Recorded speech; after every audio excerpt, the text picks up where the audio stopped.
Chapter 351, Ancient Black Permafrost. Laura and the other were also in the space and had heard Kair's words. Upgrading the space was very important for Zhao Hai.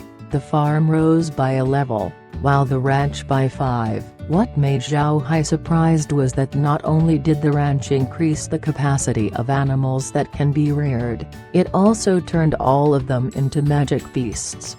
The fact that the ranch can now support a total of 20,000 animals, 10,000 aquatic and 10,000 terrestrial, was a great outcome. These magic beasts not only can bring Zhao Hai some income, it could also bolster his fighting strength by a lot. Another important thing that Kair told Zhao Hai was the fact that because of the massive amount of river water he absorbed this time, which contained plankton as well as some single-celled organisms, they managed to create their own ecosystem inside the space, which was very helpful in its further evolution. If Zhao Hai kept doing this, the space could slowly develop into its own world, a world that completely belongs to Zhao Hai. Hearing Kair's words, Zhao Hai understood the main direction of the space, which was forming a complete world. This sounded very good. Currently, many things inside the space were data. Although this was very convenient for Zhao Hai,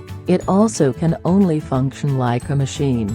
Everything was lifeless. If the space becomes a complete world, then it would be filled with abundant vitality. Zhao Hai became excited with the prospects of what Kair just said.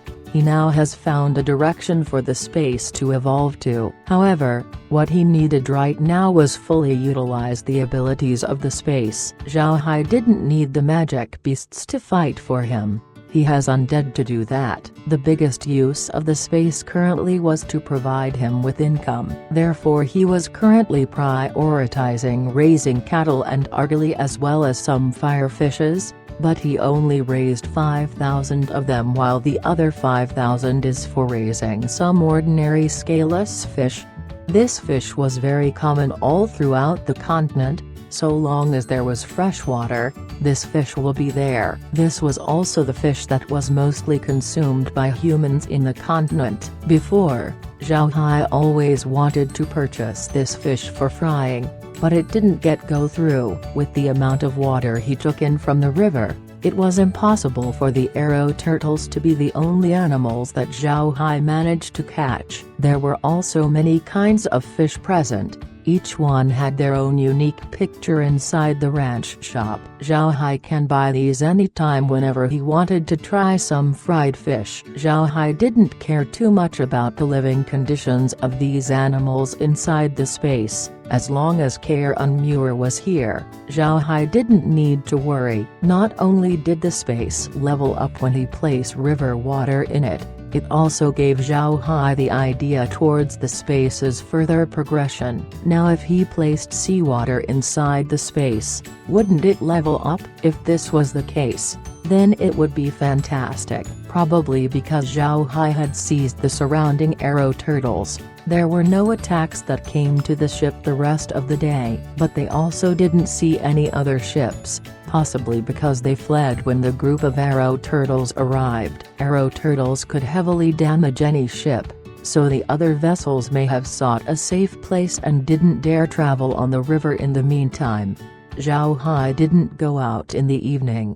He was inside the space studying. There weren't a lot of new function that was provided to the ranch. Apart from raising and upgrading the animals, there weren't much, but the fact that the farm leveled up made Zhao Hai excited. One should know that it had been quite a long time since the farm leveled up to the point where Zhao Hai became worried. With continual upgrades to the farm, he could open the processing field function. It was only through this that Zhao Hai could solve the poison inside his body. Now that he has two beautiful fiancées, he doesn't want to die early. But if the poison from the water of nothingness couldn't be removed, he could only live the lifespan of an ordinary person, perhaps even shorter. It was known that ordinary people in the continent would live until about 80 to 100 years old. while those with magic and battle chi in them could live until 120. Moreover,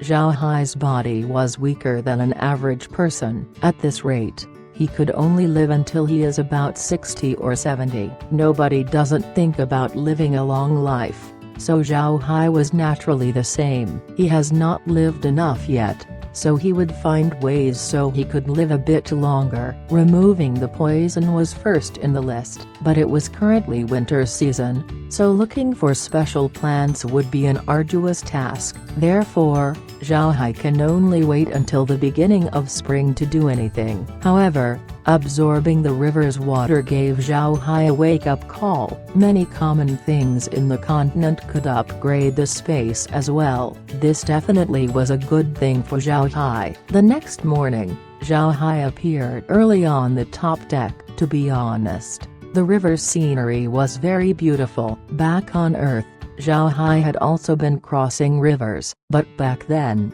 the water was already filled with pollution, so even if he rowed a boat he wouldn't dare go in the water since it looked extremely dirty.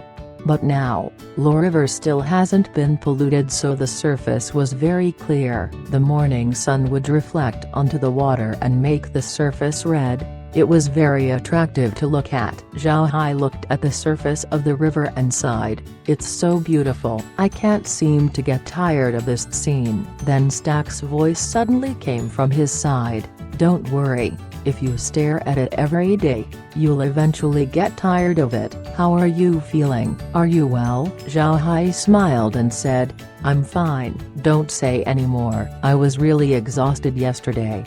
Stack smiled and didn't say anything more. He turned to look at the river and the two of them enjoyed the scene. At this time, a crewman came over. At first he looked at Zhao Hai with an idolizing gaze but then recovered and turned to Stack. "Captain, I think there's something strange going on. Ever since yesterday, we couldn't spot even a single ship. Even if they were afraid of the arrow turtles, they couldn't have stalled sailing for such a long time." Stack stared blankly, then his complexion changed as he said, "You didn't see any ships even yesterday evening?" Because Lore River was a major waterway, ships traveling at night was a common occurrence here. Stack had already saw quite a lot of them throughout his time sailing. But if they didn't see any ships traveling at night yesterday, then that would be very strange. The sailor nodded and replied, "Yesterday night, not even one ship passed by. Ever since our ship was attacked by the arrow turtles, we didn't see any other ships around." Stack's expression was gloomy as he turned to Zhao Hai. "Whales, it looks like some people really wants to deal with us. You should get ready. I suspect that this is Grand Duke Lionheart's doing. After today, we'll be able to arrive at Skywater City." The fact that he came to deal with us meant that we are about to enter Skywater City's territory, and when we arrive there, we shall be within Kelsey family's jurisdiction. The Grand Duke cannot act on us then, so he only has this morning to deal with us. Zhao Hai was also gloomy as he replied, "There is really a possibility that it is Grand Duke Lionheart. He will not just let us off easily. If we arrive at Skywater City, he may not have any opportunity to deal with us. If we survive, then he would suffer from criticisms in the capital. It seems like we must really prepare ourselves." At this time, Might also walked out. With anger on his face he said, "Lionheart, good. I really thought that he will behave these days. But rest assured, as soon as we arrive at Skywater City, Lionheart wouldn't be able to threaten your safety again. The Grand Duke has this time as his last opportunity to deal with us. After we survive this, our safety is guaranteed." Zhao Hai forced a smile and said, "We still have to survive today. Talking about it is useless. Let's just see how far Grand Duke Lionheart would go just to deal with us." After he said this, they saw a small boat appear at the distance. The boat looked like a ship's lifeboat. It was something not normally used to travel in the river. On the small boat, 5 figures could be seen. The 5 wore magic robes that were sky blue in color. On their hands were magic staffs. Their boat didn't have any sails nor paddles, but the boat was traveling very fast. Might looked at the boat and said, "Water element mages, it's a good plan. In this river, dealing with us using water element mages is the most appropriate thing to do. Brother, prepare yourself." After his voice fell, the mages on the boat moved. They held up their magic staffs and pronounced some incantations. Then the group saw 10 water dragons appear, traveling along the surface of the river and heading towards the ship. Zhao Hai didn't hesitate and waved his staff. A giant wind blade appeared and went to chop towards the water dragons. However, the dragons were made of water. Although the dragons lost their form, they managed to recover after only a short while. After reforming, the dragons resumed to hit the ship. Zhao Hai's complexion changed. He didn't think that these things would be difficult to deal with. He waved his staff again as several huge fireballs appeared to block the water dragons. Water and fire were incompatible with each other.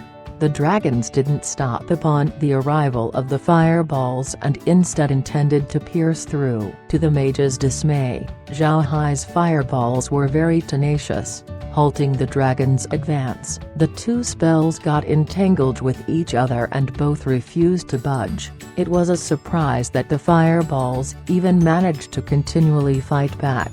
At this time, several ice arrows were shot towards Zhao Hai. Each ice arrow emitted a blue light, but the blue that it showed wasn't something resembling the color of common water. Instead, it looked surprisingly like a poison's blue color. Seeing the arrows appearing suddenly, Might's face turned ugly as he exclaimed, "Ancient black permafrost." A mage riding on the boat coldly laughed and said, "The boy has good eyesight. Dying under the hands of this old man and my companions wouldn't be shameful." When the arrows arrived right in front of Zhao Hai, and when it seems like he couldn't evade, Might became shocked when he saw Zhao Hai's figure suddenly vanish from the deck of the ship. Chapter 352, Big Harvests. When Might saw this, he was stunned at first but then became relieved. He thought that Zhao Hai just used the space mage's spell teleportation. This spell can instantaneously shift oneself to another place.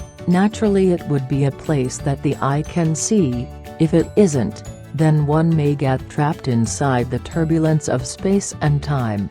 Might didn't know that Zhao Hai just used the space monitor's function. The monitor can allow Zhao Hai to teleport freely within its scope of view. Currently the monitor's range is 2 kilometers, which was also the area where Zhao Hai can move freely. If he wanted to go somewhere in that range, nobody can stop him.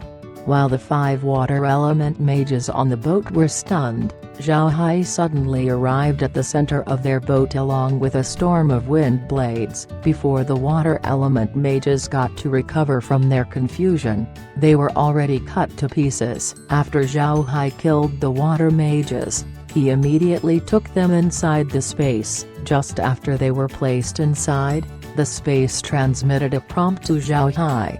Deadly toxic water has entered the space. Testing water quality. Water is cold and toxic, highly aggressive and extremely dense. Space absorbs new type of water. Opened up new cold water spring. Zhao Hai stared. Then he asked Kair what just happened. Kair told Zhao Hai that the water element mages had this cold and toxic water inside them. The water was extremely poisonous and lethal. This water can increase the abilities of the space, so it absorbed the water and created a new cold spring. The quality of the water in the spring was the same as the cold toxic water from earlier. Zhao Hai was surprised, and immediately turned the mages into undead and asked them for more information. The mages didn't hide anything from Zhao Hai. They told him that this water was one of the treasures all water element mages yearn for. Profound glacial liquid. The one that they obtained had very lethal poison in it. Moreover, it was also very cold. even colder than solid ice. But what was strange about this liquid was that even though it was colder than ice, it maintained its liquid state and did not freeze. However, as long as this liquid comes in contact with another object, it will freeze it immediately. One could say that if a water element mage could get their hands on this thing, their strength could get easily increased by at least 5 levels.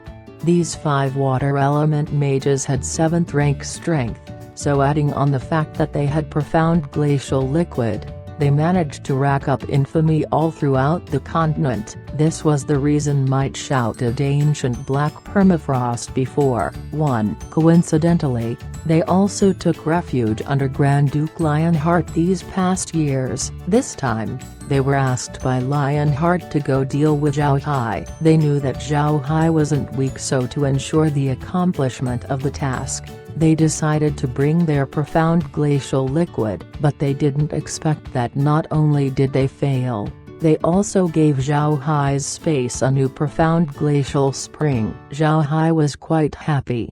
He appeared back on the ship as Might looked at him silly. Seeing Might's appearance, Zhao Hai couldn't help but smile and say, "We're good. The ancient black permafrosts wouldn't bother us anymore. Let's go on. Grand Duke has sent a battleship up ahead." Might and Stack didn't ask anything. They slowly sailed on the river, and before long they saw a giant warship. The warship wasn't bigger than Stack's ship, but it still displaced about 5,000 tons of water. This was because even though the ship wasn't outfitted for cargo transport, it still carried a large number of magic cannons and guns as well as some military necessities. The ship also carried 5,000 soldiers on board. A flag waved on top of the ship bearing the image of a fierce swordfish. When Might saw the battleship, his face couldn't help but turn ugly. A swordfish? Isn't that Rosen Empire's famous swordfish? How could it appear here? Did Grand Duke Lionheart lose his mind? At this time, Zhao Hai saw that the swordfish was turning to align its cannons towards their ship and was getting ready to shoot. Zhao Hai certainly wouldn't allow that to happen. If the cannons manage to fire, their ship will certainly get obliterated. Zhao Hai waved his hand as a large number of undead appeared on the swordfish. The soldiers on board didn't have time to understand the situation before the undead started their slaughter. After the soldiers were dealt with, Zhao Hai immediately absorbed the ship to the space, but under Might's eyes, it looked like Zhao Hai swallowed the swordfish using a spatial rift. When Zhao Hai finished taking the swordfish, Might immediately took 2 steps forwards to support him. Zhao Hai shook his head and said, "I'm alright. I just need to take a break. I'll head back and rest. I'll leave the rest to you." Then Zhao Hai walked towards his cabin. Zhao Hai wasn't actually tired. He just wanted to head back to the space and look at his huge harvests. This time he has really profited greatly. He didn't think that Grand Duke Lionheart would actually be so generous and send him a warship. It was quite obvious that this warship wasn't meant for freshwater travel. It can be clearly seen that this was meant for the sea. Now that Lore River was about to connect with the sea, the warship was only able to reach here. It was impossible for it to travel along Lore River, seeing the volume of water it displaced. The soldiers on board were also turned into undead by Zhao Hai. Not only did he gain a battleship, he also didn't have to worry about people to man it. Also, a more important thing was that Zhao Hai learned water element magic as well as gaining a profound glacial spring. Upon entering the space, Zhao Hai went to the profound glacial spring first. The profound glacial spring was just right next to the life liquid spring and the hot spring. The life liquid spring's water looked very clear, but even if it looked very ordinary, people could actually feel their vitality filling up just by looking at it. The hot spring has mists that filled its vicinity, and its temperature certainly wasn't low. The profound glacial spring showed a completely different appearance. It showed a very deep blue color, and acted like stagnant water. Looking at it gave people a deathly feeling. Zhao Hai poked a wooden stick towards the glacial spring. The stick immediately turned into ice as soon as it entered the spring, covering its entire surface with a layer of frost. Zhao Hai immediately withdrew the stick and gently touched it, but the stick immediately turned into shards. Zhao Hai couldn't help but murmur, "I didn't expect this profound glacial liquid to be so powerful." Amazing. Laura and the others also nodded. They didn't think that the profound glacial spring would be this fierce. It surprisingly destroyed the wooden stick easily. No wonder the ancient black permafrosts became rampant in the continent just by having profound glacial liquid. The group arrived at the ranch where the swordfish was. The ranch has a river, and now that it has been expanded, the swordfish happened to fit inside. Zhao Hai and the others got up the swordfish and examined it well. The swordfish had more than 5,000 people inside, 120 magic cannons, as well as 360 ballistas. The ship also had living commodities, enough for 5,000 people to last for 3 months. This ensures that the warship could fight for a considerable amount of time. The decks on the ship reached 10 levels. It had a total of 10 main and secondary masts, enough for it to reach 25 knots. This type of ship can definitely be called a fast ship. This type of speedy vessel was considered to be Rosen Empire's main naval force. Although it wasn't the largest of warships, it was the type of naval warship the Empire mostly used. Zhao Hai was impressed. This ship was very good. Another important point about this ship was the quality of lumber used to build it. With this type of lumber as well as its thick hull, it could withstand sailing for a very long time, a very good quality for a military product.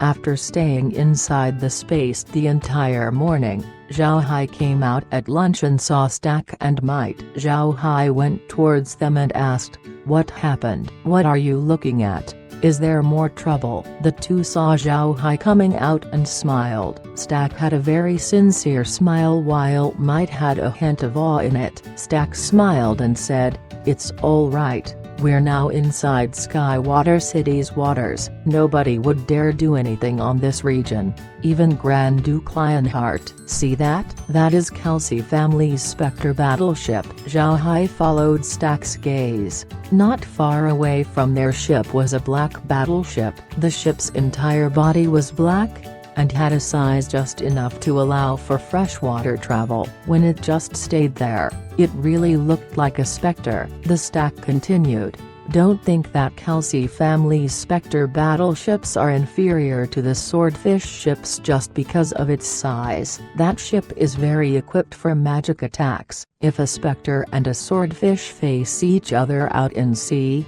the Swordfish would certainly lose." Zhao Hai asked, "Do the Spectre battleships not belong to Rosen Empire's naval command?" Stack nodded and smiled. "They're not. These Spectre ships are Kelsey family's private escort vessels, so they don't belong to the Empire. There were a lot of great families on the Empire that have their own fleet. These ships were used to increase the family's strength as well as escort these families' cargo on sea. They were rarely used for attack. They were mainly for protecting cargo ships." Zhao Hai nodded. It seems like Rosen Empire was much more powerful than he expected. Having these families build their own fleet, one could imagine the entire country's overall strength. The following travel was smooth. They didn't encounter any more trouble. They would also see Spectre ships from time to time. After sailing for half a day, the amount of Spectre ships they saw amounted to about 20. This wasn't a small number, it was quite astonishing. When they arrived, their ship slowed down. In fact, they couldn't help but slow down. There were now a lot more ships along the river. It looked just like the lively scene back at 100 Battles Fortress. There were docks everywhere, and ships would go there often to load and unload their cargo. The entire region looked very busy. One actually thought that the name of the treasure was Ancient Black Permafrost, but it turns out that it was actually their group name. I decided to not change it anymore because it still fits XD. Chapter 353, Skywater City. Zhao Hai looked at these docks and turned his head to Stack.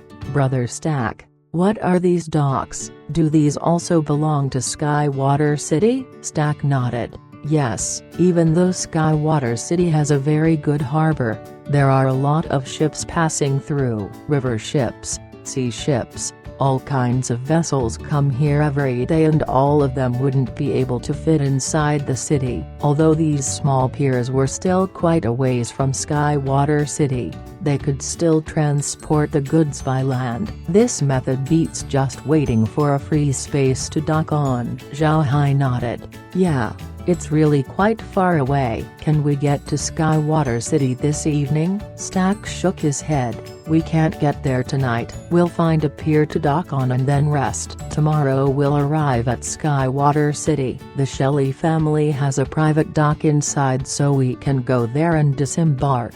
We don't need to wait for another ship to free up some space.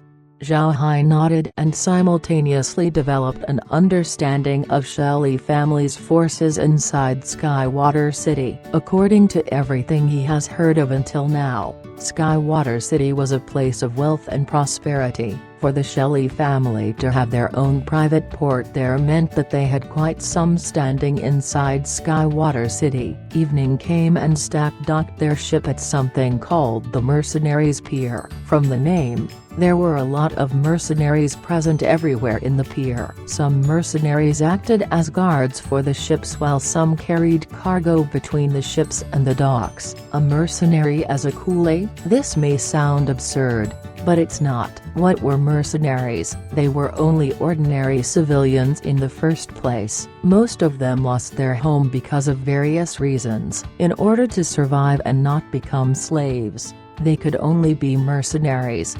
1. Because their fighting power was very weak and the fact that they have families to feed. They wouldn't dare take very dangerous tasks. They can only take jobs like being a courier for letters. These tasks weren't dangerous, but their remuneration weren't high, only enough to live by. But since these jobs weren't available every day, what other thing could they do? They could only do manual labor. So generally one couldn't distinguish between coolies and mercenaries. Piers like these that were outside Skywater City and wasn't managed properly by the Kelsey family were very unregulated, with mercenaries from different backgrounds mingling with each other.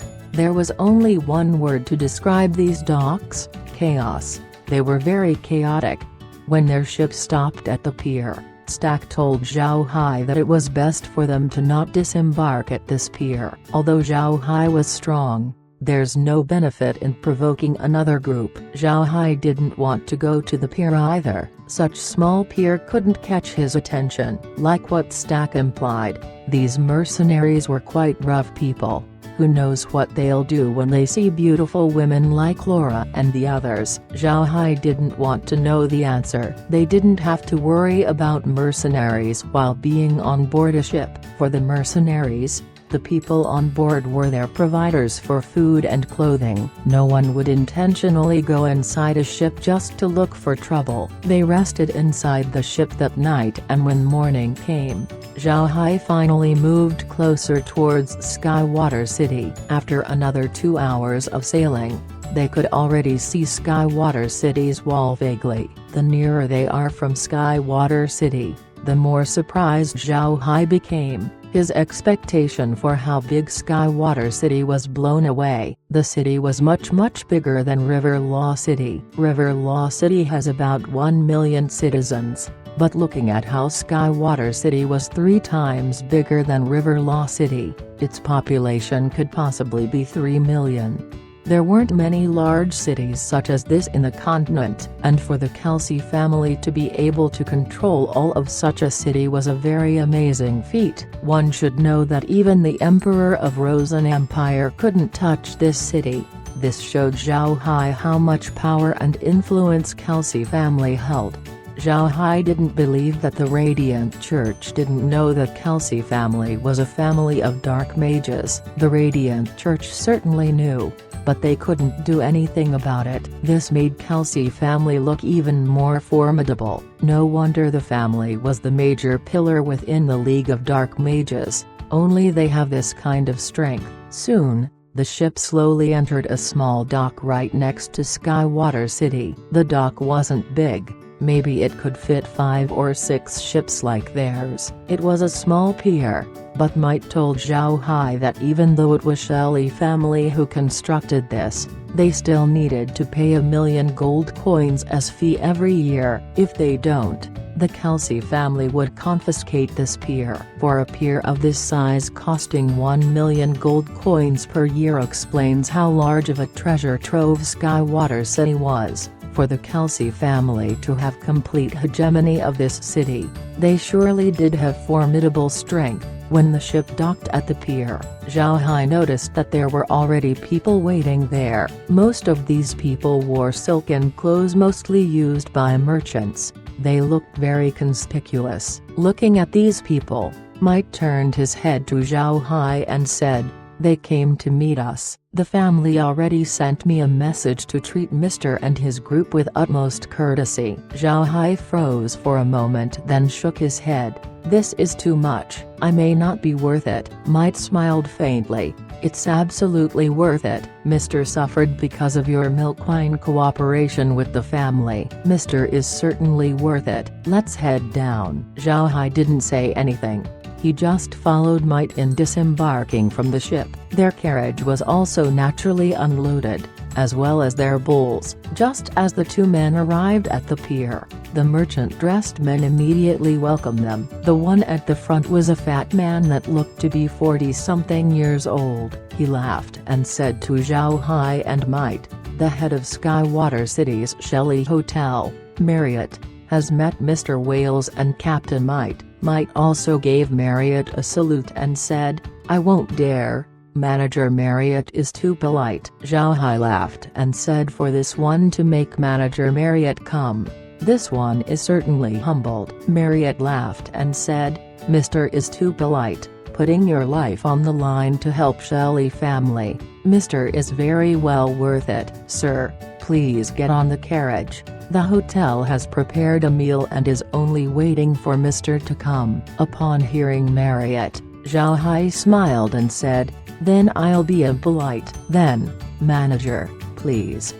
Then the group got onto their respective carriages and headed towards Skywater City. While entering the city, Zhao Hai sized Skywater City up. The city certainly deserved to be called Skywater City. Inside the city were numerous small creeks as well as bridges. Taking this as a whole, the entire city looked very unusual. The city was bustling with people, pedestrians weaving through the traffic. Although there were a lot of creeks inside the city, the streets were extremely spacious. There were also a lot of shops along the street. Various carriages and people could be seen entering and exiting these shops. Businesses on these stores were very good. From time to time, Zhao Hai could see people wearing standard issue leather armor. They were carrying a two-handed sword and were walking on the street. These people were looking around the place as though monitoring for something. On the leather armor of these people,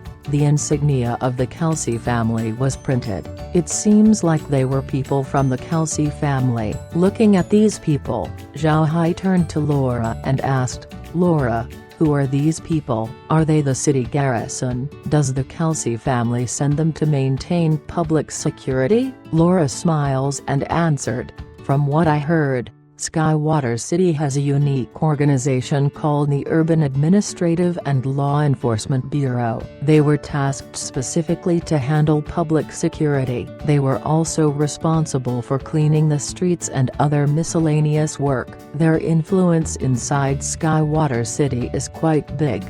2. Zhao Hai was stunned. He didn't think that he would hear the words Urban Administrative and Law Enforcement Bureau again after coming to Arc Continent. Isn't it too weird? Did the Kelsey family also cross over? Otherwise, how could such a specific name arise? Gently shook his head and threw out these useless ideas. Zhao Hai continued to observe everything inside the city. It must be said that Skywater City was the most prosperous city Zhao Hai has ever seen, but such city was actually placed second next to Carson City. It made it difficult to imagine what Carson City looked like. After traveling for about an hour, their carriage stopped. Zhao Hai looked outside and saw that they had reached a tall multi-story building. This was the highest building Zhao Hai has seen after arriving at Arc Continent. In front of the building was a big square with a flower bed in the middle. Inscribed on the flower bed was Shelley family's insignia composed of flowers of different colors. Zhao Hai got down from his carriage as Might and Marriott came to greet him. Marriott bowed to Zhao Hai and said,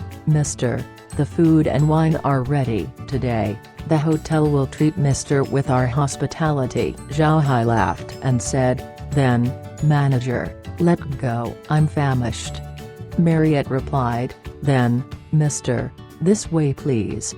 Then the group entered the hotel together. Zhao Hai didn't know if he was under an illusion or something. He felt that manager Marriott was extremely enthusiastic about him. He had an overwhelming amount of energy in him. What he didn't actually know was that when they traveled towards the city, Might already told Marriott that Zhao Hai was a space mage. To any power, grabbing a space mage to their side was top-level priority. When Marriott knew that Zhao Hai was a space mage, naturally he would get extremely passionate. He is afraid of showing a low amount of hospitality to Zhao Hai.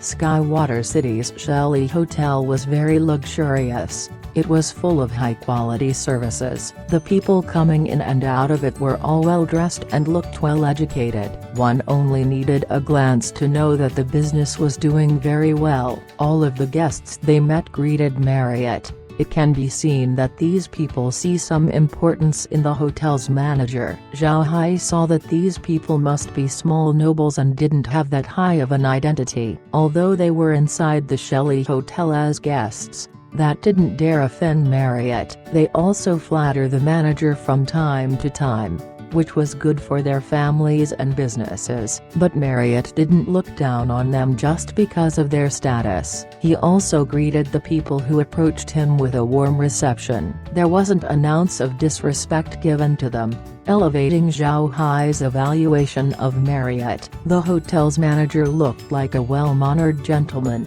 Before long, the group entered the hotel's elevator and went up 10 floors. While heading up, Marriott turned to Zhao Hai, "We have 2 dining halls in the hotel, one at the first floor while the other one is at the 10th floor. The restaurants on the first floor are open to everyone to dine in, but the one on the 10th floor is different. Not even guests on the hotel can just get access to that dining hall. Only a few people are able to dine there, namely, the hotel's VIPs. The chef on the 10th floor dining hall is one of the pinnacle chefs inside Rosen Empire. Even if you compare him to the imperial chef, he wouldn't lose." Zhao Hai smiled. The Shelley Hotel is already extraordinary just by seeing that they managed to build their business throughout the continent. Now, seeing people like manager, no wonder the business is doing very well. Marriott looked proud.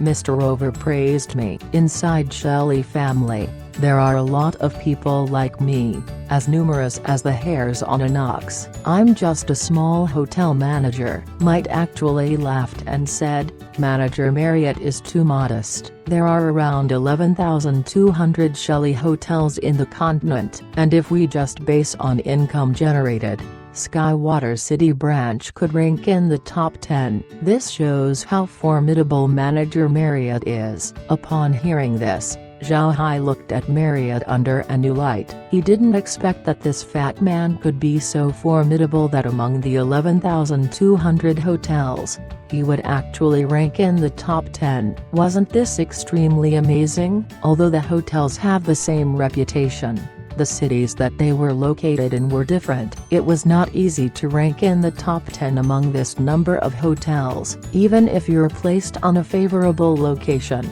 there was still a lot to do regarding relationships, staff management, guest management and more. When you look at it in this perspective, you could see how formidable of a businessman Marriott was. When Marriott heard what Might said, his smile became even more radiant. Then he turned to Might and said, "I couldn't compare to Captain Might." Captain Might is a captain of the family headquarters garrison force. He couldn't be dispatched easily.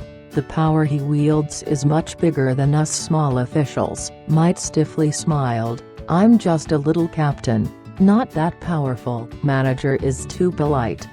Then the group laughed as they headed towards the 10th floor dining hall. When the elevator's door opened, Zhao Hai and Might became surprised. They didn't expect that someone else would be present at the dining hall, and the person was already eating and drinking inside. 1. Kulian, an unskilled native laborer in India, China, and some other Asian countries. 2. The Urban Administrative and Law Enforcement Bureau, commonly shortened to Chengquan, Chinese, Pinyin. Chengquan is a local government agency that has been established in every city in mainland China. Chapter 354 to 13th Young Master. Zhao Hai noticed that Marriott already had cleared the place earlier. Inside the dining hall, there was only one table with something in it. The other tables were empty. There were well-dressed waiters present on the vicinity, and all of them were staring at the young man eating the food and drinking the wine on the table. Upon analyzing the situation, Zhao Hai reckoned that the young man must be a member of Shelley family. Moreover, his status couldn't be that low, otherwise the waiters wouldn't have left him alone. When Marriott saw the young man, his complexion changed and looked at the young man with a stiff smile. 13th Young Master, you came. The young man didn't care about Marriott, he just continued to eat and drink. At this time Might came forward and greeted. Might has seen 13th Young Master. 13th Young Master's attitude to Might was much better. He looked up at Might and said, "Might, how come you're here?" Might smiled and said, "This time, I was sent by the family to escort Mr. Wales."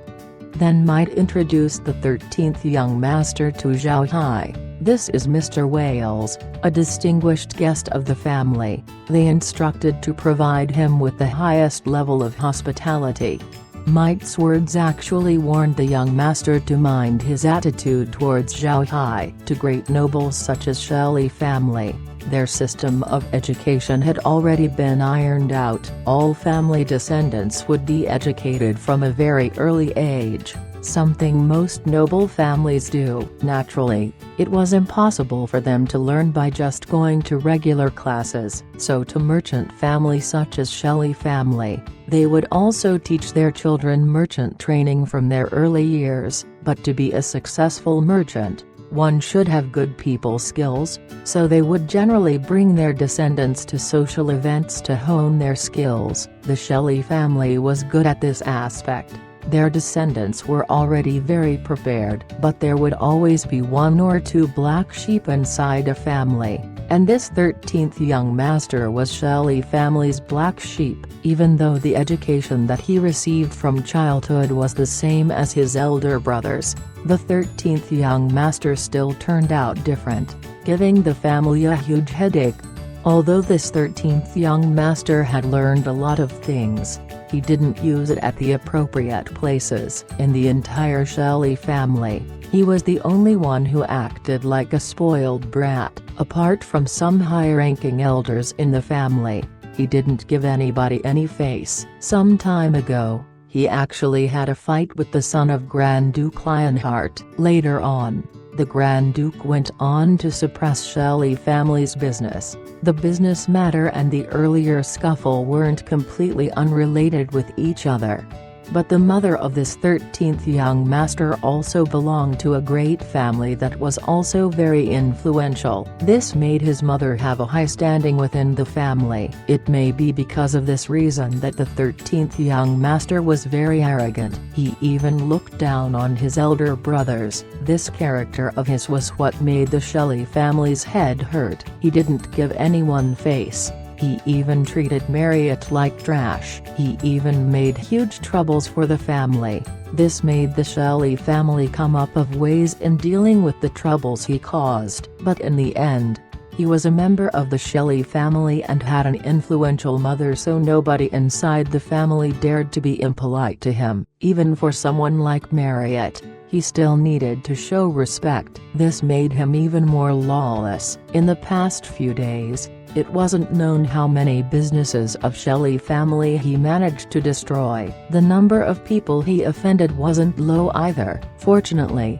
they took into account Shelley family's face, so they only regarded him as a child who never properly grew up. Marriott had received prior information that the young master would arrive at Skywater City in 3 days. He thought that there wouldn't be an accident this time, but he didn't expect the young master to appear today. Moreover, he actually went to the dining hall and rudely ate and drank the food that wasn't meant for him. Marriott turned to look at Zhao Hai. Zhao Hai seems to not be angry. He just looked at the young master. Furthermore, an amused expression could be seen from his eyes. Hearing what Might said earlier, Marriott couldn't help but be thankful to him. He was very clear on the importance of Zhao Hai to the family. Now he only hoped that the young master would give Zhao Hai face and not act too rowdy. Otherwise, if Zhao Hai gets offended, it would be a huge loss for the family. After listening to Might's introduction of Zhao Hai, 13th young master didn't say anything, but the contempt inside his eyes could be clearly seen. In fact, he didn't even try to conceal it. He ignored all of Might's warnings and looked at Zhao Hai contemptuously. "Boy, did you come here thinking that the family will give you free food and drinks? Do you think my Shelley family are fools?" Zhao Hai looked at the young master and smiled faintly. "The Shelley family certainly aren't fools since they wanted to partner with me. But a fool is definitely one who offends someone without any knowledge of what's going on." 13th young master complexion changed. Even Might and Marriott's face changed. The two of them understood the young master's temperament. 13th young master absolutely wouldn't allow anyone to give his face a slap. The two naturally heard Zhao Hai's irony that was directed at the young master. Zhao Hai basically said that he was not the fool but the young master was. Sure enough, the young master's face immediately worsened. He looked at Zhao Hai and sneered. "Boy, I don't care who you are, but do you believe that the Shelley family will still keep on cooperating with you? Do you want to get chased down by the family?" Zhao Hai just smiled faintly and responded, "I don't believe. Are you Shelley family's patriarch? Do you have the authority? If the Shelley family did stop their partnership with me because of your order, then it has nothing to do with me. The Shelley family doesn't have anything worth for me anyway." 13th young master's face turned ugly. He didn't think that Zhao Hai would actually face him. He coldly looked at Zhao Hai. "Boy, do you understand what you're saying? From what you just said, it seems like it was my Shelley family who actually reached out to make a partnership with you. Is this what you're implying?" Zhao Hai smiled. "That is exactly what I am implying. It wasn't my intention to cooperate with the family anyway. It was them who reached out to me first, so I could say that I can stop cooperating with them at any time and look for another partner. Did I explain myself properly?" 13th young master's face was pale. He turned to Might and Marriott and furiously roared, Did you hear what he said? Immediately kick him out of here." Might and Marriott could only share a stiff smile. They didn't make a move. Zhao Hai looked at this scene and found it funny. He turned to the young master and didn't say anything. He only wore an amused smile on his face, clearly taunting the 13th young master. 13th young master looked at Might and Marriott and shouted, "You won't listen to me? Don't forget that I'm a foreign affairs elder.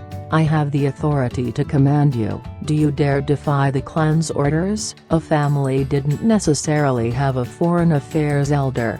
The matter of foreign affairs could be handed to any other member of a family. So this foreign affairs elder title of 13th young master was nothing but an empty title. However, just like what he said, he still has enough authority to command the two. At this time, Might smiled bitterly and took a step. "Third young master, you haven't contacted the family recently, have you? The patriarch already removed your foreign affairs elder status." He also spread out the message that as long as someone see you, they should immediately take you home. Thus, you don't have any authority to command us right now. Moreover, the family's cooperation with Mr. Wales is of utmost importance. You won't be able to destroy it. 13th young master froze. Then his face changed for the worse. He looked at Might and said, "Did father really revoke my position as foreign affairs elder? Mother didn't prevent it?" Might looked at 13th young master with a hint of pity on his eyes. Might was very clear that this young master in front of him hadn't been in contact with the family these past few days. He has hidden himself, possibly because he knew that he was the cause of the feud with Grand Duke Lionheart, and his father would certainly not let him off. He tried as much as possible to not come in contact with people from the family. He only appeared recently because he may have ran out of money to spend. When he hid before, the clan didn't know of his whereabouts, but now that he has recently appeared, the clan had some people follow and secretly protect him. This was also the reason why Marriott knew that he would arrive at Skywater City in 3 days. He just didn't think that the young master would arrive early and was very eager to sabotage the family's cooperation with Zhao Hai. It was precisely because of this hiding that the young master didn't know the happenings back in the family. Might originally wanted to wait for the 13th young master to arrive before telling him about what happened, but there was no need for it now. With the young master's temperament, if Might didn't interject now, it would really be possible for Zhao Hai and the family's cooperation to disintegrate. This would further add to their headache. Might sighed and said, "13th young master, you should go home, you will know everything by then." Might naturally didn't want the internal matters of the family to spread. He wanted the young master to be rid of first to reduce having more problems. It would be better to inform him when they are alone. However, the young master wasn't in such a mood. He yelled at Might and said, "Know what? Now that I'm not a foreign affairs elder, you're not gonna listen to me anymore? Don't forget that you're a slave, a mutt that my Shelley family raised." Might's complexion changed.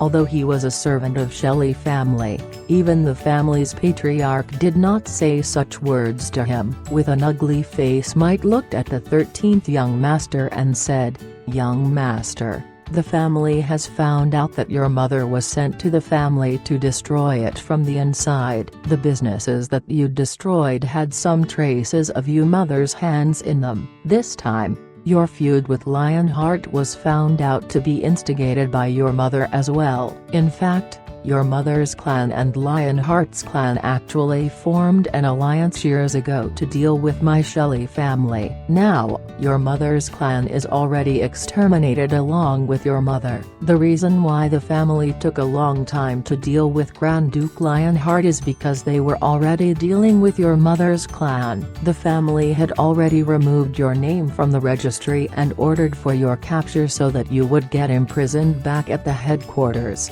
Chapter 355, City Lord's Mansion. 13th young master's face looked like an extinguished ember as he stared at blankly Might. Then he said, "Impossible.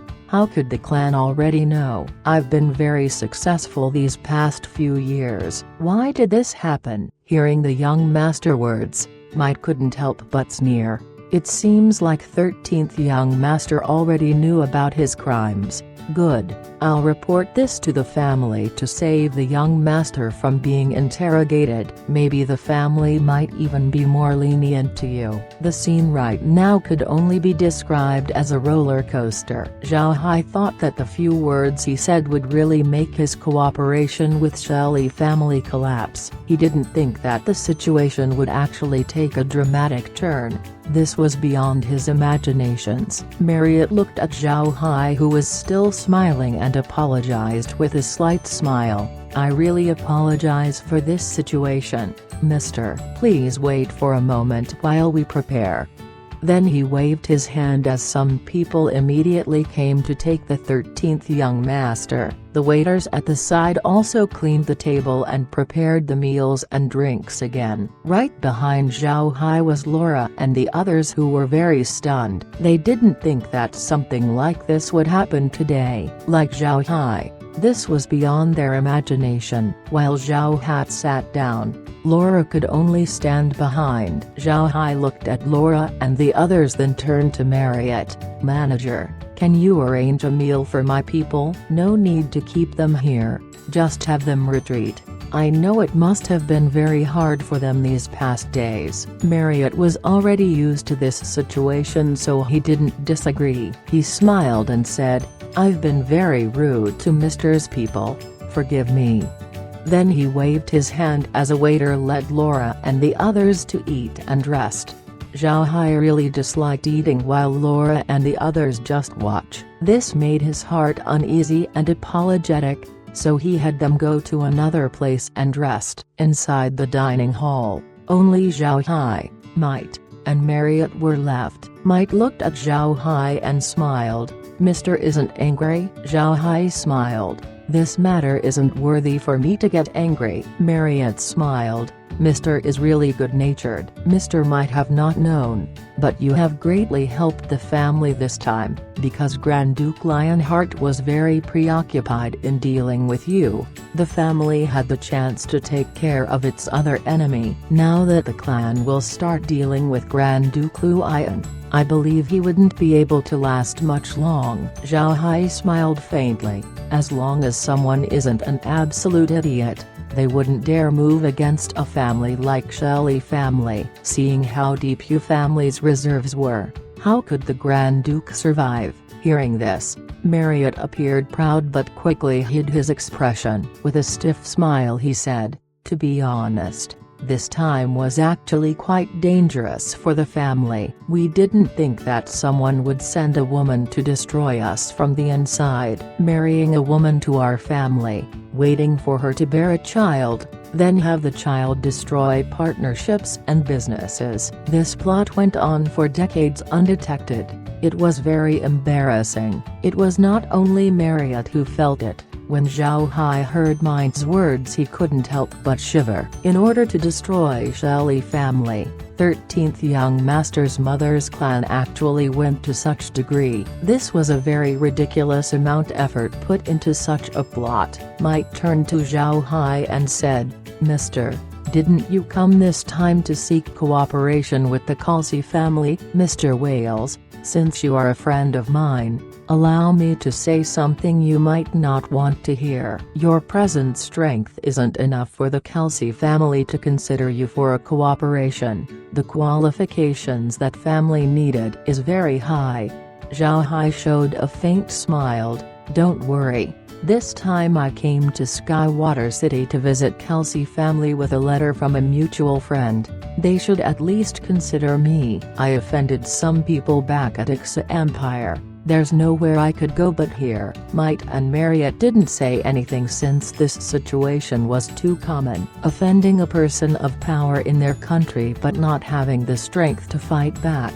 So they planned to seek refuge at other countries. This scene wasn't rare in the continent. so the two people wasn't very surprised. Mike can only look at Zhao Hai and ask, "Mr. Wales, can I know who you managed to offend? If it's possible, the Shelley family might be willing to solve this matter." Zhao Hai looked at Mike with a profound gaze. He faintly smiled and said, "Since we are partners, I don't want to hide the truth from you for a long time. The person I managed to offend back in Ixu Empire's Southern King." Mike and Marriott looked at each other and saw a trace of understanding from each other's eyes. They couldn't find any previous information about Wales before. What they only knew was that he suddenly appeared and had gotten a title from Grand Duke Kevin. Anything before that, they couldn't find anything, which made them very confused. However, after further monitoring, they couldn't help but associate Wales with the dark mage Zhao Hai from Persil Duchy. Although Wales didn't use dark element magic in front of people, some clues still gave it away. Adding all of these observations, they managed to finally get a concrete clue. This time, Mike asked Zhao Hai who his enemy was, not only to inquire additional information about him but also to see whether he was really sincere in cooperating with the family. For great families like them, forming partnerships couldn't just be casual. They must understand their collaborator, otherwise they might enter into unnecessary troubles. This was also the reason why Shelley family's inquiries about Zhao Hai's identity didn't stop, and it was only until now that they were fully convinced that Wales was the dark mage Zhao Hai. Zhao Hai's reply clearly made his identity known to the family. The two were also aware that Zhao Hai knew that they were testing him but still told them his identity, showing his trust in the family. However, they also heard that Zhao Hai not only offended Southern King but also the Radiant Church. No wonder he wanted to seek refuge inside Skywater City. This was because there was zero presence of the Radiant Church inside the city. Marriott looked at Zhao Hai and said, "Please be assured, Mr. Wales, you will always be known as Mr. Wales." Zhao Hai smiled and didn't say anything. He knew that Mike and Marriott understood what he wants. At this time, the food and wine finally arrived and were served to their table. The guest was eating very happily with the hosts. Nobody was asking any further questions. Zhao Hai didn't ask about 13th Young Master's matters since it was Shelley family's internal matter. At the same time, Mike also didn't inquire about dark mage Zhao Hai anymore. Zhao Hai had already shown them enough sincerity. If they continue, then they would be acting in bad faith. In the evening, Zhao Hai and his group rested inside the hotel. Although Ruian was higher than Zhao Hai in terms of status, Ruian didn't exist in the eyes of Mike. To him, Zhao Hai was much more important. This also made Ruian know that her status of Persil Duchy's young lady meant absolutely nothing inside Rosen Empire. The next morning after Zhao Hai took his breakfast, he asked Mike about the directions towards the city lord's mansion. He was planning on giving his respects to the city lord today as well as deliver Belle's letter to him. Zhao Hai wanted to see how Skywater City's city lord will receive him. Sitting inside his bull-pulled carriage, Zhao Hai slowly traveled towards the center of the city. Zhao Hai calmly looked outside as shops and people passed by, but his heart wasn't as calm as his expression. He was thinking about what attitude the city lord will use to meet him.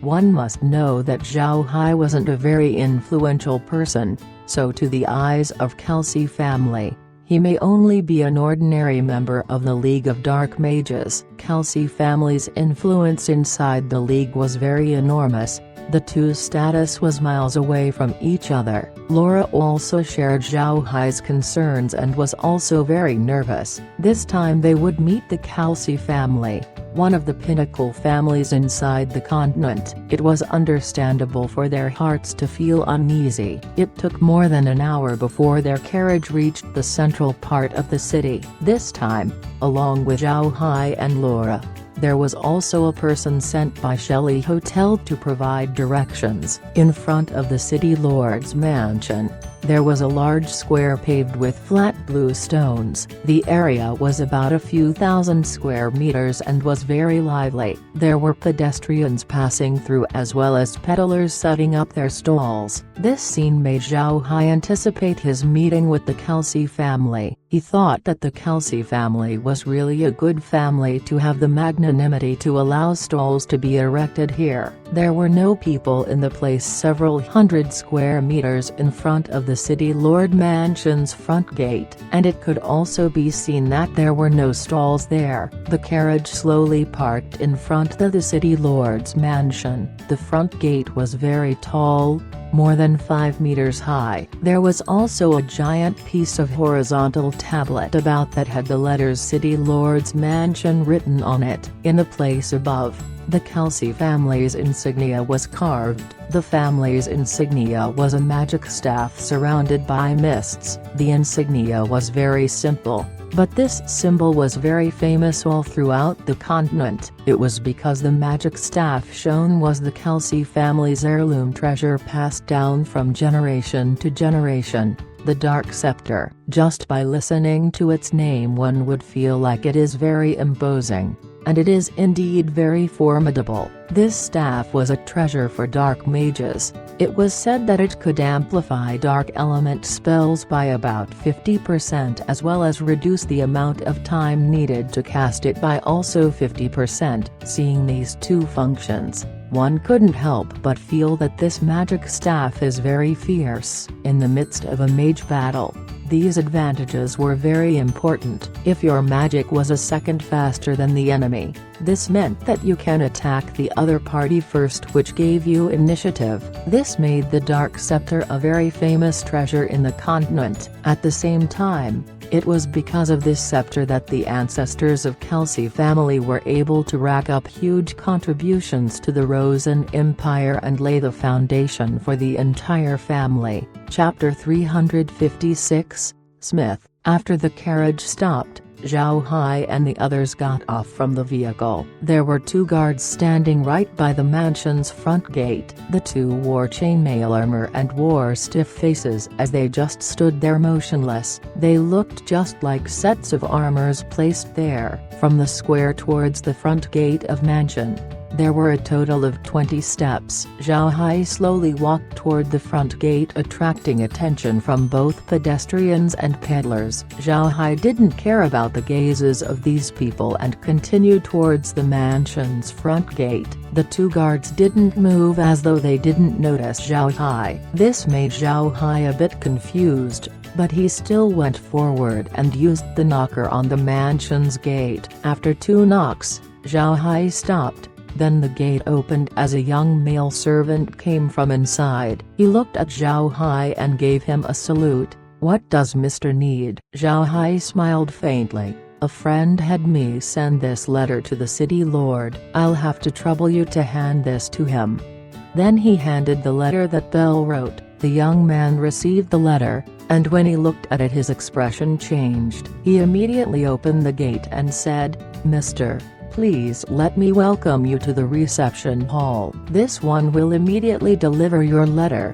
Then the servant left Zhao Hai at the mansion's reception room. Upon entering the mansion's premises, only then did Zhao Hai understand how huge the city lord's mansion was. After entering the gate, you will see a separate house which acted as a reception area for people who'll come and visit. Behind the row of houses was a courtyard, but there was nobody there right now. Right after the field was the main house. There was a sign hung outside, but he couldn't read it at this time. What he knew, however, was how big the mansion was. The land it was on was almost as large as the square outside. Zhao Hai entered the reception room. The room was actually very good. Inside was a complete tea set, while the walls were decorated with various calligraphies as well as paintings. After he came inside, the man immediately had someone serve Zhao Hai the tea, then immediately withdrew back.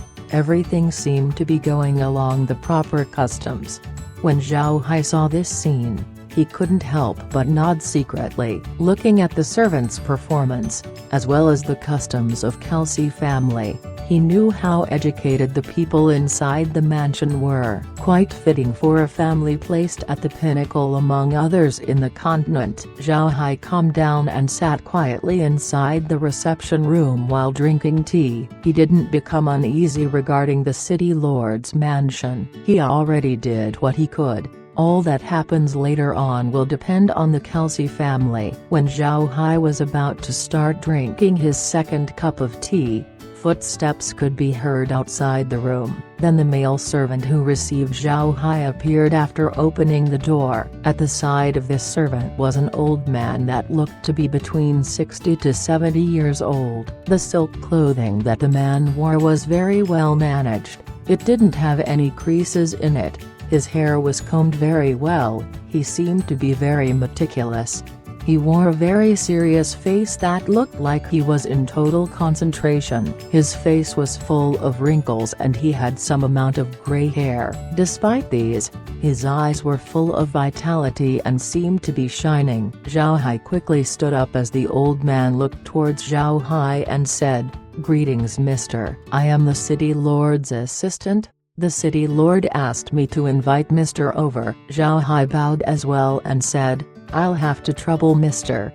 Then he followed the old man. As the two of them went out of the reception room, Zhao Hai spotted the male servant heading outside the mansion. This made Zhao Hai relieved. It seemed like the servant would arrange somewhere for Laura and the others to stay. The assistant was a very serious person.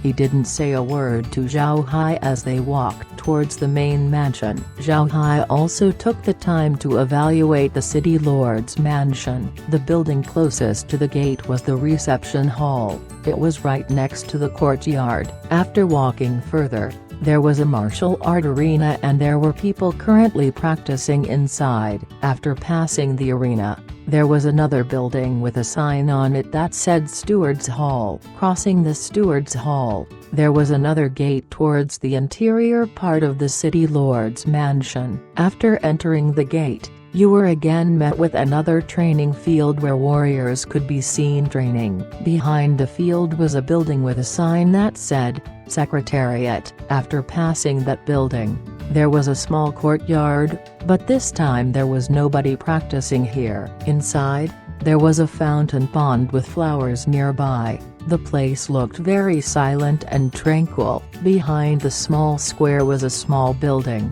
The building looked like a villa. It was very beautiful. The old man didn't stop and immediately took Zhao Hai towards the small building. The first floor of the building was huge office. It was divided into two sections. One is for proper office use while the other one was used for receiving guests. Inside the reception area, there was a middle-aged man standing there. The figure of the middle-aged man wasn't tall. He looked very thin and weak, but this person was very stylish. He dressed very well. The person had black hair, white skin, a square but small face. His features were very pronounced and gave anyone a sense of authority whenever they look at him. It was impossible for any other person to not see the feeling of imposingness just by looking at this man. The old man walked towards the middle-aged person and said, "City Lord, this is Mr. Zhao Hai." The man was looking at Zhao Hai while he listened to the old man's words. He nodded his head and said to Zhao Hai, "Welcome to Skywater City. Mr. Zhao Hai has tired himself by coming here. Please sit down." Zhao Hai hastily bowed and said, "Zhao Hai sees the city lord. The city lord is too polite." Then he took a seat. The city lord also sat down. He sized up Zhao Hai and said, "I have already read Belle's letter, and since Mr. is someone from our own side, I won't be polite and ask why did Mr. come here. Tell me anything that you need. Also, don't call me City Lord, I'm Smith Kelsey. Just call me Brother Smith." Zhao Hai didn't think that Smith would be very polite. He quickly replied, "Of course, Brother Smith. Also you don't need to call me Mr. anymore, just call me Zhao Hai." Little Hai is also good. Brother Smith should know of my present situation. I don't have any means to stay inside Ixa Empire anymore. Even other countries are not safe because of the Radiant Church. I feel that they would go to all ends just to chase after me. Therefore I can only go to Brother Smith and hope that brother would provide me refuge. Hearing what Zhao Hai said, Smith couldn't help but laugh. Brother is too polite. You're with the League, so naturally I'll treat you like a true brother. You shouldn't be very polite with me, right? Are you staying at Shelley Hotel? If you're asking me for help, then how could I make you stay at Shelley Hotel? How about this? You and your people stay here in the mansion. What do you think? Zhao Hai didn't think that Smith would actually have him stay inside the city lord's mansion. To be honest, he felt that he couldn't bear Smith's enthusiasm. He quickly said, "It's too much trouble. I think I'm better staying outside. I'll just find a place to stay." How could I trouble Brother Smith? Smith showed a faint smile and said, "You're being too polite. How could a big house such as this not have some place for you? Listen to me. Go back and pack your things to move in right away." "Ah, you don't need to do that, Uncle Phil. Go send someone to do that. To be more convenient, tell the people from the hotel that Little Hai is my brother, so I had him move inside the mansion." The old man who led Zhao Hai was apparently named Phil. He gave a nod then turned to exit the office. Zhao Hai didn't think Smith would be very swift. He didn't even have an opportunity to refuse. Zhao Hai could only force a smile. Smith turned to Zhao Hai and said, "Little Hai, didn't you also come here to do business? Bell said that you have good products in your hand. What are they?" Zhao Hai stared, then he smiled. "I have a lot of products on hand, but if we're talking about good products, then I only have a few. One of them are my Haven products." I think Brother Smiled should have heard of them. Although Haven products hadn't reached Rosen Empire and only existed inside Ixa Empire's Persal Duchy, Zhao Hai thought that with Kelsey family's information network, it would be impossible for them to not know of it. Smith smiled and replied, "I have, but just those couldn't be considered as a good business." "What else do you have?" Zhao Hai smiled. "There is also the milk wine that I'm supplying Shelley Hotel. It's high-quality milk wine." As he said that, he turned his hand as he placed a couple of liquor bags on the table. Then he continued, "This milk wine used the Beastman's method to ferment, but I added my own methods to improve it. This is much better than the fruit wine the people in the continent consumes. Also, this is a strong liquor. It only takes a small cup to make any average person drunk. From what I know, this is the only liquor of its type in the entire continent. It's a unique product. Currently, I have a partnership with Bell and Shelley Hotel for this product. I supply Bell with 1,000 jin per month while Shelley Hotel gets 10,000 jin. Does Brother Smith want to taste?" Smith looked at the liquor bags on the table. He saw they were the most common liquor bags used by the Beastmen. Kelsey family controls the entire Skywater City. This was the most famous port inside Rosen Empire, so it was natural that there were also a lot of ships that sail from here to the Beastman Prairie and vice versa. At the same time, Kelsey family also had a lot of ships sailing to and from the prairie, so Smith naturally had seen this kind of liquor bag a lot. Zhao Hai looked at Smith calmly. He took out some milk wine to test Smith. He wanted to see whether Smith would dare drink the wine that he brought. From the moment he met Smith, Smith was very enthusiastic. Although his enthusiasm was great, Zhao Hai couldn't help but be a bit skeptical. Smith allowed him to stay inside the city lord's mansion, which was also Smith's place. Zhao Hai thought that making him stay inside the mansion was not only for protecting him, but also for monitoring him. If Smith was not suspicious of him, then he would certainly drink Zhao Hai's liquor. If he was, then he wouldn't drink the liquor. Smith took the liquor bag and carefully looked at it. He nodded and said, This is certainly beastman craftsmanship. Little Hai, do you have business with some beastman back in the prairie? At the same time, Smith opened the lid and directly poured the drink into his mouth. Seeing Smith drink the wine, Zhao Hai's heart couldn't help but loosen. It seems that Smith really believes him. But as soon as he saw the liquor bag that Smith was holding, he knew that something bad was going to happen. Fortunately, his movement was quick enough. When Smith poured the liquor in his mouth, he felt his mouth were on fire, so he immediately spat out the liquor. Zhao Hai was slow. He will certainly meet the spit at face value. This was the main reason why Zhao Hai decided to get out of the way. He saw from the liquor bag that the milk wine that Smith took was the one with the highest degree of alcohol. While holding the liquor bag, Smith was coughing again and again. He didn't imagine that this wine would be strong to such a degree that as soon as it reached his mouth, it seemed like he was swallowing charcoal. It was too fierce.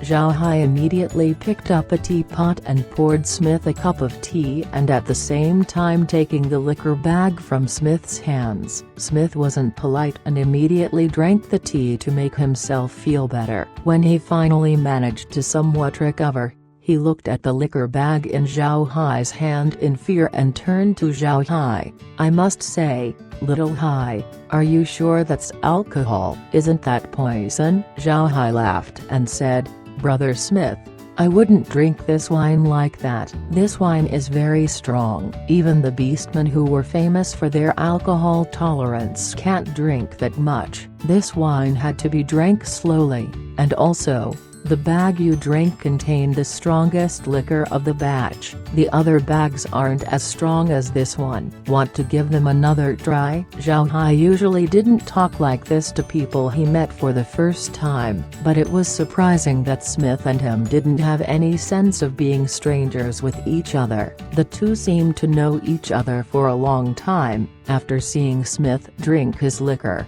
Zhao Hai wholeheartedly took Smith as a friend. Shaking his head, Smith replied, "Forget it, it is too strong. I can't stand it. But this wine is truly very unique. It's very great business." "Good, I will support you. If you need a store, or some business connections, just tell me and I'll help you." Zhao Hai couldn't help but get moved as he listened to Smith. He currently didn't have any connections as well as a place to sell his products. But Smith actually helped him solve these two problems. Who wouldn't be moved with such gesture? However, Zhao Hai also knew the quantity he had on his hands. He shook his head regretfully and said, "Unfortunately, we don't have enough to sell massively. Although this liquor is good, the amount I could produce wouldn't be able to meet the demand. We still need for quite some time before we could provide massive supply." Smith nodded and said, "Do you have anything else? Show me and maybe I can help you." Zhao Hai also nodded. "There is. This one is rations." These rations were something meat that the beastmen air-dried and seasoned to be used in times of battle. "I'm going to have these rations sent to the continent and sell it to mercenaries. Brother Smith, do you think that this is feasible?" Chapter 357. Sweet Plum Courtyard. Smith was stunned. He knew about rations since the Kelsey family would frequently come in contact with beastmen. He knew that beastmen would get into wars very often, and while they do so they would also make rations, so Smith was very familiar with them. He actually didn't think that Zhao Hai would want to sell these rations in the continent. However, his idea was worth trying. Mercenary food was quite monotonous, so if they were served rations, they might take a liking to it. But Smith still frowned and said, "Little Hai, these rations are made of argilly and those are also very valuable in the continent. Making them into rations seems to be quite wasteful." Zhao Hai smiled and said, "Actually, my rations aren't all made from argilly. Although I have some business inside the prairie, the amount of argilly I have isn't that much. Aside from argilly, my rations are also made from blue-eyed rabbit meat. You should know that blue-eyed rabbit meat don't sell very well in the continent, so I made them into rations," Smith replied. "Blue-eyed rabbit, this is new to me. Aren't blue-eyed rabbits generally used to make canned food? Did you try doing that?" Zhao Hai smiled. "I did, but the amount of blue-eyed rabbits that I have is quite a lot. They wouldn't be able to be made into canned food, so I made them into rations. Also, I don't want to sell entire blue-eyed rabbits since I need their skin for myself." Smith smiled and said, "Let's go along your plan. Selling these rations can make those mercenaries remember us, whether it was you or my Kelsey family." Zhao Hai nodded. "But this way, there is another problem. We need to deal with those rabbit skins, and I also need to sell some wool products. What do you think about this, Brother Smith?" Smith waved his hand and said, "You don't need to worry about these things. I'll take care of it. You still need to spend some time to get used to the statistics of your business and also see who you can sell your stuff to. If you have any problems, don't hesitate to approach me." Zhao Hai smiled. "I will, but Brother Smith, I'm very curious. Why are you treating me this well when we only had met for the first time?" Smith looked at Zhao Hai and sighed.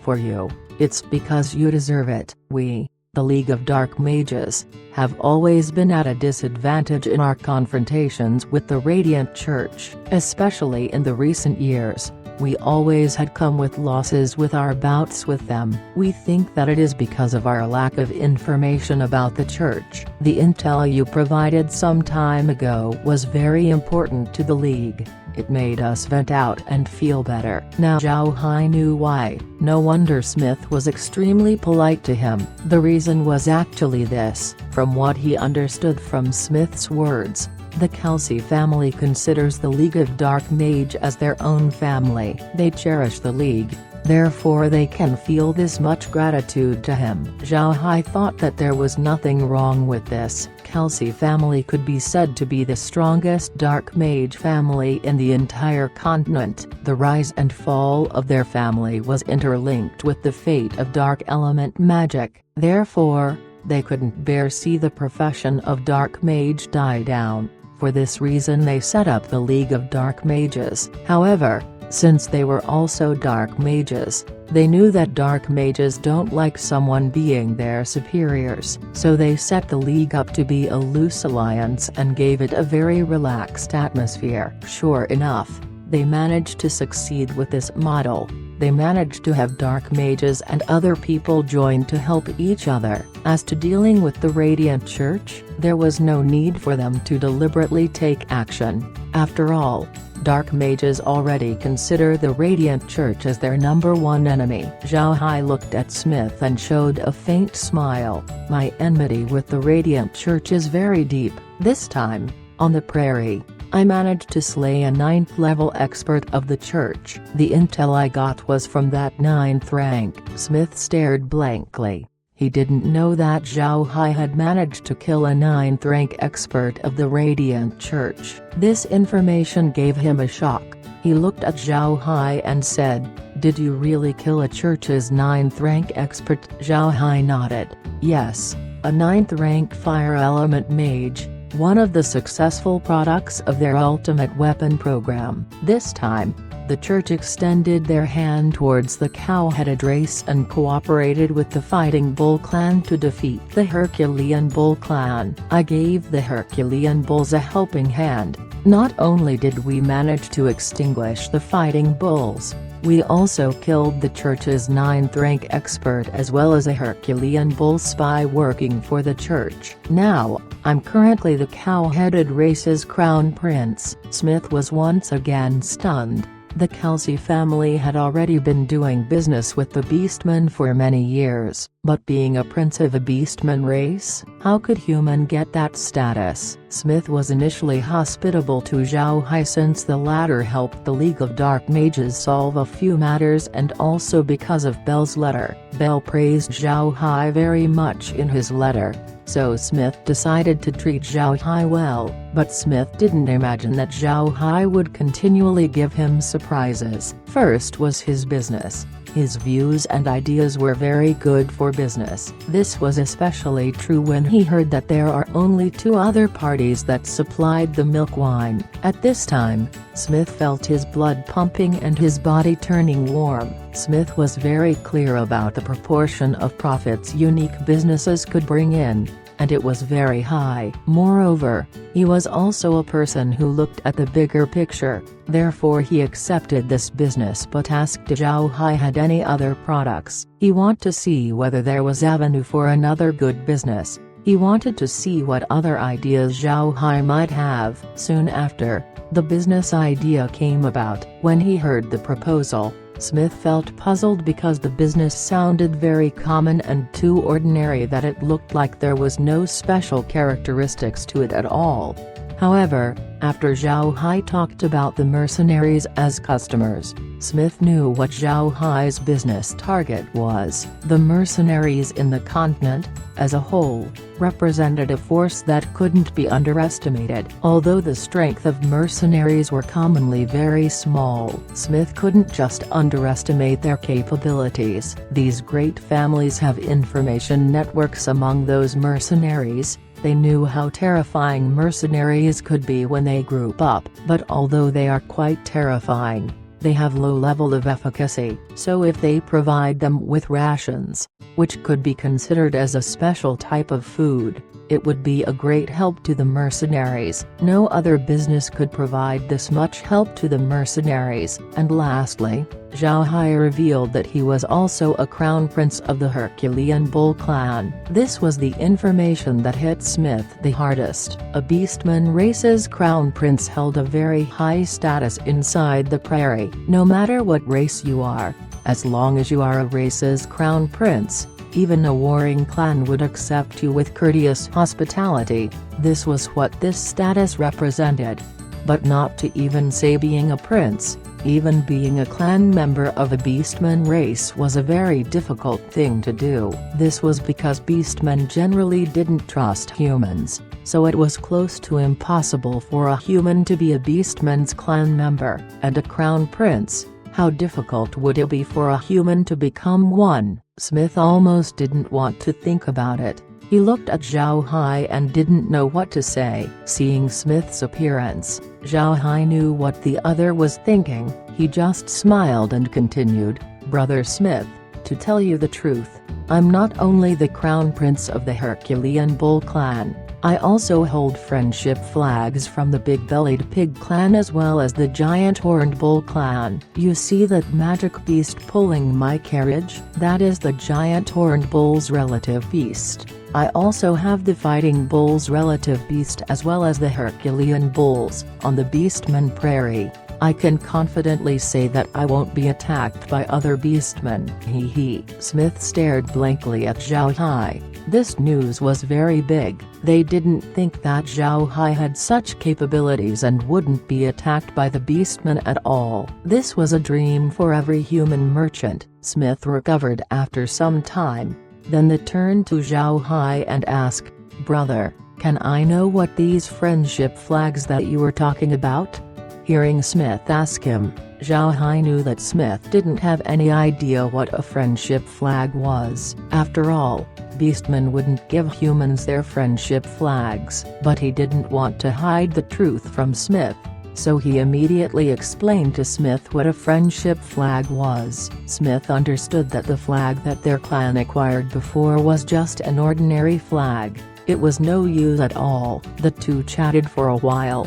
Smith got a new understanding of the matters between beastmen. At this time, Phil came in and said to Smith and Zhao Hai, "Master, Mr. Wales, the food is ready. Please take a seat at the dining hall." Smith stood up hastily along with Zhao Hai. "Little Hai, let's go.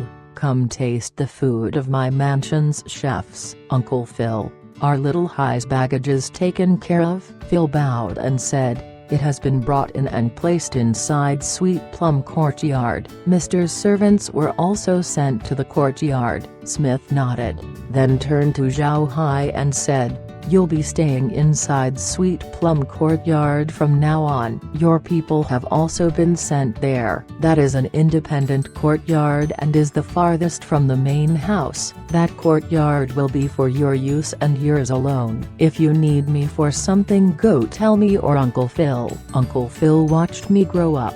He has my utmost trust. If you need anything, just tell him and he'll help you. Zhao Hai smiled faintly and said, "Good, I'll remember it." Brother doesn't need to worry about it anymore. After talking, they headed towards the mansion's dining hall. The dining hall of the city lord's mansion was placed in the middle of all the courtyards. The hall was very large.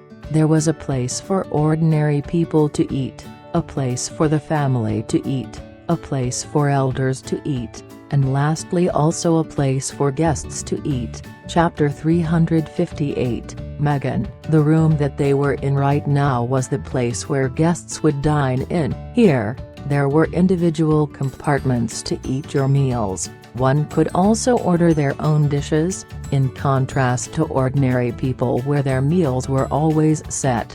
After eating in the dining hall, Phil took Zhao Hai directly towards Sweet Plum Courtyard where he was going to stay in. Sweet Plum Courtyard was named after its famous Sweet Plum Garden, which houses all kinds of sweet plums. At this time, it was the season for the plums to bloom, filling the entire courtyard with a pleasant fragrance. Although Zhao Hai was admitted to Sweet Plum Courtyard, Ruian wasn't invited and she just stayed inside Shelley Hotel. However, Zhao Hai still took measures for her to be taken care of. When Zhao Hai had finished eating his meal and headed to Sweet Plum Courtyard, Laura and the others were already waiting for him inside a room of their new residence. In addition to the Sweet Plum Garden, the courtyard also had a small area in front of the main house. The entire yard could fit about 100 people.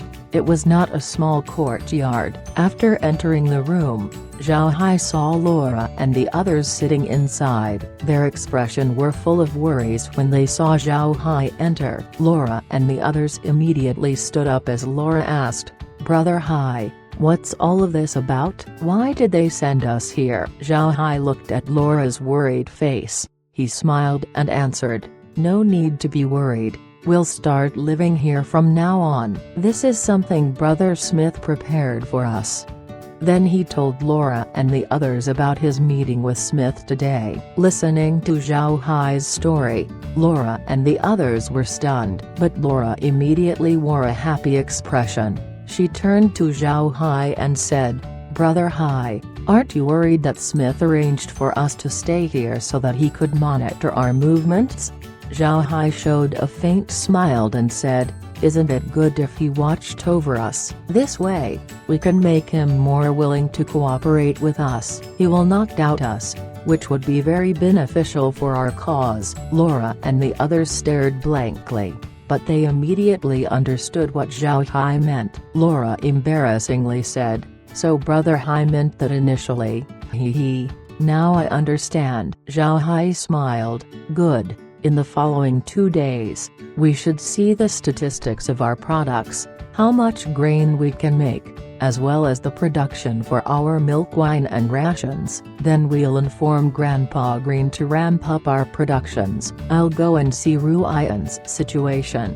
As soon as Uncle Evan arrives here, Ruian could immediately board their ship." Laura smiled. "Making Ruian go home is also one of our worries." "Right, Brother Hai, it's currently early winter, there's little business in the prairie. How about we go see the other nations?" Zhao Hai smiled faintly and said, "I also think so, but now is not good. It's best if we stabilize our business here. We need to get our shop outside set up as soon as possible." Laura nodded.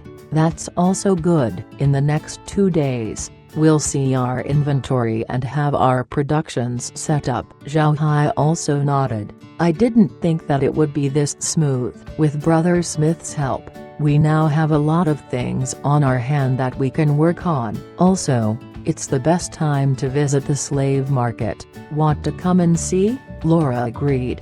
That's a great idea. What we lack the most are skilled people. Although we brought a lot of beastmen slaves, those slaves have zero experience in planting crops. This matter is a very big problem, so it's best if we go find additional human slaves, especially those who have skills and are literate. Zhao Hai nodded. Right.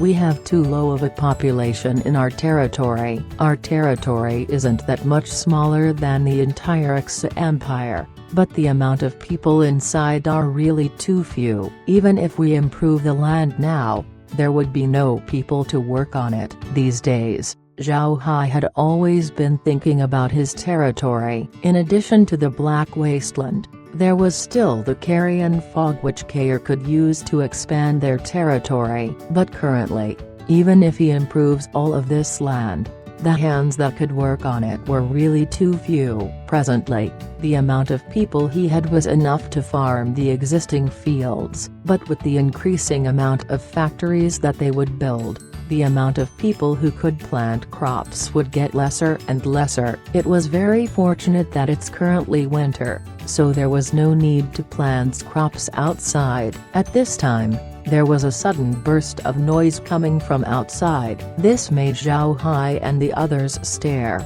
This courtyard was arranged for them by Smith. It was very strange for someone to come in. What is this all about? Zhao Hai's expression changed. He turned to Shun and said, "Shun, take a look and see what's happening, and make sure to don't offend anyone."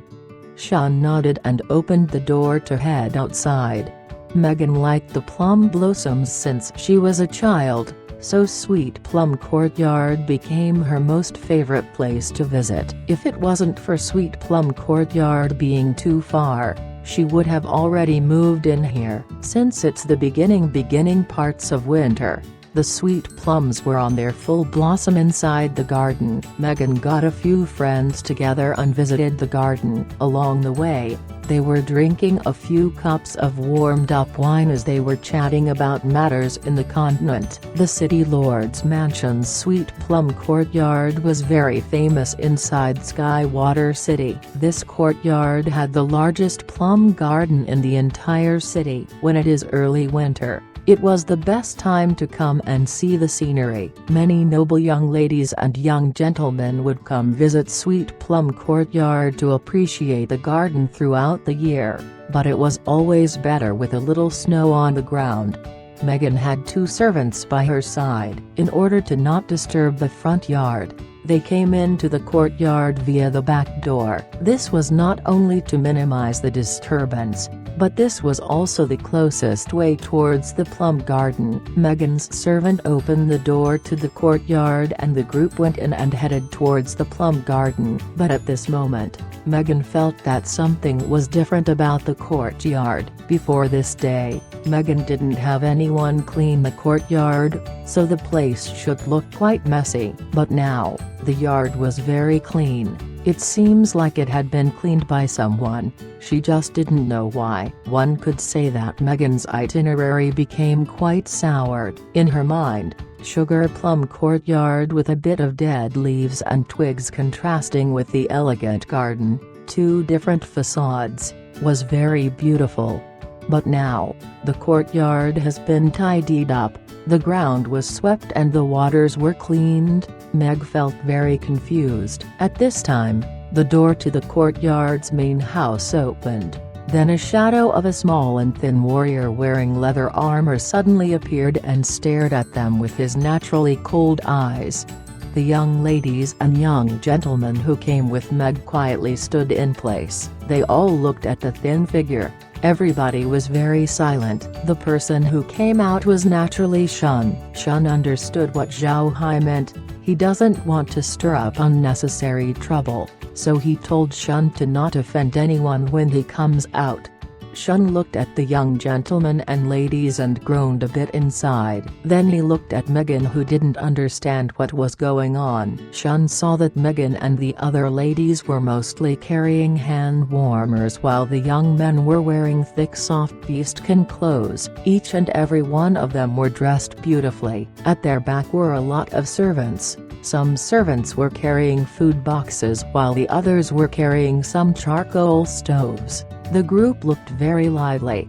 After taking a look at them, Shun understood that Megan should be the daughter of the city lord and had her other friends come over and visit the sweet plum garden. He wasn't surprised about any of this. After all, when they arrived here, he went around and performed some scouting all around the courtyard. Right nearby the back door, there was a small area that was very near to the garden where people could go and enjoy the scenery. Looking at Megan's entourage, Shun immediately understood what they were doing. Shun bowed towards the group and said, "This one has seen young lady Megan. This one is my young master whale servant." Today, the young master came to visit the city lord and came to be bestowed this sweet plum courtyard to settle in. "I have to ask the young lady to forgive me." Shun's words were very attractive, but it also went straight to the point. It was informing Megan that Zhao Hai's group were invited by the city lord and did not break in. He also politely asked Megan and his group that they could leave. Megan stared.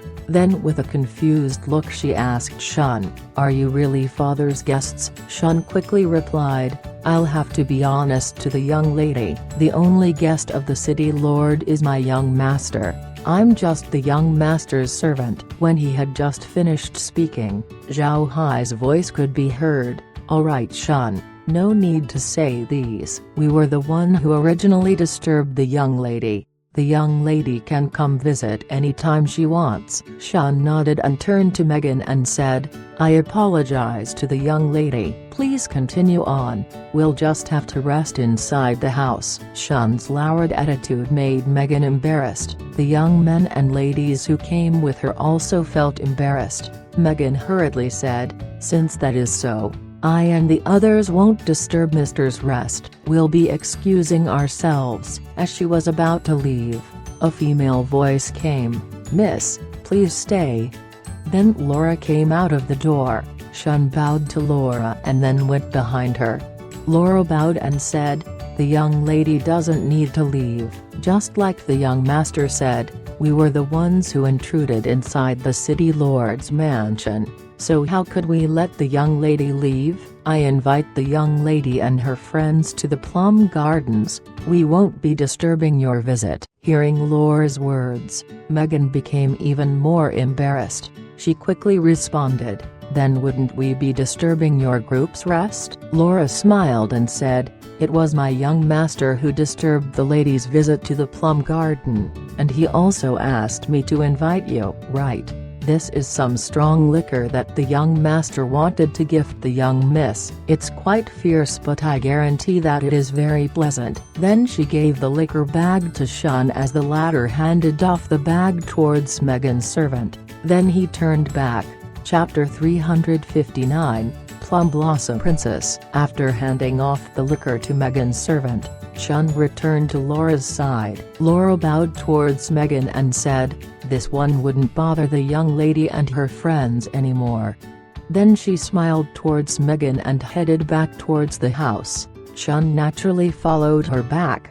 Megan was surprised to see what just happened. They were some of the less influential children of their families, or those who were not that valued by the direct line. Thus they didn't have much experience. They hadn't experienced this kind of situation before, so it's good that they now knew what they should do. It took long for Megan to respond. She glanced at the closed door, then bit her teeth as she turned to the group and said, "Let go, we'll head to Sweet Plum Garden."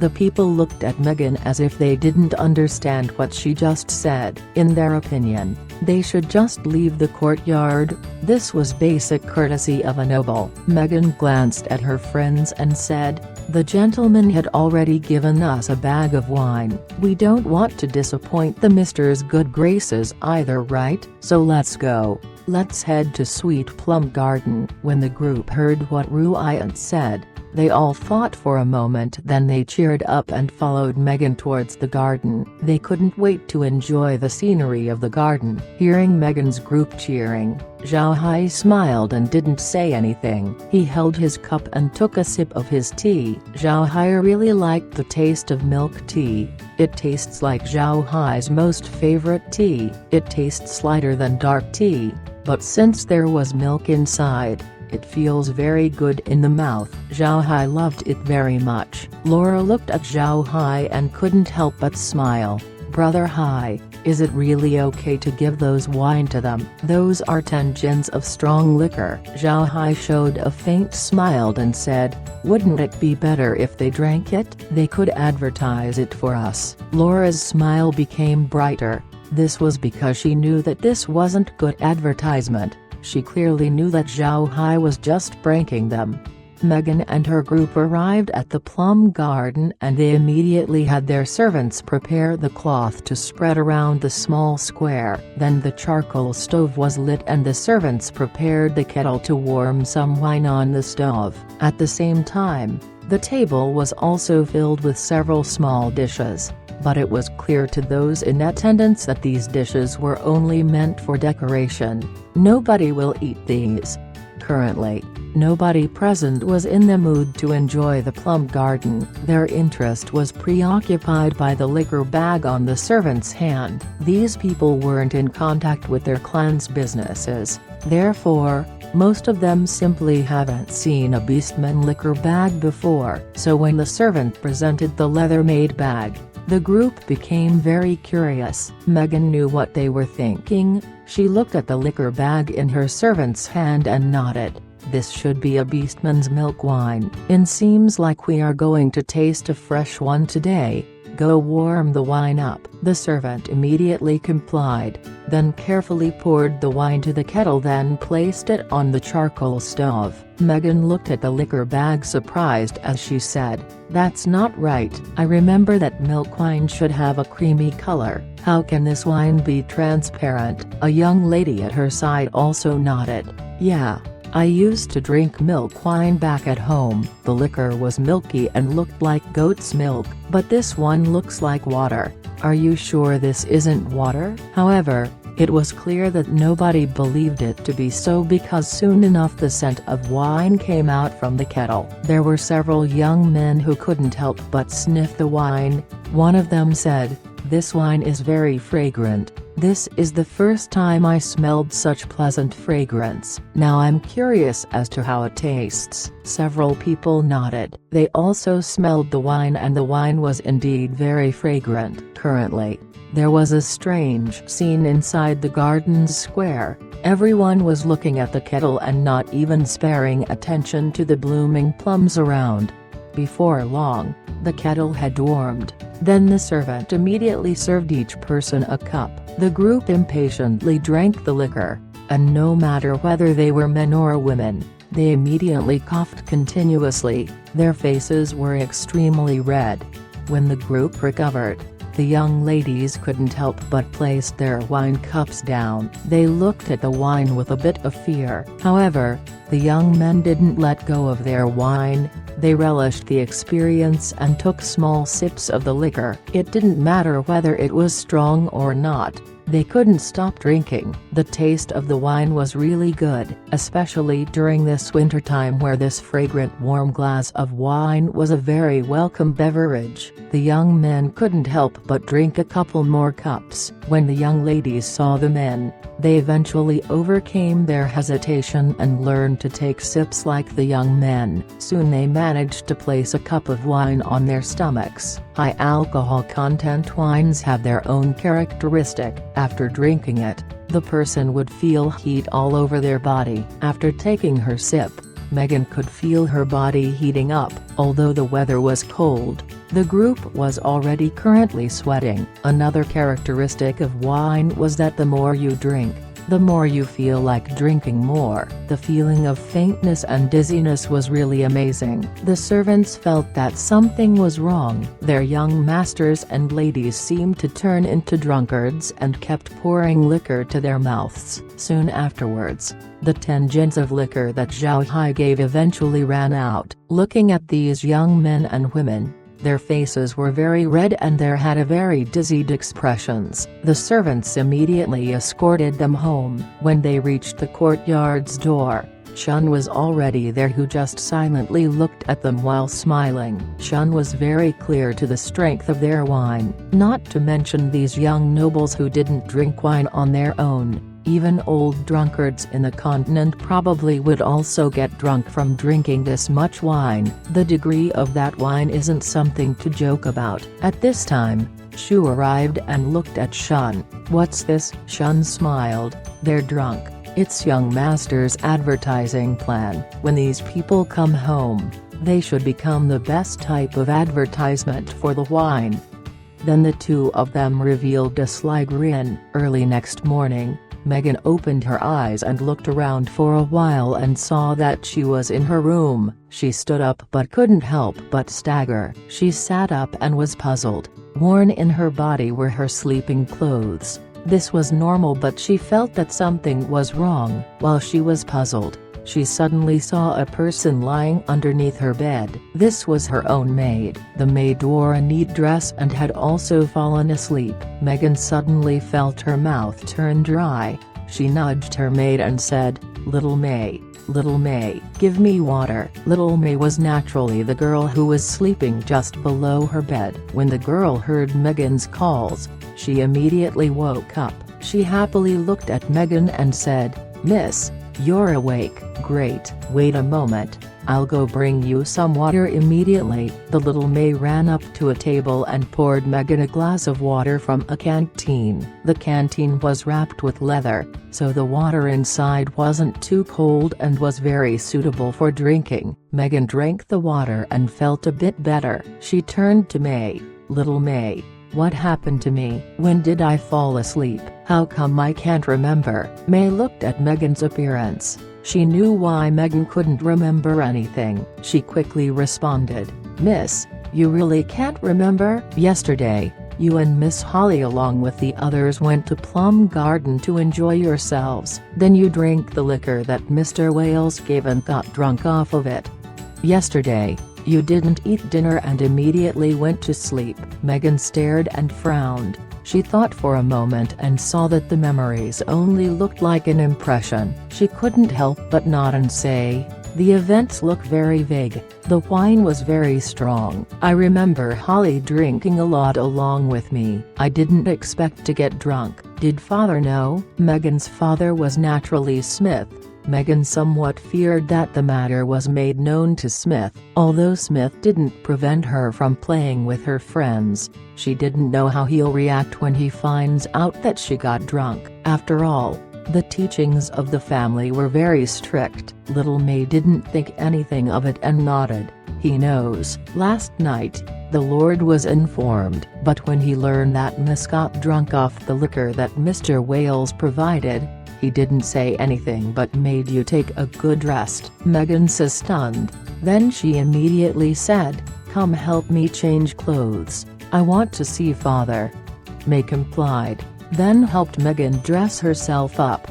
At this time, the family was eating their breakfast, so Megan went towards the dining hall. She naturally went to the section where the members of the family ate. That was where Smith usually ate. Kelsey family had a definite order of rules. If there were no special situations, all of the family members should dine inside the dining hall. If someone dared to make false excuses just to avoid having a meal with the family, they would be heavily punished. This rule was to make everyone in the family understand that you are on the same level when they ate. If you want to eat at a more advanced place, then you'll have to work hard and provide huge contributions to the family. Megan arrived at the dining hall where they usually ate their meals, but when she entered the room, She froze. She didn't expect to see that her father wasn't there. Not even a single one of her family was present. At this time,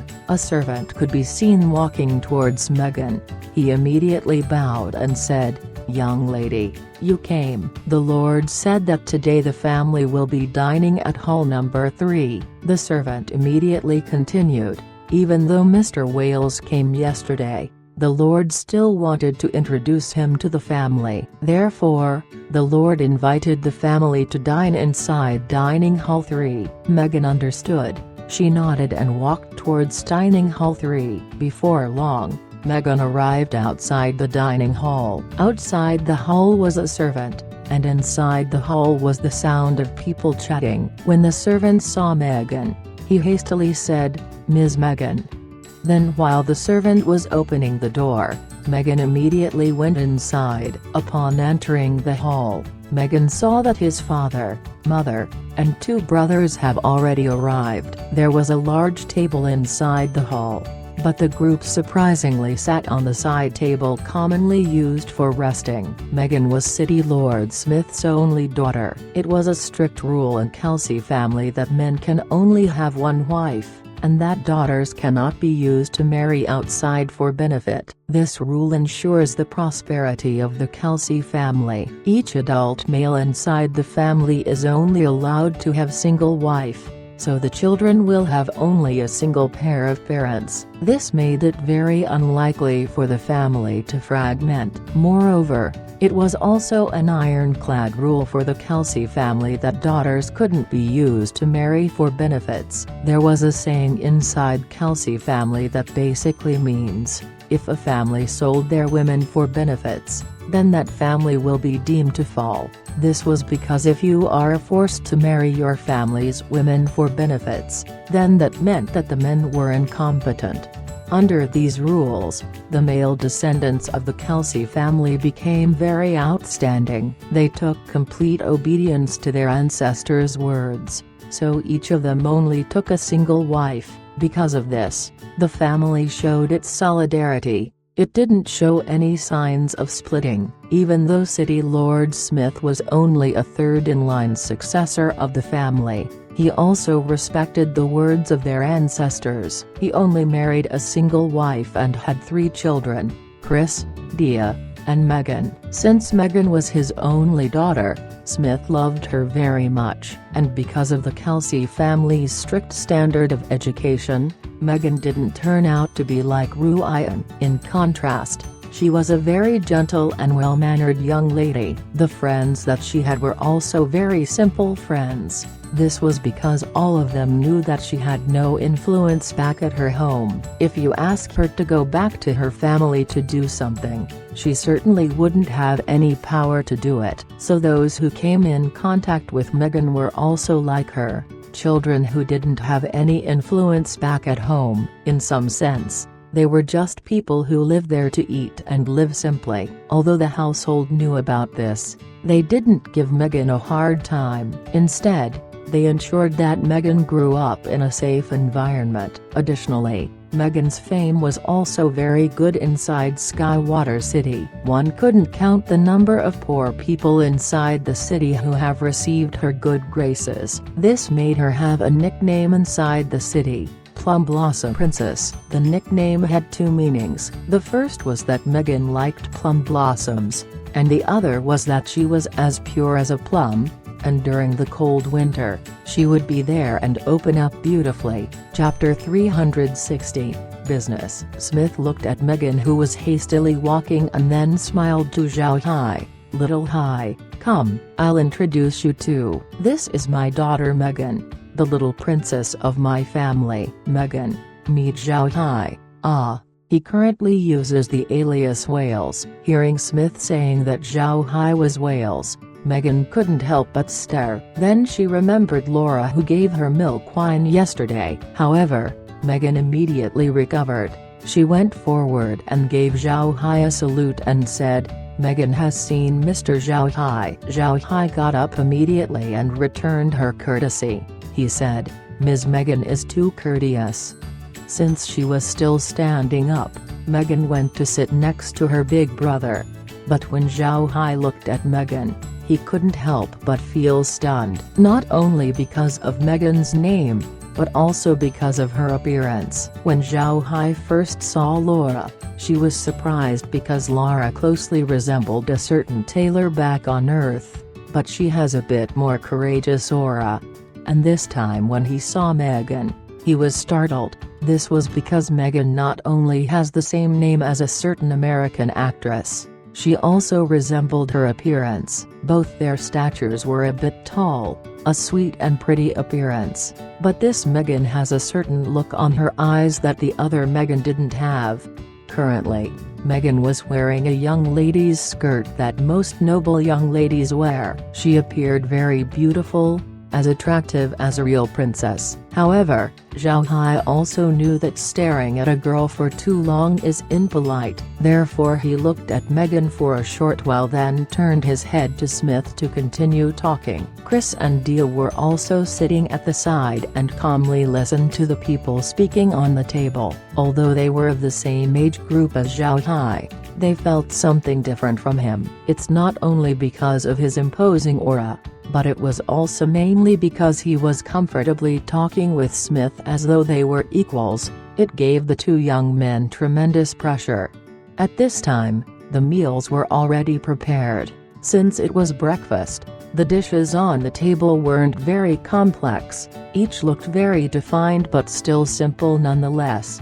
Smith invited Zhao Hai and the others to the table. Laura and Meg were Zhao Hai's fiancées, so naturally they were also ushered to the table. In Skywater City, Laura and Meg didn't need to play a role as Zhao Hai's maids. Presently, Zhao Hai introduced them as his fiancées. On the table, Smith introduced Megan to Laura and Meg. Laura and Meg were of the same age as Megan, so naturally Smith was hoping that Laura could befriend his only daughter. After breakfast, Zhao Hai asked Laura and Meg to go the city and play around with Megan while he went to his carriage and went to Shelley Hotel and see Ruian. He also needed to see Marriott and have his cooperation with Shelley family begin. The bull-pulled carriage arrived at the hotel's front door quickly. When the carriage arrived at the hotel, an attendant immediately came forward to greet Zhao Hai while another one went and informed Marriott and Might.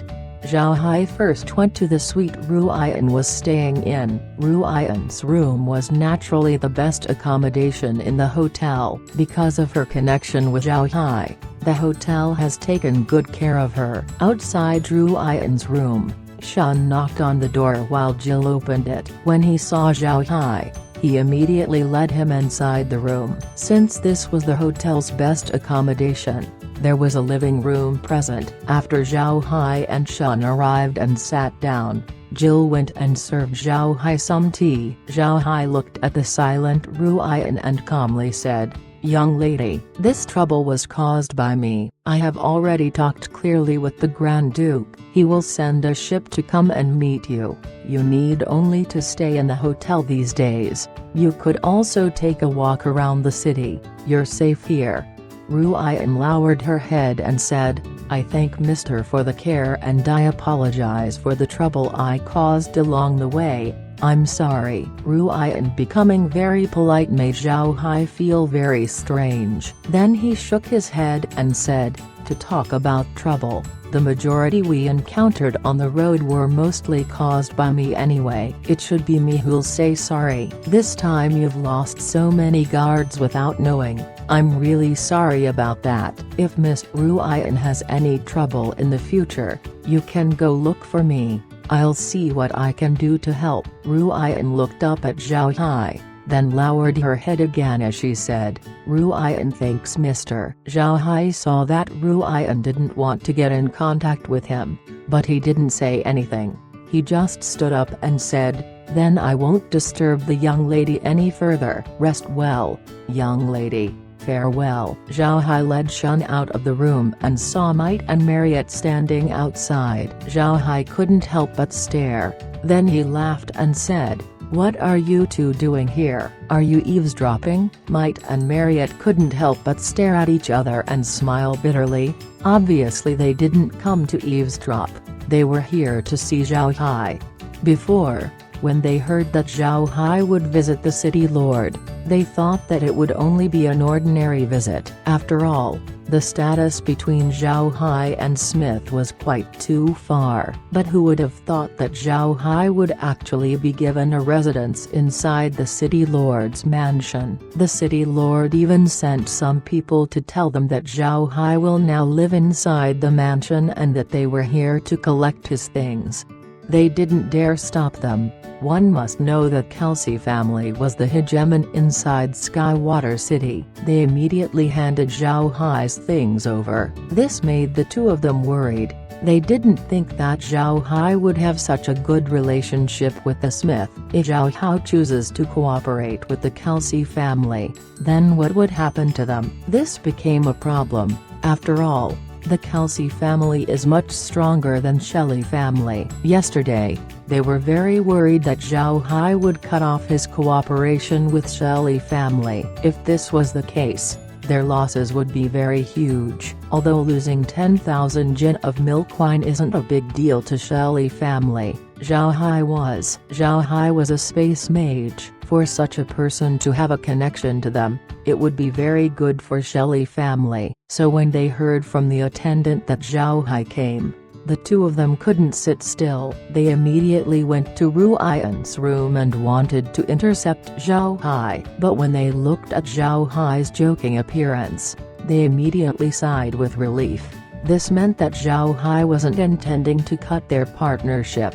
Marriott immediately smiled and said, "How could we just let you go? Come, let's drink a couple of cups." Zhao Hai didn't refuse and followed Marriott to his office. After the three sat down, a waiter poured the three of them a cup of fruit wine each, then he retired. The people that remained in the room were the three people and Shun, who stood at the side. Marriott saw that Zhao Hai didn't make Shun leave, so he reckoned that Shun must be Zhao Hai's confidant. He didn't hold back and asked Zhao Hai, "Wales, you're close with City Lord Smith?" Zhao Hai smiled and said, "It's just okay. The City Lord was being overly hospitable, so I have no choice but to accept his invitation. He also gave me Sweet Plum Courtyard, but I don't like living there. It's too constrained. I might as well live outside." Marriott can only smile bitterly.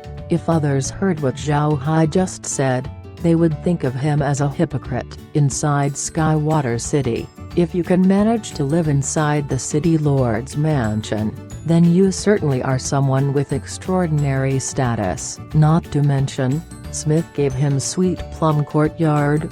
This was one of the best courtyards inside the mansion. Might gave a smile and said, "Come on, stop showing off." "Right. Did you make a partnership with the city lord?" Zhao Hai nodded.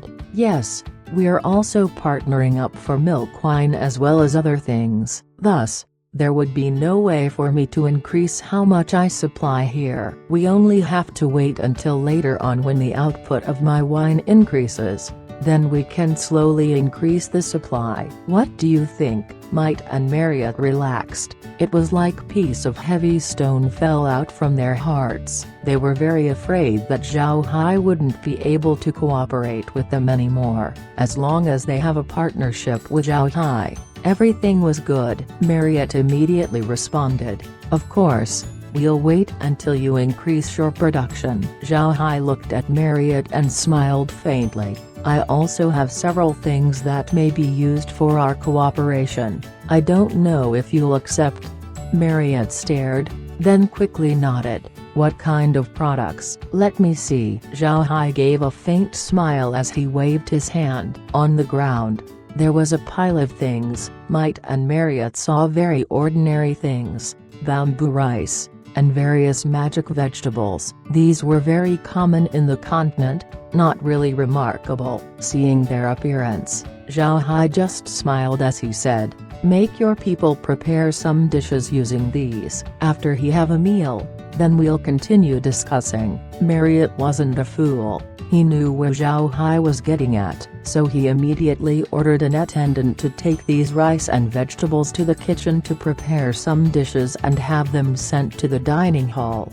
Before long, the group arrived at the dining hall and saw the dishes. The dishes were very ordinary. Zhao Hai smiled and let Marriott taste it. Marriott wasn't polite, and he immediately tasted the food. Marriott immediately noticed the differences on this dish. Although these were ordinary dishes, they were cooked by the chef who made his food every day. But today he felt that even though he had eaten the exact same dish, this one was much better than what he usually ate. Marriott could confirm that the improvement of the dish's taste wasn't related to the chef.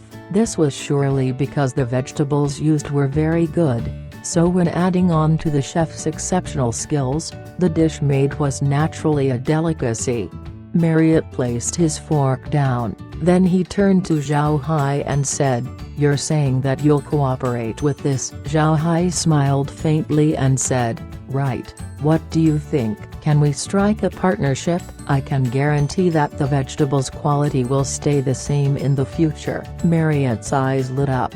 "Of course, with your vegetables, the services of our hotel will reach another level. By the way, how much vegetables could you supply?" Chapter 361, Firefish Business. Zhao Hai smiled and said, "Plenty, and I also have some magic vegetables not seen before in the continent. If you are interested, I can also supply you with those vegetables along with a few recipes. This will become your unique business." Interested? Marriott's eyes lit up even further. He looked at Zhao Hai and said, "Really? If you have vegetables that didn't exist in the continent, then we want a lot of them." Zhao Hai laughed. "Brother Marriott, you're being too greedy. I like it. Be relieved. When I go back, I'll immediately make an inventory on how many vegetables I could produce each day. I'll tell you after then. What do you think?" Marriott nodded and said, "Good. Then I'll wait for the news." "Much better if it came sooner." Zhao Hai nodded, then looked at Marriott. "Brother Marriott, I have another business. I don't know if—" Without even waiting for Zhao Hai to finish, Marriott immediately replied, "Sure." Zhao Hai continued, "I haven't even said what business it is. This business is risky. If they're not a big family like the Shelley family, they won't be able to handle it, even afford it." Marriott's expression sank. Then he calmly asked, "Tell me the business. As long as it's your business, the family will be willing to cooperate." Zhao Hai smiled faintly then said, "It's not that serious. This business can also be considered as a unique business, but this one will make a lot of people jealous." "Firefishes." Marriott stood up. He looked at Zhao Hai and asked seriously, "Firefish? How much do you have?" Zhao Hai gave a smile and said, 10,000 per month. Marriott muttered, 10,000, 10,000. While Marriott was walking back and forth, Zhao Hai observed his appearance and couldn't help but faintly smile. Then he turned to the still surprised Might. He shook his head and said, "Hi, these two people, it seems like they went to another dimension." After hearing Zhao Hai's words, the two people immediately recovered. They looked at Zhao Hai with eyes as bright as the sun. Marriott rushed towards Zhao Hai and said, "Brother, are you sure about what you just said? Can you really provide the family with 10,000 firefishes per month? It's not 100 or 1,000 but 10,000? Zhao Hai smiled and confirmed, "Correct, it's 10,000. How about that? Would you dare take this business?" Marriott laughed and said, "Of course, I'd be killed by the family if I decline this business, brother." "Ah, you really are my lucky star." "Your Shelley family's lucky star." Zhao Hai smiled. "Come on, they're just firefishes. If you have a lot of money, you can easily get tired of it. To tell you the truth, I barely eat it anymore." Marriott didn't get angry with what Zhao Hai said. He only retorted, "Other people will beat you up if they hear what you just said, brother. You don't understand the current situation of the Shelley family. When we were pressured by Grand Duke Lionheart inside Rosen Empire, our businesses on other parts of the continent became affected as well. Even if we managed to deal with Lionheart, our hotel business would still be in a slump for a long time, but now that brother will supply us with fire fishes and vegetables, we could use them to promote our hotel and get good business. This is why I said that brother is really Shelley family's lucky star. But brother, does City Lord Smith know that you have some fire fishes? How could he let go of this business? As a native, Marriott clearly knew the value of fire fishes to the people in the continent. The reason fire fishes were valuable was because they were very rare. If it could be seen everywhere like radishes on the street, it wouldn't be valuable. This firefish business was sure to be profitable. Do not underestimate 10,000 fire fishes per month. After processing, Shelley Hotel could bring from at least 4,000 to at most 50,000 gold coins per day in income. For other people, seeing the amount of profit that these fire fishes could generate, how could they be willing to give it up? Upon hearing Marriott's question, Zhao Hai shook his head and said, "This is something that Brother Smith didn't know. But don't worry, when I head back I'll go and inform him. After all, these fishes are mine, so I get to choose who to sell it to." He wouldn't object as to who I partner up. "Right, I can supply you with 10,000 fire fishes per month, but you need to make sure to prepare somewhere the fishes could be stored. You should know that these fishes are quite fragile." Marriott nodded. "Yes, this should be readied. Don't worry, I'll have it ready in no time." Zhao Hai faintly smiled. "Then that's it. In 2 days I should have everything inventoried. You'll also have to tell me where to take the products, but I'd much prefer them delivered here. Transporting cargo to Skywater City is very convenient." Marriott nodded. "Okay, good. Also, how would you transport the fire fishes? Will they come in a single shipment, or is it possible for you to do them in batches?" Zhao Hai smiled. "Okay then. Let's do them in batches. Every batch will take 10 days. The first 2 will have 3,000 fishes while the last one will have 4,000. What do you think?" Marriott smiled. "That's good. Ha ha ha. Then it's settled. We'll just wait here for the news." Zhao Hai nodded, then stood up. "Then I'll head back first. I still need to tell Brother Smith about the fire fishes as well as the other businesses." Then he walked out of the office with Marriott and Might escorting him. Looking at Zhao Hai leave, Marriott and Might returned to the office. Marriott looked at Might and said, "Might, where did you say Zhao Hai was from? How did he have so many good things on his hands?" Might replied with a still smile, "You haven't checked with the family?" "Well, there's no point anyway since there's not much information about him. From what the family found out, the earliest period where Zhao Hai appeared was when he came from the Black Fortress. It's the only thing we got from his appearance. He was very low-key, his means were also very fierce, and he always had a lot of good things on his hands. It was precisely because of these products that he couldn't stay inside Xa Empire because of Southern King Boris. Boris coveted the things on his hand and even made Zhao Hai form an enmity with the Marquis family. It was then that Laura had a falling out with the family and went with Zhao Hai. She even got engaged to him. It could be said that he had gained 2 good things: Laura's business experience as well as the amount of money he made. Afterwards, they went to the prairie. Nobody knew what he did at the Beastman Prairie. He just suddenly appeared again disguised as whales and went straight to here. Marriott nodded. His identity is too mysterious. Moreover, he came from Black Fortress, a very chaotic place. No wonder nobody could look him up. I suspect that he's from a powerful influence sent to get trained, and especially to amass a lot of money. Otherwise, how would Smith be good to him? We all know that Smith is a fairly arrogant fellow. Might agreed.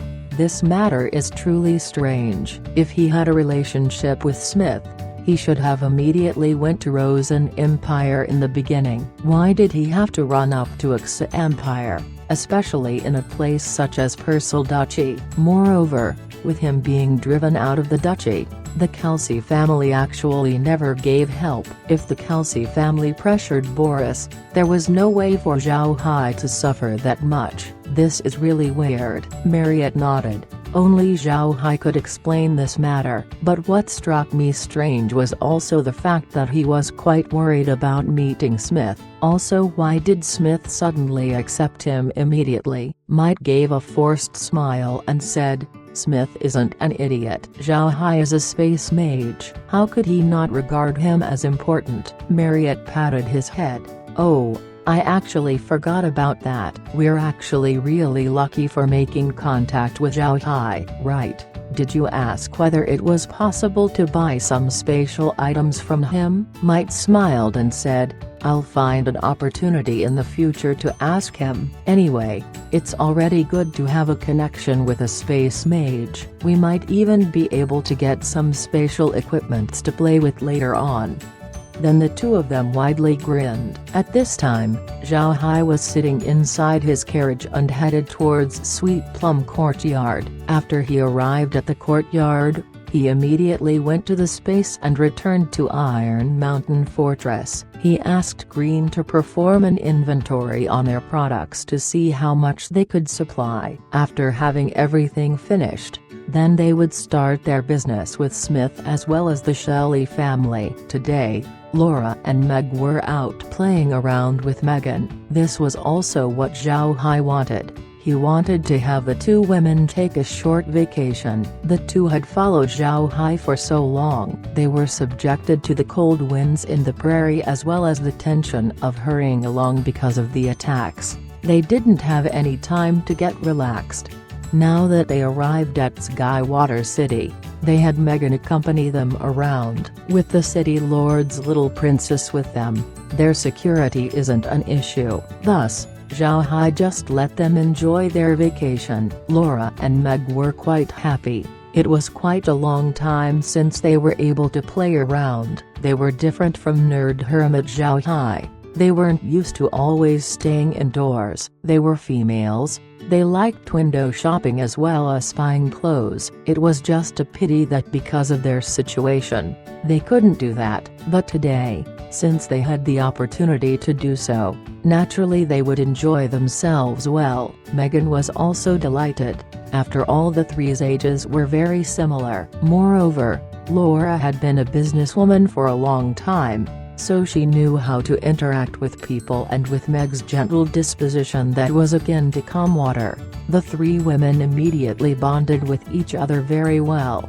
But Megan was confused as to why such beautiful women like Meg and Laura would like Zhao Hai. She really couldn't see anything remarkable with the man. Megan was only 17 years old. Ladies at her age wanted to fantasize. In her opinion, her lover should have a high status, long hair, and a gentle temperament. With Zhao Hai, quite a few of those qualities weren't present. She couldn't understand why women like Laura and Meg took a liking to Zhao Hai. Chapter 362, The restaurant is attacked. Yes, to Megan's eyes, Meg and Laura were very outstanding. It even extended to near, to Megan. She was a very good lady. Unexpectedly, these three girls were actually with Zhao Hai. Megan couldn't understand. She has seen Zhao Hai. He was not tall for Laura, and his appearance was also ordinary. Manners? In general, he looked very boring.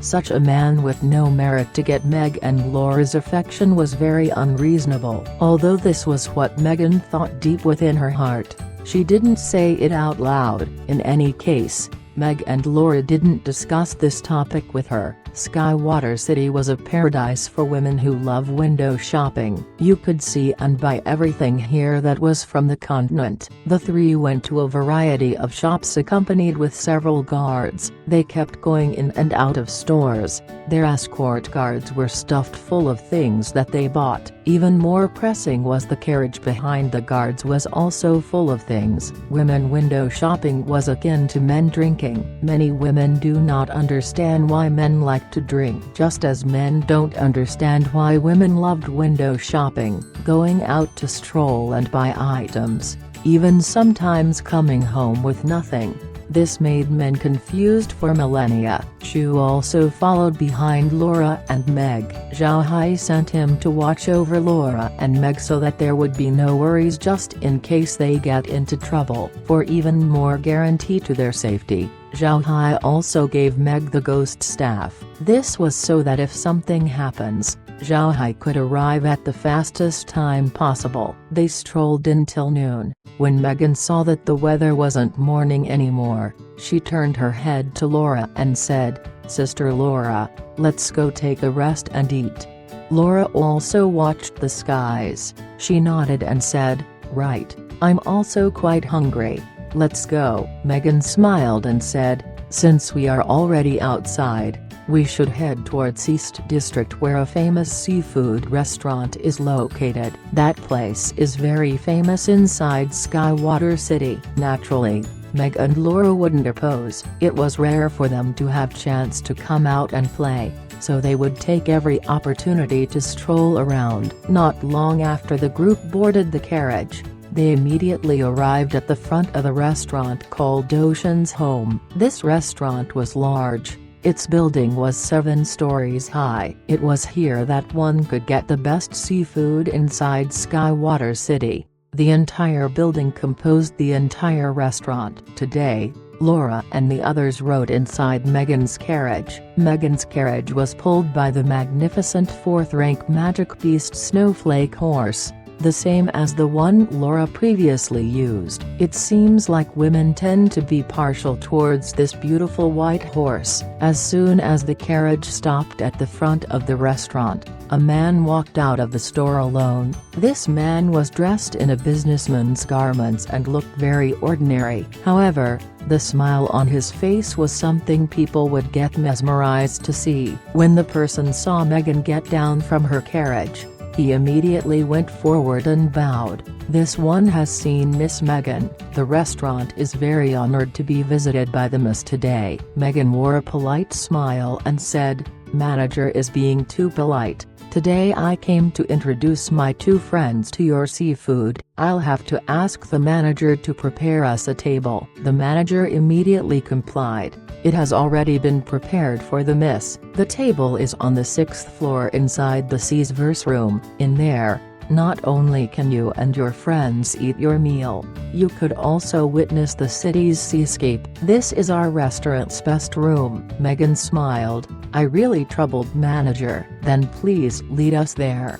Then the manager made an inviting gesture and welcomed Megan and the others in. The manager personally led Megan to the lift and up to the 6th floor, then into a room named Seaverse. The room was very nice. It was more than 40 square meters with a resting area as well as a dining area. The resting area faced the clear glass window showcasing an amazing seascape. On the sky blue sea, ships could be seen docked. Sometimes there would be smaller ships that passed by those larger ships. The scene looked very beautiful. Because Skywater City was beside the sea, it was still quite warmer here than other places even though it is winter. Today, the city's skies were very beautiful.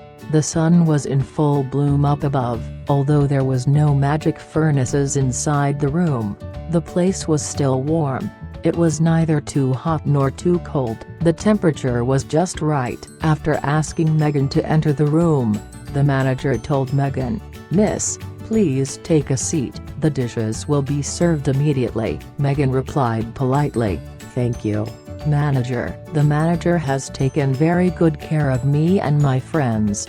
The manager nodded and smiled. Then he turned to exit the room. Laura looked at the manager's departing back. Then she smiled and said, "This manager is very interesting. He's very well behaved. Do you know him?" Megan smiled and said, "Not really, but he's a person from Count James' family. The relationship between Count James and our family isn't bad." Laura understood.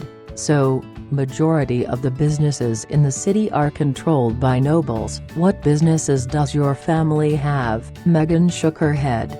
"I don't know about these things nor did I care about it, but the businesses of the family should bear our family insignia. I think they should be very easy to recognize." Laura nodded. "Right, from what you said, Your family should have more than 100 businesses in the city just from what I counted today." "Amazing. That's a lot." Meghan stared blankly. "Really? That many? Why didn't I notice?" Hee. "Why did you take count of the businesses?" "You want to seize the businesses of my family," Laura replied. "I'm afraid I'll exhaust myself if I manage to get your family's property. I just want to see the kinds of businesses your family has. You should know that Brother Hai came here to do business and he'll also partner up with your family. I just want to understand the businesses your family depended on." Meghan looked at Laura and asked, "Why are you very attentive? Does your fiancé let you handle these matters?" "Then what does he do?" Laura wore a stiff smile and said, "He has way more important things to do.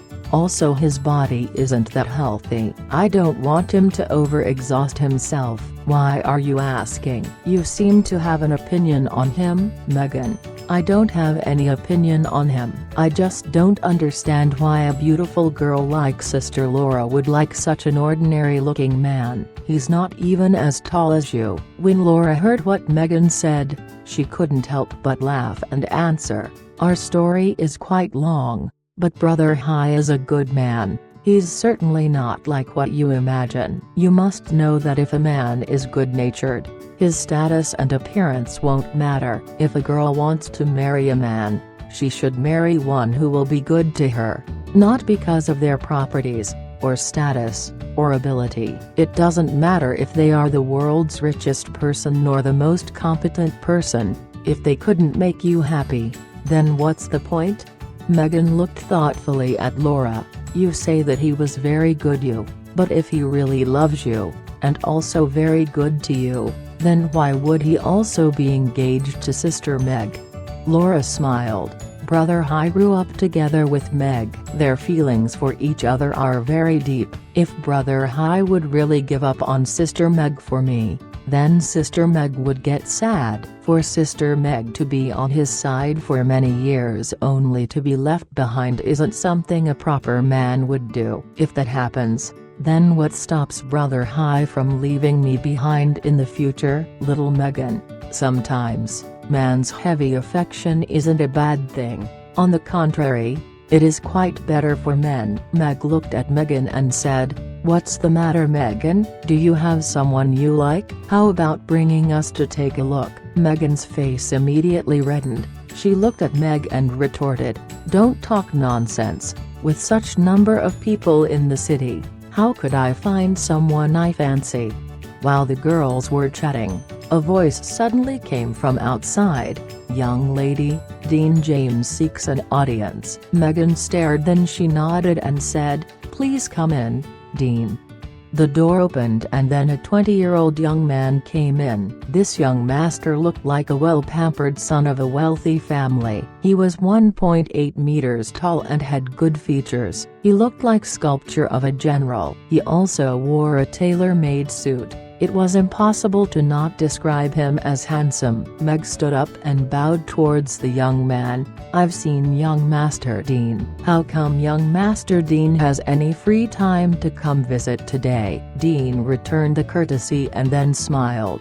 "I heard that the beautiful Miss Meghan has arrived, so I naturally must come and give my greetings no matter what. After all, this shop is under my responsibility." Meghan faintly smiled. "Young Master Dean is too polite. I just came here to have a meal with my friends. Not really a big deal." "It's quite an honor for young Master Dean to come." Dean smiled. "Ms. Meghan coming to dine inside my shop gives me happiness. Today's meal will be my treat. I hope Miss Meghan wouldn't decline." Meghan actually shook her head and said, "There's no need for young Master Dean to do that. Today I treated my friends to eat a meal, so if the young master pays for the meal, then I'll be unfair to my friends. Also, it would seem like it was the young master who invited us to a meal." Dean just smiled and looked at Meg and Laura. Since the two of them were not wearing their veils, their appearance were clearly seen by Dean. His eyes couldn't help but light up for a moment. Then he wore his charming smile and said, I didn't know that Miss Megan's friends would be such beautiful ladies. For a group of beautiful women to visit my store is certainly a blessing. I'll immediately go to the kitchen and let the chefs prepare your dishes quicker. Then, please excuse me, young ladies." Then after talking, he turned around and left the room. After waiting for Dean to leave the door, Laura turned to Megan and said, "Megan, that Dean seems to take a liking to you. Do you know who he was?" Megan nodded and said, "Of course I know. He is the second in line to the James clan. Don't think that he is attractive. He is extremely lascivious. Although his business ability is quite good, his lust was more famous in the city. I heard that he has already more than 10 girlfriends." Laura smiled and said, "Isn't his a common thing among nobles? In fact, that isn't a big deal." Megan frowned and said, "It's not a big deal, but I don't like it." As she said that, the waiters already started serving their meal. All of them were made from seafood, and the dishes were beautifully made as well. It stimulated the group's appetite very much. Women's resistance to delicious food was very low. Even Laura wasn't an exception. Now that they have the opportunity, they certainly wouldn't hold back. They ate very well. Despite this, from the many years of noble training they had, they ate gently, but they didn't eat little. After lunch, they didn't immediately leave the restaurant. Instead, they sat at the resting area and drank some tea while chatting. Dean didn't come and bother them. It looks like Dean still had some sense in him. He clearly noticed that Megan didn't take a liking to him. While the group chatted, there suddenly came a sound of metals colliding with each other. Both Laura and Meg's face changed. They were people very experienced with life and death battles and immediately understood that they were under attack. Laura immediately pulled Megan behind her. Meg used Twin Element magic to place and keep the tables and chairs on the room's door. At the same time, she also watched the door with extreme vigilance. The ghost staff was also taken out to inform Zhao Hai. Megan hadn't encountered this kind of situation before, so she still didn't quite understand what was going on. When she looked at Meg and Laura's anxious expressions, as well as when the tables and chairs were pushed towards the door, she immediately asked, "Sister Laura, what's the matter? What happened?" Laura looked at Megan's appearance and smiled as she said, "We'll be alright. It's just a small matter. We've dealt with these in the past. There's no need to fear with Meg and me right here." After saying that, she took out her rapier. Although Laura was a 5th-ranked knight, her rapier skills were still quite good. Also, in such a small and narrow room, using a rapier such as this was the best choice. Megan became frightened by their actions. She didn't think that she'll experience this situation inside Skywater City. From the time she was little, this was the first time that she was attacked. Although she was also a good mage, she wasn't very experienced, so she didn't know what to do in this situation. She just stood behind Laura wearing a pale face. The sounds of weapons colliding became louder and louder. At this time, even the streets outside became chaotic as the city's urban management brigade arrived. At the same time, they were also accompanied by a team of soldiers. Obviously, nobody quite knew what was happening here as well as who instigated the entire affair. Seeing the situation, Laura's heart couldn't help but loosen. She was very clear that when the soldiers arrived, the attackers would immediately retreat, no matter what.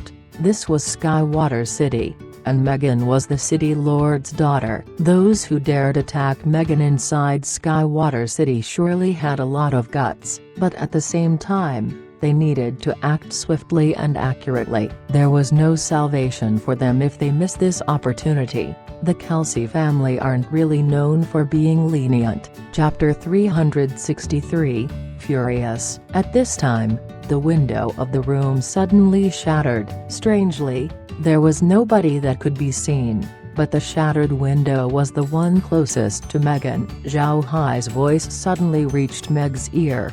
"Be careful, there is a doomed soldier behind Megan." Their goal is her. After Zhao Hai's words ended, the ghost staff on Meg's hand suddenly casted several wind blades to Megan's back. Meg also responded. She immediately shouted loudly, "Laura, be careful, there's a doomed soldier behind Megan. She's their target." Laura was also experienced in battle and reacted the moment he heard Meg's voice. She immediately turned Megan around and blocked with her rapier. The spells coming from the ghost staff became quicker and quicker, and before long, in the space in front of Laura a person's shadow suddenly appeared. The person was obviously injured by a wind blade. Laura didn't let go of this opportunity. She immediately attacked fiercely. For a knight like Laura, her fencing techniques were very formidable, so the rapier in her hand snaked outwards to deal a fatal blow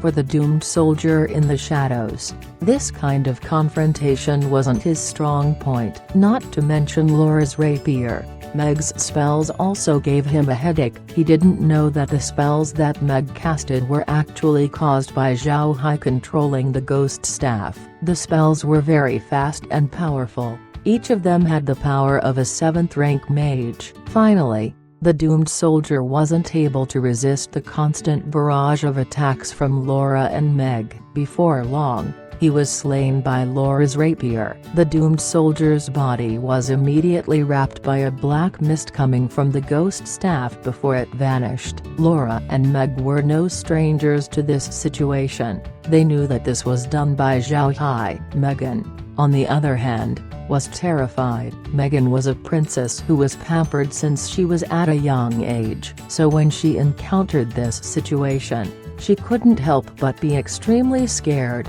especially after seeing the dead corpse wounded by wind blades. The blood that came out after Laura withdrew her rapier made Megan sick and vomit out the contents of her stomach. When Laura saw Megan, she froze lightly.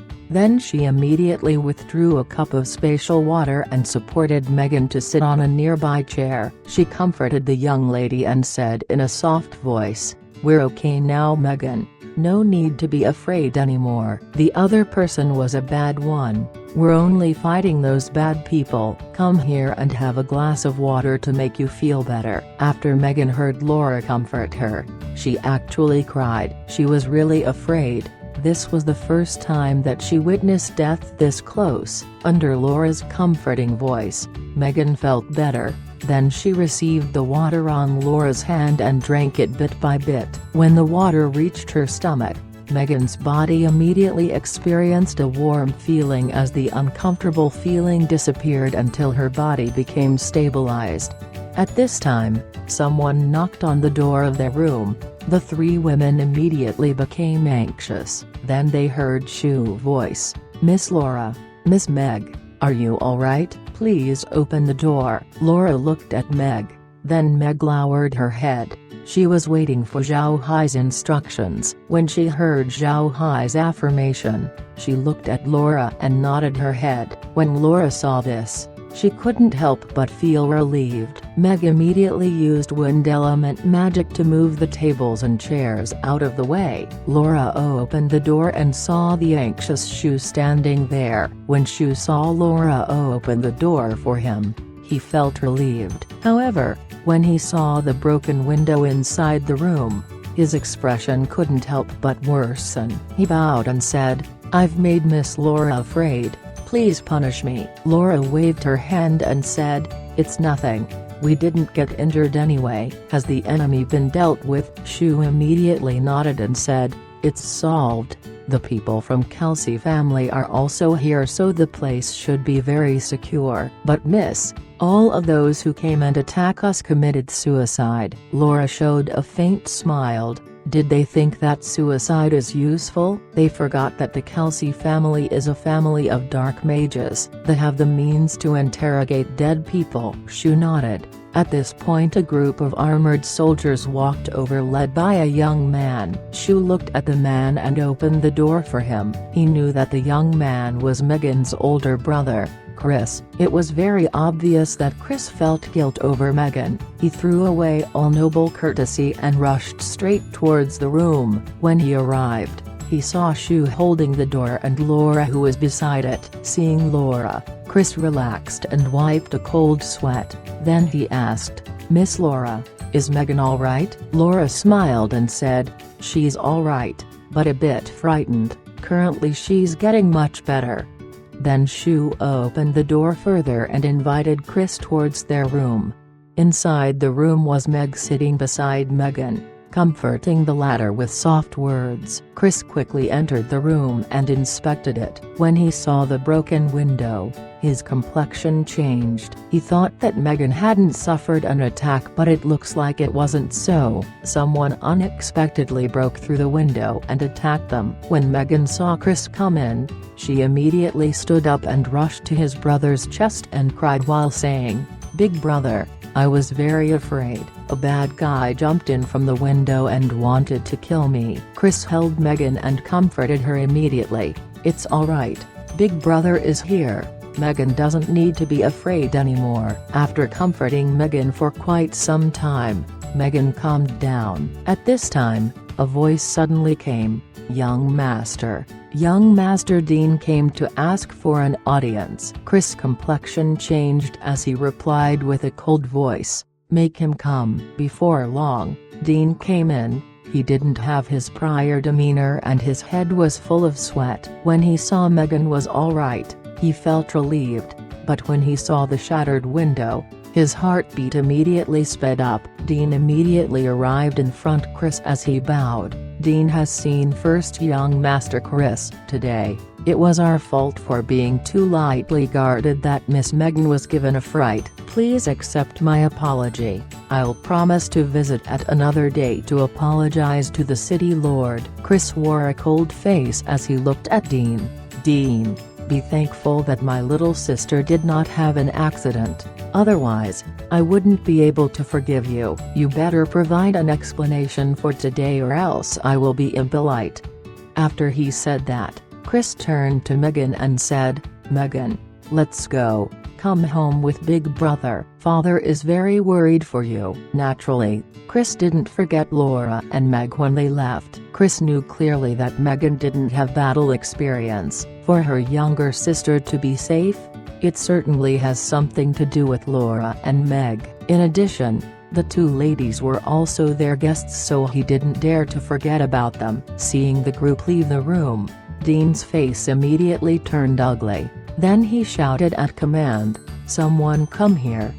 A warrior immediately ran in and stood in front of Dean and said, "Young Master, what are your orders?"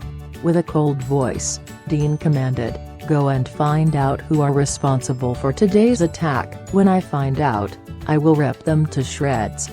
Dean didn't express dissatisfaction with Chris' attitude. He understood that in Skywater City, Chris' status was the same as a country's crown prince. Chris' earlier actions were already considered polite. If he was replaced by Dia, then Dean wouldn't be able to move from the Terror. Dean's clan had many meetings with the Kelsey family, and they even had more meetings with Smiths, so he knew Megan's position inside Smith's family. If something really happened to Megan here, what would Chris do? Thinking about that scenario, Dean couldn't help but sweat a lot. He believed that if Megan truly had an accident here, Smith would certainly place his anger onto his clan, and the clan wouldn't have any peaceful days from then on.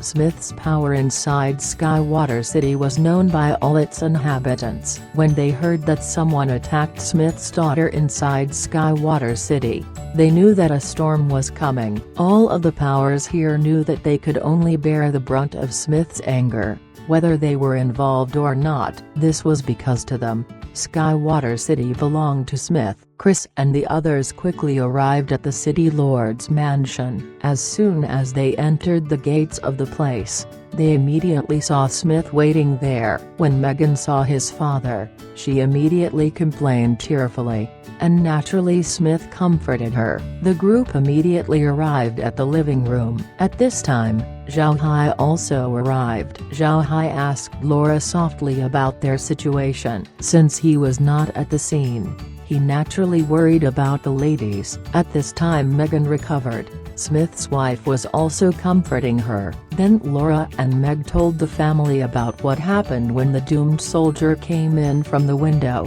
Then Meg released the man's corpse and didn't explain anything. Smith also didn't ask too much. He just thought that Meg had a special item on her. The doomed soldier wasn't any different from when it was stored, but this one had its cover removed, revealing his face. Smith looked at the corpse and became mad as he said with a deep voice, "Someone come and hang this person outside for the public to see. After 3 days, throw him into the water to feed it to the fishes." Zhao Hai quickly interjected, "Slow down, Brother Smith. We still need to find out about some information directly from his mouth."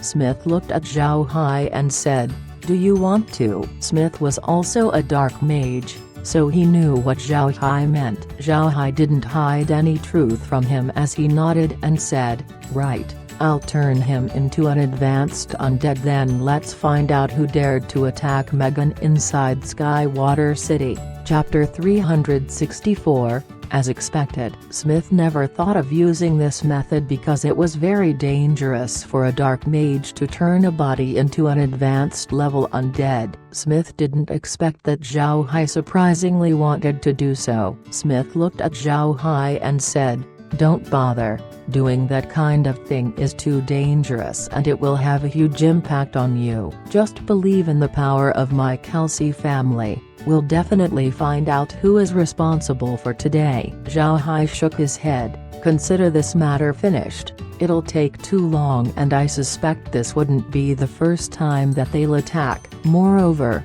I suspect that this matter has something to do with me. Otherwise, how do we explain the fact that Megan was attacked just as I arrived at Skywater City?" He didn't wait for Smith to say anything as he waved his ghost staff and muttered a small incantation. A dark mist went out from the staff and surrounded the doomed soldier's corpse. Before long, the mist vanished and on its place was a doomed soldier standing there. His wound was gone, and if not for the blood stain you wouldn't think that he just went into battle. Moreover, the doomed soldier didn't look like an ordinary undead with a body riddled with rotten meat. Its present appearance didn't differ from an ordinary person aside from the fact that it was not breathing and also having a blank expression on its face. With a serious voice, Zhao Hai commanded, "Tell me your status and why you came here." The doomed soldier immediately replied, "Yes, Master, I don't have a name, I'm only called Thorn 23. I was a member of Grand Duke Lionheart's doomed soldier troop. Our only purpose in Skywater City was so kidnap Ms. Megan and force City Lord Smith to expel you from the city." Thorn 23's words were simple, but he clearly conveyed his identity, the person behind him, and their purpose in coming to Skywater City. Upon hearing Thorn 23, Smith's face couldn't help but pale. He didn't think that Thorn 23 would actually be Lionheart's person. It seems like Grand Duke Lionheart really hit his head on something. Zhao Hai could only smile bitterly and turn to Smith. "I'm sorry, Brother Smith. I didn't really expect this thing to happen because of me. I gave Ms. Megan a fright." Smith waved his hand and said, "Brother, you cannot blame yourself on this matter. I just didn't think that Lionheart would actually be this overbearing, to dare run up to my Skywater City and kidnap my daughter. He is clearly disregarding my face. He will pay for this." Zhao Hai only forced a smile, then he asked a few more questions to the doomed soldier. Unfortunately, Thorn 23 was only a doomed soldier. He didn't know many things about Grand Duke Lionheart, so there were many questions that he couldn't answer. Zhao Hai waved his hand as Thorn 23 vanished. He turned his head to look at Megan. "Ms. Megan, I really made you frightened today. Please accept this gift as my apology," he said as he put out a special bag and gave it to Megan. Megan already recovered at this time. She looked at the space bag on Zhao Hai's hand and became confused, so she asked, "Mister, what is this thing?" Zhao Hai smiled faintly and said, "This is a spatial bag. The inside of it can store 3 cubic meters worth of items. Using it is very simple. You just hold the bag towards the thing that you want to store and it'll take it to its special space. After hearing what Zhao Hai said, Smith and the others were all stunned. Then didn't think that Zhao Hai would actually give Megan a spatial item. One must know that a spatial item is very precious in the continent. This gift was way too expensive. Smith looked at Zhao Hai and said, "Brother, please don't. This gift is too expensive. We cannot accept it." Zhao Hai smiled and said, "It's fine. This is the gift that I'll give to Ms. Megan." After leaving the spatial bag on Megan's hands, Zhao Hai sat back down and turned to Smith. "Brother Smith, how do you plan on dealing with Lionheart?" Smith snorted. "Brother doesn't need to worry about it. Leave it to me. I'll promise that he wouldn't fare any better." Zhao Hai smiled faintly and said, "Brother Smith, I just want to inform you that you're not the only one with enmity with Grand Duke Lionheart. There is also someone who hates Lionheart more than you and they already had a plan on dealing with him. Perhaps you could cooperate with them." When Smith heard Zhao Hai, he was slightly surprised. He immediately responded, "Brother, are you talking about Shelley family?" The matter of the Grand Duke suppressing Shelley family was widely known throughout Rosen Empire. Naturally, Smith also knew about it, so when Zhao Hai proposed cooperating with someone, Smith immediately thought about them. Zhao Hai nodded.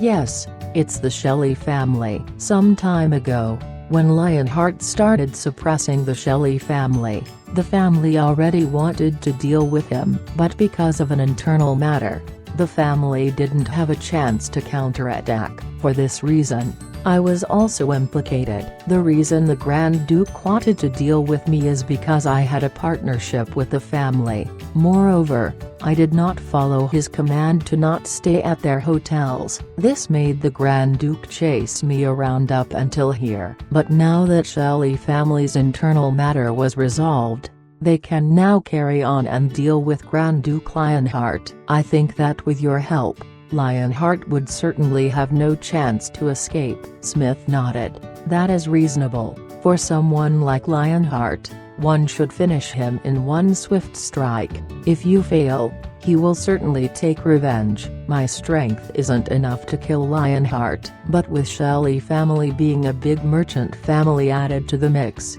this matter would be easier." "I agree. I must ask brother to mediate this matter for me." Zhao Hai smiled. "This is not an issue. I think that the Shelley family would certainly be willing to be working with you. Brother can rest assured." "Right, Brother Smith.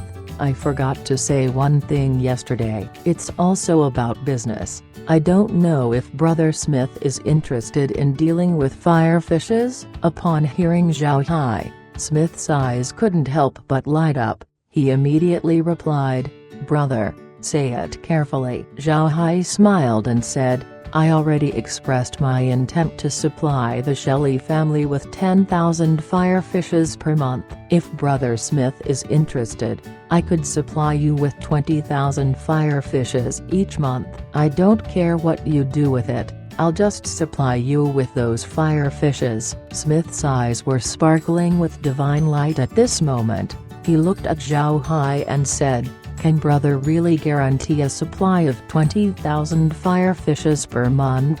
Zhao Hai smiled faintly and said, "I absolutely guarantee it. Moreover, they will be alive." Smith pat the table and said, "Very well, it's settled.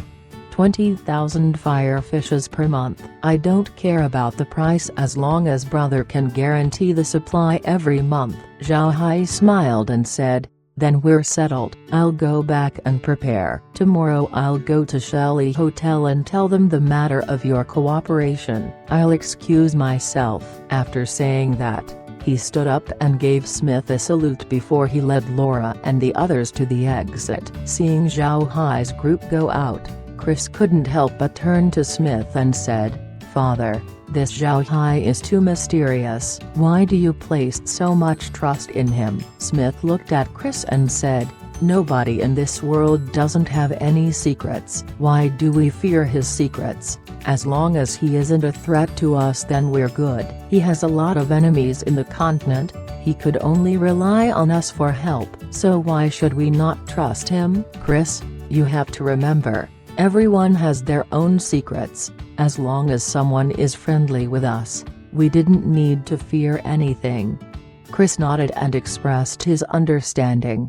At this time, Smith turned his head and looked at the spatial bag held by Megan. Megan, show me the spatial bag. It's my first time seeing a bag-shaped spatial item. Meg complied, handed the spatial bag over to Smith. Smith took the spatial bag and carefully inspected it. What he saw was a very well-made coarse leather bag. It didn't have an extraordinary look to it. If it wasn't Zhao Hai who gave it, Smith would have thought that they had been duped. He untied the rope of the spatial bag and curiously looked inside. A magic formation appeared in front of him which gave Smith a scare, but he immediately understood what the magic formation was used for. He went to a chair in the room and pointed the magic formation as he said, "Receive." Then the chair immediately vanished. He placed his consciousness inside the bag and instantly saw the chair hovering on the space inside. Then when he thought about withdrawing it, the chair immediately appeared back on its original position. Smith couldn't help but look surprisingly at the small bag. He didn't expect this very unremarkable bag on his hand to be very extraordinary. But he didn't take it for himself. He returned the bag to Megan and said, "Megan, this bag is a very special thing. You must take care of it well. Also, do not use it casually and expose it to other people's eyes. There are a lot of people who covet this thing. They would do everything to acquire it. Do not make others know that you possess this thing.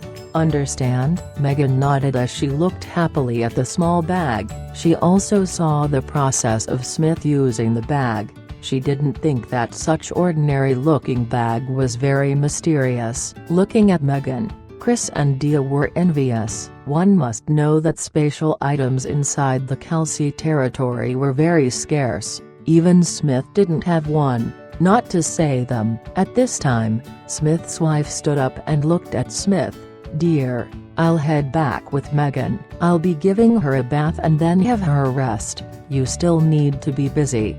Then she led Megan to head back. At this time, Dia looked at Smith and said, "Father, what do you want to do to deal with that bastard Lionheart? Will the Shelley family really cooperate with us?" Smith sneered and said, "Our family has been too low-key these recent years that the other powers have forgotten about what happens when they offend us. This matter should be reported to the family as soon as possible. And don't ask me that stupid question. Shelley family cooperating with us will only bring them benefits and no harm.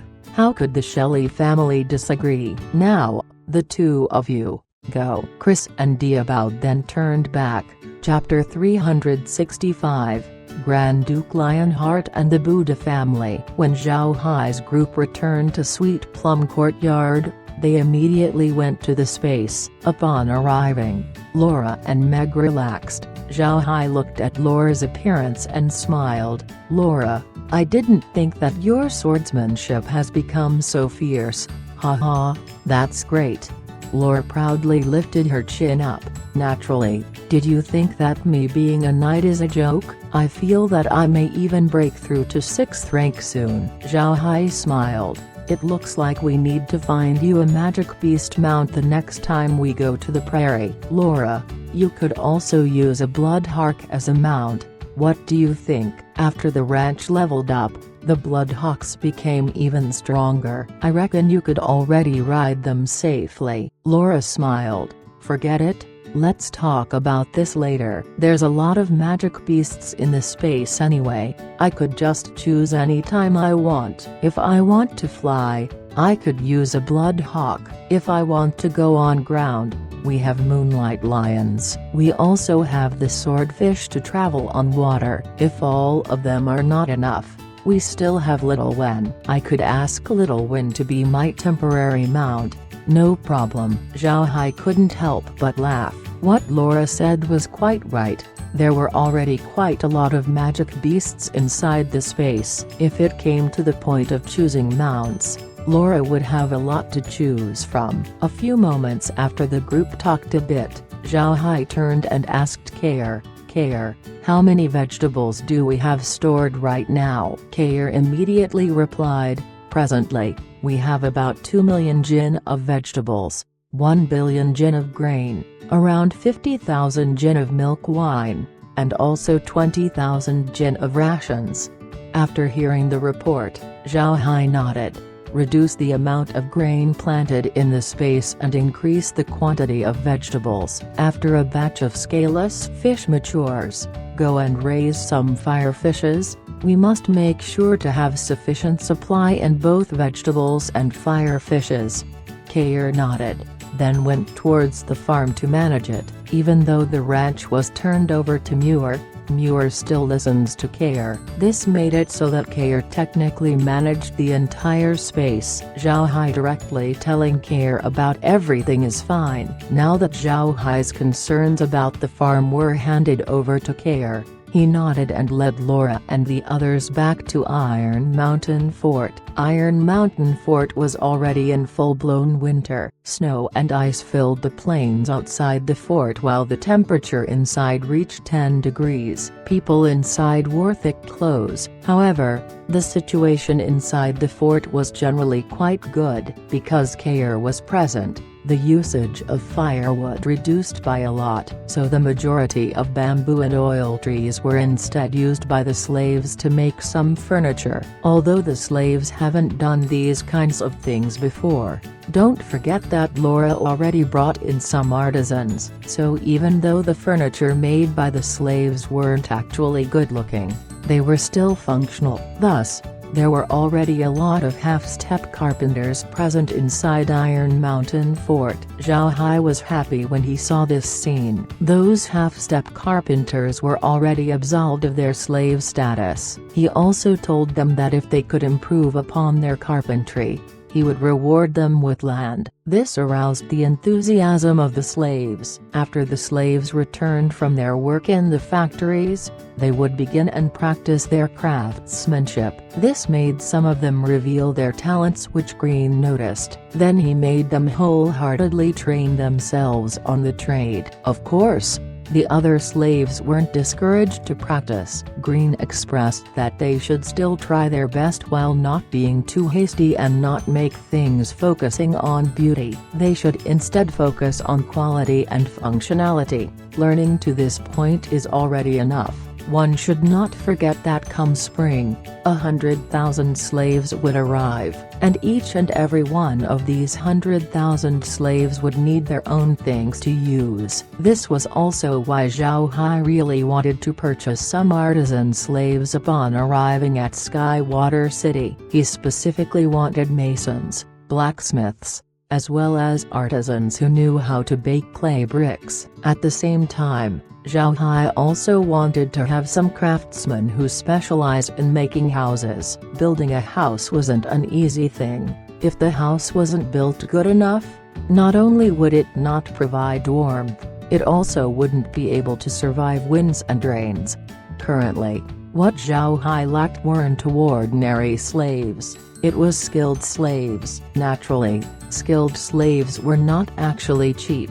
But money wasn't something Zhao Hai worried about. When Zhao Hai returned to Iron Mountain Fort, he went to Green and discussed their current production. He also wanted to see if it was possible to upgrade their milk wine and ration production. After discussing with Green, Zhao Hai got a specific figure. Currently, their daily milk wine output was 5,000 jin. At the same time, their wool product output was not bad. Every 5 days, they would be able to make approximately 20 wool blankets. This figure might look very low, but one should think that these blankets were handmade. It required extreme effort. The ration production was also going smoothly. Now that their rabbit farm was already settled, they would be able to produce 10,000 jin of rations each month. On the other hand, their mutton rations can also be produced at a rate of 5,000 jin per month. Another important thing was their rabbit leather processing.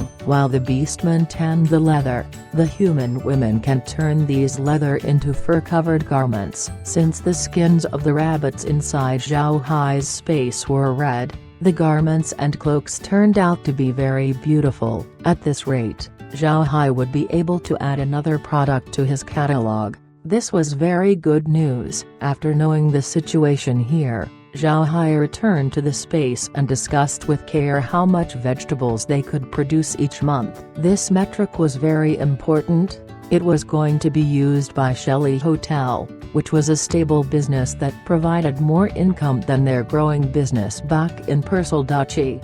After having Care calculate the vegetable output, the figures Zhao Hai got were 500,000 jin of vegetables per month without affecting the required grain and fruit oil output. Supplying this figure to Shelley Hotel wasn't bad at all. After having all of these counted, Zhao Hai returned to Sweet Plum Courtyard. The current time was already not early. When dinner time came, Smith sent someone to invite Zhao Hai to the mansion's dining hall to dine. This time, Zhao Hai put out some milk wine to drink with Smith. Presently, Smith came to like the milk wine's flavor. After eating their meal, Zhao Hai returned to Sweet Plum Courtyard to rest. His rest for the rest of the night went very calmly. However, the entire Skywater City wasn't. All nobles and powers inside the city acted, not because they wanted to revolt but instead to look for the suspect. They wanted to check out exactly who actually dared to touch Smith's daughter. These powers inside the city don't have choice but to do so. This way, the suspicions towards them would be washed out. They really feared Smith's suspicion. If by chance they get the city lord's doubt, they wouldn't be able to keep their livelihood inside Skywater City. And it would not only be inside Skywater City, they were afraid that they wouldn't even be able to re-establish themselves inside the whole Rosen Empire.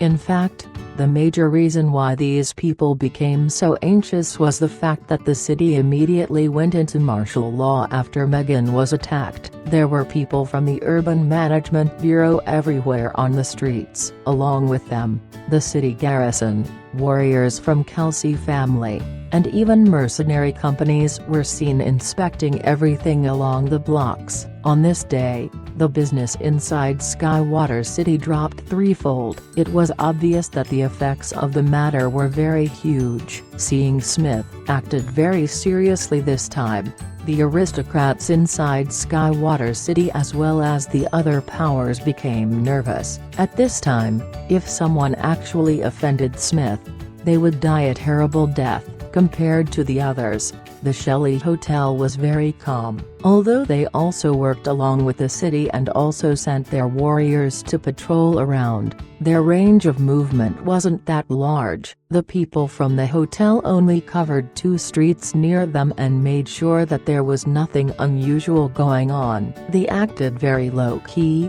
which was to Smith's liking. This action was obviously not being handled by Marriott, much less Might. The two of them were inside an office and discussing the matter. Marriott looked at Might and said, "You say that this matter is related to Zhao Hai? I heard that when Megan was attacked, Laura and Meg are also present." Might nodded and said, "There's a very high possibility. Except for the arrogant fool Lionheart, I cannot think of anyone else who would dare to act against Megan inside Skywater City. If Lionheart did it, then his target would be Meg and Laura." Marriott thought for a long time and said, "There's also another group of people who would dare, the Radiant Church. The church's influence has been steadily increasing these years. Also, they weren't dealing with Kelsey family, they were going for Zhao Hai. They could also be the likely suspects for today. And if the attack was unsuccessful,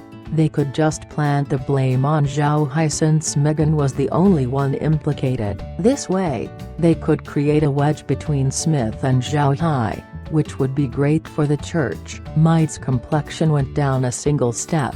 If this really is so, then we'll be in danger. The church would likely group us up with Zhao Hai and might deal with us as well. We have to inform the family as soon as possible so they would pay some attention. Marriott smiled faintly. Did you think that the higher-ups in the family hadn't thought up to this point? They may have thought that the benefits Zhao Hai bring are worth it. Moreover, we don't have any previous connections with the Radiant Church, so in a business standpoint, it would be better for the family to side with Zhao Hai. Now I just hope that Smith wouldn't get angry at Zhao Hai. It would be really bad for us if Zhao Hai loses Smith as his backer. Mike nodded. I also hope so. But I think that when Zhao Hai comes here in 2 days he would explain the situation to us. On the other hand, if this matter is actually caused by Lionheart, then he would actually be very stupid in offending our Shelley family as well as the Kelsey family. Did he think that he was taking too slow dying? Marriott faintly smiled and said, I think that the present Grand Duke Lionheart was a bit like Ixa Empire's Buddha clan. Like Lionheart, they were also their king's sword. Their matter might be casting a shadow towards Rosen Empire's emperor. After all, how could the emperor know that the sword in his hands would actually go out of control, suddenly acting too arrogant and overbearing? Mite sneered. Grand Duke Lionheart isn't qualified to be paired with the Buddha clan. If the old king didn't die, it was impossible for the Buddha clan to perish since they acted very obedient and low-key. I heard that their successor, Adam, was a spoiled young master, which I think was intentionally made to happen by the Buddha clan. This was so that nobody would suspect that they harbored deep ambition. Nobody would suspect a clan with a useless successor. Even if their family would suffer because of Adam, it would still ensure that their bloodline will carry on. The Buddha clan did a very good job since the old king never held any suspicion towards them, and after the family fell, Adam actually managed to flee. Although they were exiled, the Buddha clan still survived. On the other hand, Lionheart's son was a rarely seen before martial genius. Not to mention within their clan, he was very famous between the circles of nobility. This brought attention to their family, which, regarding Grand Duke Lionheart, wasn't a great thing. Marriott smiled faintly. In every nation, old aristocrats are always in conflict with the royal family. All royal families are always thinking of ways of dealing with their old nobles. After all, these families held great power and influence. This was also the reason why our Shelley family didn't have to fear such actions, because we are a merchant family and was not as overbearing as the Marquis family. Nobody paid any attention to us. Mite smiled and said, speaking of Marquis family, they really had it bad. For Haven Products, they unexpectedly had a falling out with Laura and gave her to Zhao Hai for cheap. Haha, I must say that Zhao Hai is quite formidable. Laura is a beautiful woman. Moreover, she's even taller than Zhao Hai. One could see that Zhao Hai's appearance isn't worth someone like Laura, but surprisingly he made Laura like him. She even severed her connection from her family. That guy has my full admiration. 1. Looking at Mite's appearance, Marriott couldn't help but laugh. What, you want Zhao Hai to teach you his moves? But I think that would be difficult. Zhao Hai is a space mage. Mite also laughed. Forget it, I don't have his capabilities. But I truly believe that Grand Duke Lionheart made a grave mistake in annoying Zhao Hai. Not only did he lose a lot of men to Zhao Hai, he was also slapped in the face. I expect him to not last for long. Marriott coldly snorted and said, even if he manages to stay, we wouldn't let him feel comfortable. Now that the people from the clan has arrived, our plans could be set into motion. Lionheart staying in his current position would be impossible. 1. People be roasting our boy Zhao Hai these past few chapters. Chapter 366. The cautious Smith Zhao Hai quietly sat inside his carriage as it drove towards Shelley Hotel. When they arrived at the place, the attendants immediately recognized Zhao Hai. Zhao Hai's carriage was very unique. It was difficult to mistake it with something else. A hotel attendant immediately invited Zhao Hai inside while another one went and notified Marriott. The hotel's personnel were very clear about Zhao Hai's position in Marriott's heart. They didn't dare neglect him. When Marriott received the message, he stared blankly for a moment. He didn't expect Zhao Hai to come this soon. After all, the matter with Megan hasn't calmed down. He should not be here at this time. But Marriott still immediately went and greeted Zhao Hai, who was waiting at the hotel's lounge. Marriott also invited Might over. After the group sat down, Marriott looked at Zhao Hai and said, "Little Hai, what's the matter?"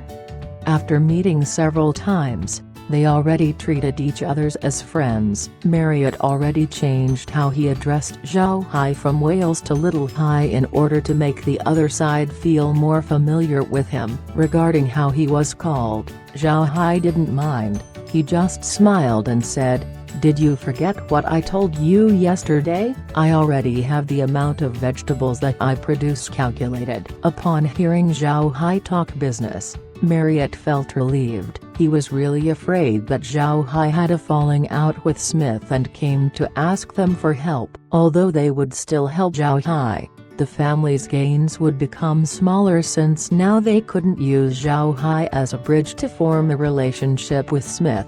Marriott smiled and replied hastily, "Good. Let's talk about that. I was actually very anxious about it." Zhao Hai faintly smiled and answered, "I can give you about 500,000 jin of vegetables, 10,000 fire fishes, as well as grain and fruit oil every month. You tell me how much you need." "Is this sufficient?" Marriott didn't think that there would be so much. His eyes couldn't hide his excitement as he said, "Very sufficient.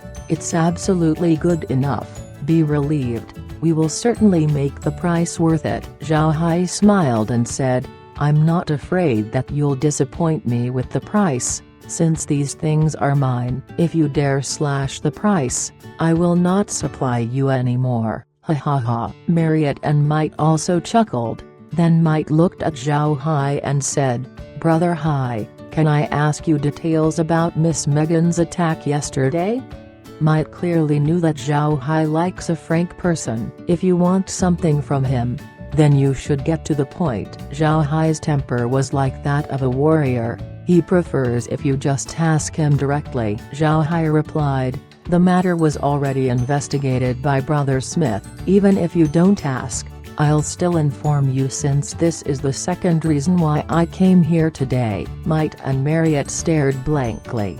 Then their hearts immediately sped up as they looked at Zhao Hai excitedly. The two of them could faintly guess what Zhao Hai came here to say. Looking at their faces, Zhao Hai could only faintly smile as he continued, "Your guess isn't wrong. This time's attack on Megan was instigated by Grand Duke Lionheart. He wanted to capture Megan to force City Lord Smith to expel me from Skywater City. But it's a pity that he didn't succeed. Now City Lord Smith is very angry and is preparing to retaliate against the Grand Duke. I told him that your family also had a grudge with Lionheart. Moreover, that you're already prepared to deal with him. So he said that he wanted to work with you.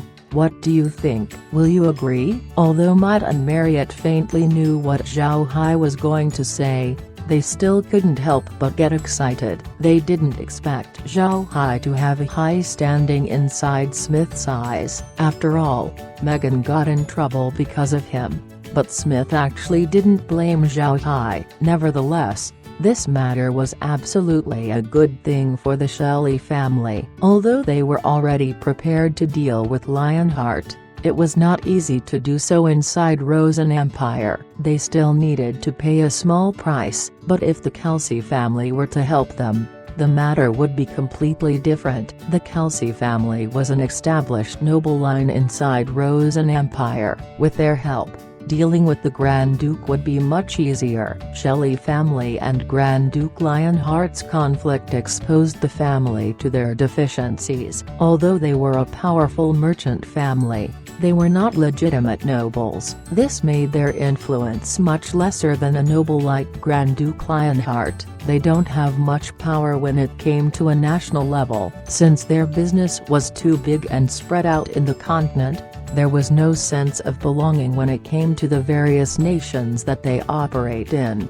They were just treated like outsiders. This made it very inconvenient when they decided to deal with local powers. Since Rosen Empire didn't consider the family as one of them, dealing with Grand Duke Lionheart would make the family cough up a considerable amount of resources. Otherwise, if they don't pay the nobles enough, they would incur their dissatisfaction. They may even unite against the family at that time, further escalating the problem.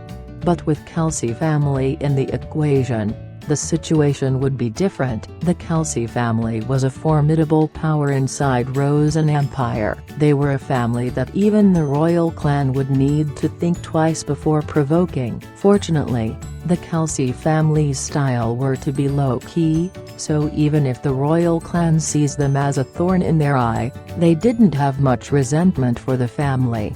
And just as what Marriott thought, Grand Duke Lionheart was a sword that the royal clan uses to deal with these old nobles. But now that this weapon had gone too disobedient, they were quite mad. Now, the royal clan was willing to exchange this pawn. In their eyes everyone was a chess piece, and these chess pieces were divided into those useful and those useless. The useful pieces were also further divided to those who were obedient and those disobedient. Royal clans generally would be willing to let go of these disobedient pieces. This was because these people could cause instability in the near future, not only to the enemy, but also to themselves. Nobody wanted to have someone who will cause them problems in the future right by their own side. Marriott laughed as he patted Zhao Hai's soldier. We agree. Why would we not agree to such a good deal? Brother, you really are our Shelley family's lucky star. Rest assured,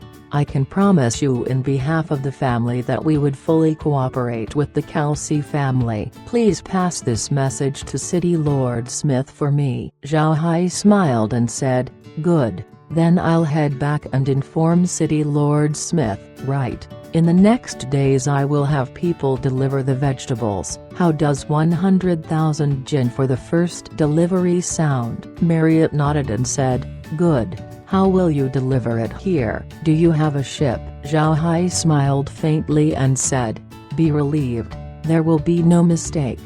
Then he stood up and got ready to leave. Zhao Hai didn't know that at this time, Smith was also summoning a family elder to the city lord's mansion. Naturally that elder was also a dark mage. The elder looked over 60 years old. His head was entirely white. He wore a magic robe and his face wasn't hidden, revealing his pale feature. Smith looked at the old mage. How is it, Elder Narrow? Narrow nodded and said, the same as what Mr. Zhao Hai said. The assailants were really sent by Grand Duke Lionheart. It was also true that they were sent to get the young lady and take her as a hostage to make you expel Zhao Hai from Skywater City. Then they'll deal with him then. Smith relaxed deep inside, but his expression was quite ugly. Smith was not an idiot. He was in complete control of himself and was not sentimental at all. It was impossible for him to just believe Zhao Hai's words,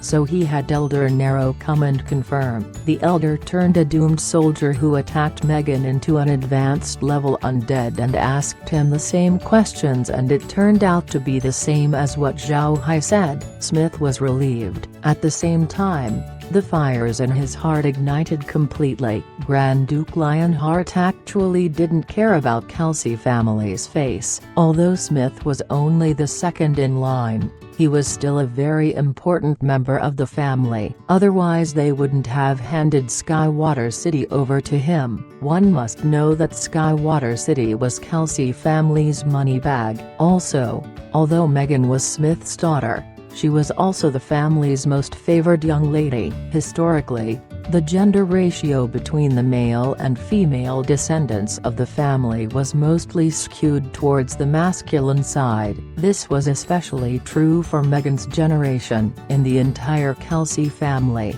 there were only 2 girls aside from Meghan. One died, while the other was an infamous lustful woman and was treated as non-existent by the family. In the family's eyes, Meghan was the best. Not only was she attractive, she was also a very gentle, obedient woman with a chastity as white as paper. She was the treasure of Kelsey family. Meghan's identity was actually even better than Roseanne Empire's princess. She didn't need to worry about getting married off. Such a person, for Lionheart to actually dare lay his hands on, naturally incurred Smith's anger. After all, Smith heavily doted on this daughter of his. But Smith was very calm. He didn't immediately take action against the Grand Duke. He was a person of the Empire, so he knew much better than Marriott about the sensitive status of Lionheart. It was not easy to make a move on him, otherwise they might get the attention of the royal clan. It was not worth it. His love for his daughter against the family's interests.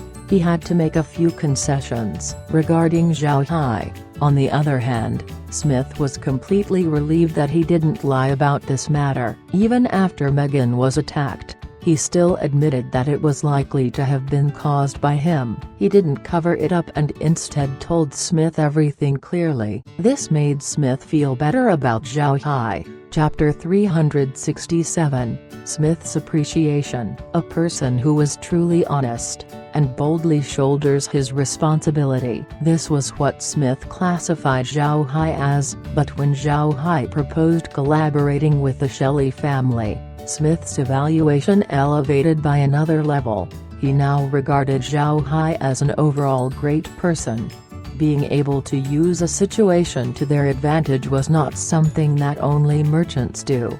Even nobles could make use of this philosophy. But in reality there were only a few people who could achieve such feat, and those people were exceptional in their own rights. Smith greatly appreciated Zhao Hai even more. He believed that such a person was certainly a huge blessing to the League of Dark Mages. Another point of Zhao Hai that Smith came to like was his ruthlessness. Smith already knew about Zhao Hai's feats on the road heading to Skywater City. For the powerful Kelsey family, matters inside the Roseanne Empire rarely escapes their radar. Thus, Smith had someone check Zhao Hai's journey across the empire. However, after he checked, Smith became utterly surprised. This was because Zhao Hai had already killed several thousand people belonging to Grand Duke Lionheart just on the road traveling towards his city. Several thousand people, what concept was that? Generally, large villages and small cities inside Roseanne Empire wouldn't even have that number of citizens. Yet, Zhao Hai managed to eliminate that amount of Lionheart's men. Average people were usually lenient when it came to killing people, but Zhao Hai didn't have that leniency. Then when Smith accounted for the overall people Zhao Hai killed, including his river travels inside Roseanne Empire, the numbers unimaginably reached to 10,000.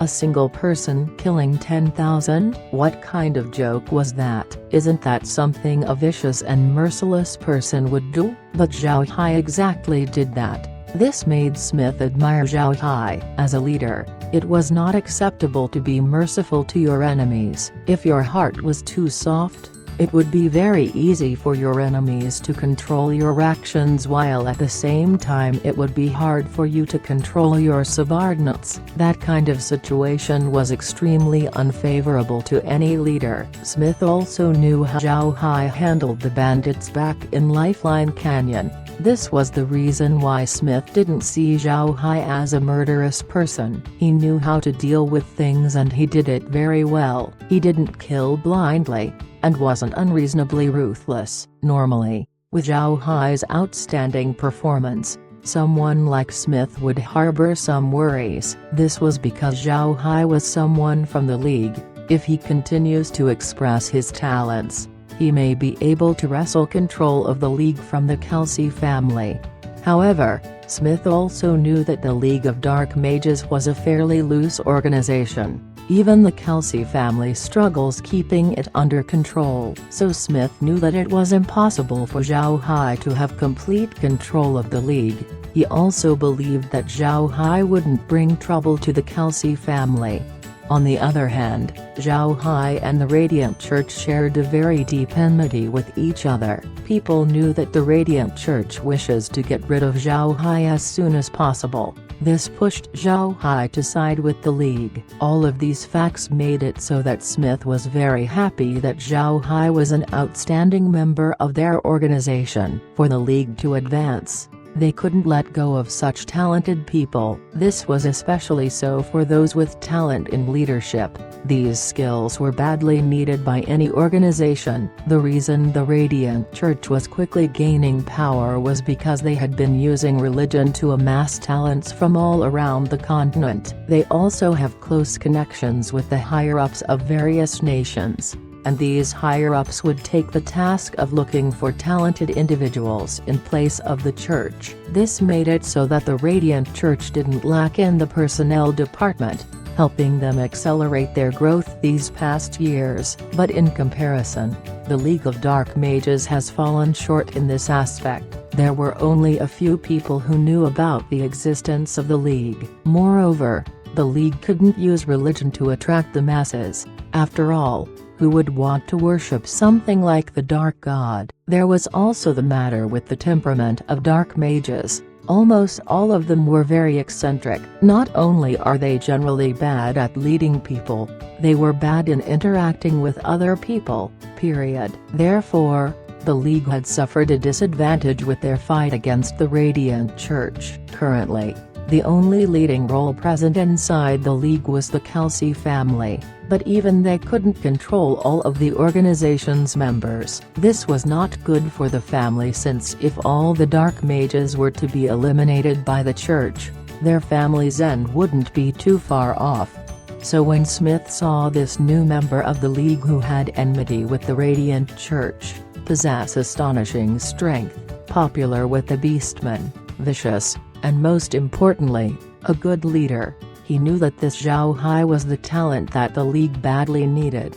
Smith also knew that Zhao Hai went to the hotel today, so he chose to wait. He wanted to know that kind of news Zhao Hai would bring when he returns. Before long, Zhao Hai returned to the city lord's mansion and came to find Smith directly. This was what the latter told him. No matter what Smith was doing, he would always place Zhao Hai's matter in front. So when Zhao Hai came to look for Smith, Phil immediately brought him to the city lord's office. When Smith saw Zhao Hai come, he immediately smiled and said, "Ha ha ha, brother, you came. How was it?" Zhao Hai knew that his whereabouts in the city couldn't possibly be hidden from Smith, so he didn't think of anything when the city lord asked him that question. He immediately smiled and said, "Great." The Shelley family agreed. They said that they'll certainly give their full cooperation on this matter, but you'll have to discuss it within yourselves. I have no interest on this stuff. Smith quickly replied, "Little Hai, you can't do that. You're the intermediary. You must be involved. How about this? I'll have someone call overnight and Marriott so we can discuss immediately. After the discussions, then we will instantly message each other's families." Zhao Hai smiled and said, "You must discuss those things yourselves. I don't really have a grasp of these kinds of situations. I might listen to it, but I have nothing to add to the formula. Just have someone tell me what you decided, or if you need me for anything. Is that fine?" Smith saw that Zhao Hai really didn't like to participate in this matter, so he didn't push him any further. Smith just nodded and said, "Very well, but when it comes to dealing with Lionheart, you shouldn't help." Zhao Hai smiled, be relieved. He chased me for so long and I had long wanted to deal with him. Now that there's this opportunity, as long as you deal with him, I'll just stay in the back lines and observe. Smith nodded.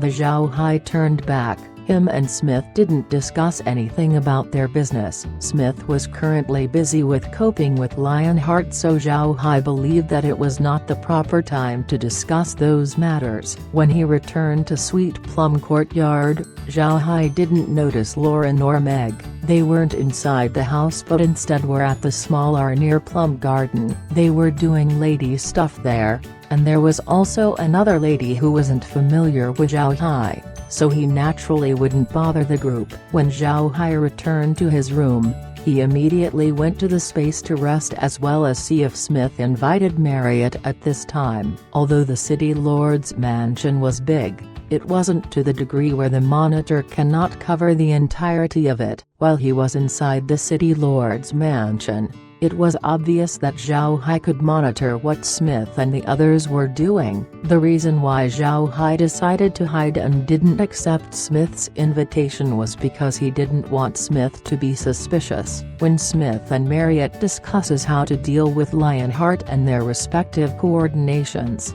they would inevitably speak about the strengths and capabilities of their families. Both of them understood each other and were in cooperation, so there wouldn't be any problem in sharing information. But Zhao Hai was an outsider, someone completely unrelated. Under such circumstances, it would be hard to say whether or not Smith and Marriott would be on guard against him. Zhao Hai thinks that Smith's invitation was just to see whether Zhao Hai wanted to participate. If he did, Smith would have probably doubted him.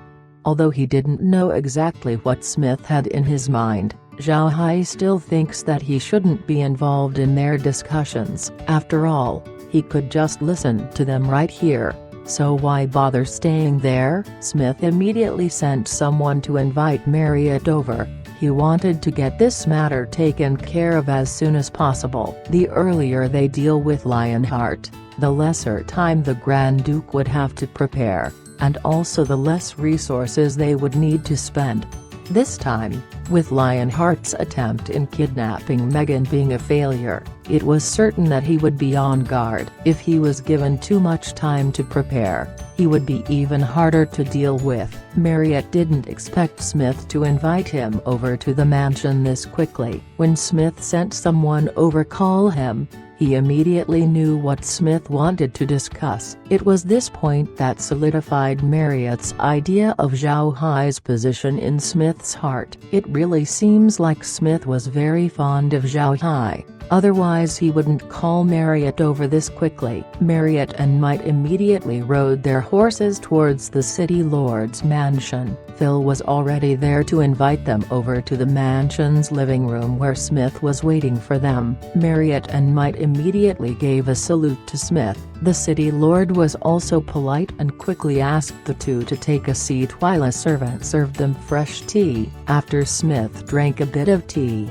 he turned to Marriott and said, "Manager Marriott, I know that your Shelley family and Lionheart has an enmity with each other, which resulted in Megan being attacked. Naturally, I won't blame this matter onto you, but no matter what, I cannot just let Lionheart off easily. So currently, your family and mine have a common enemy. I was told by Little Hai that you have already prepared to deal with Lionheart. Can you tell me about your plans?" Chapter 368, Benefits. Marriott didn't get offended by what Smith said, since it was indeed fact. The main cause of this incident was the grudge between Shelley family and Grand Duke Lionheart. If not because of the enmity between Lionheart and the family, Zhao Hai wouldn't have become enemies with the Grand Duke, then Zhao Hai wouldn't have been chased around the empire and becoming plotted a lot using various methods.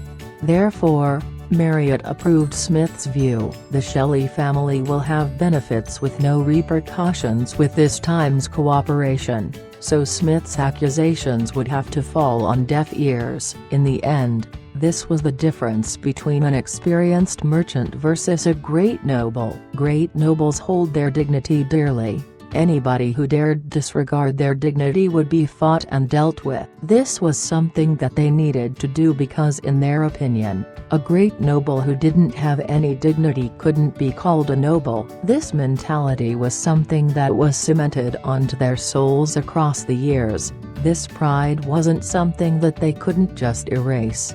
But merchants were different. There was a saying for merchants in old poetry, "Profits outweigh words." This meant that, to merchants, profits were the most important. As long as one profited, they didn't care if they were looked down or sometimes have their dignity stepped on.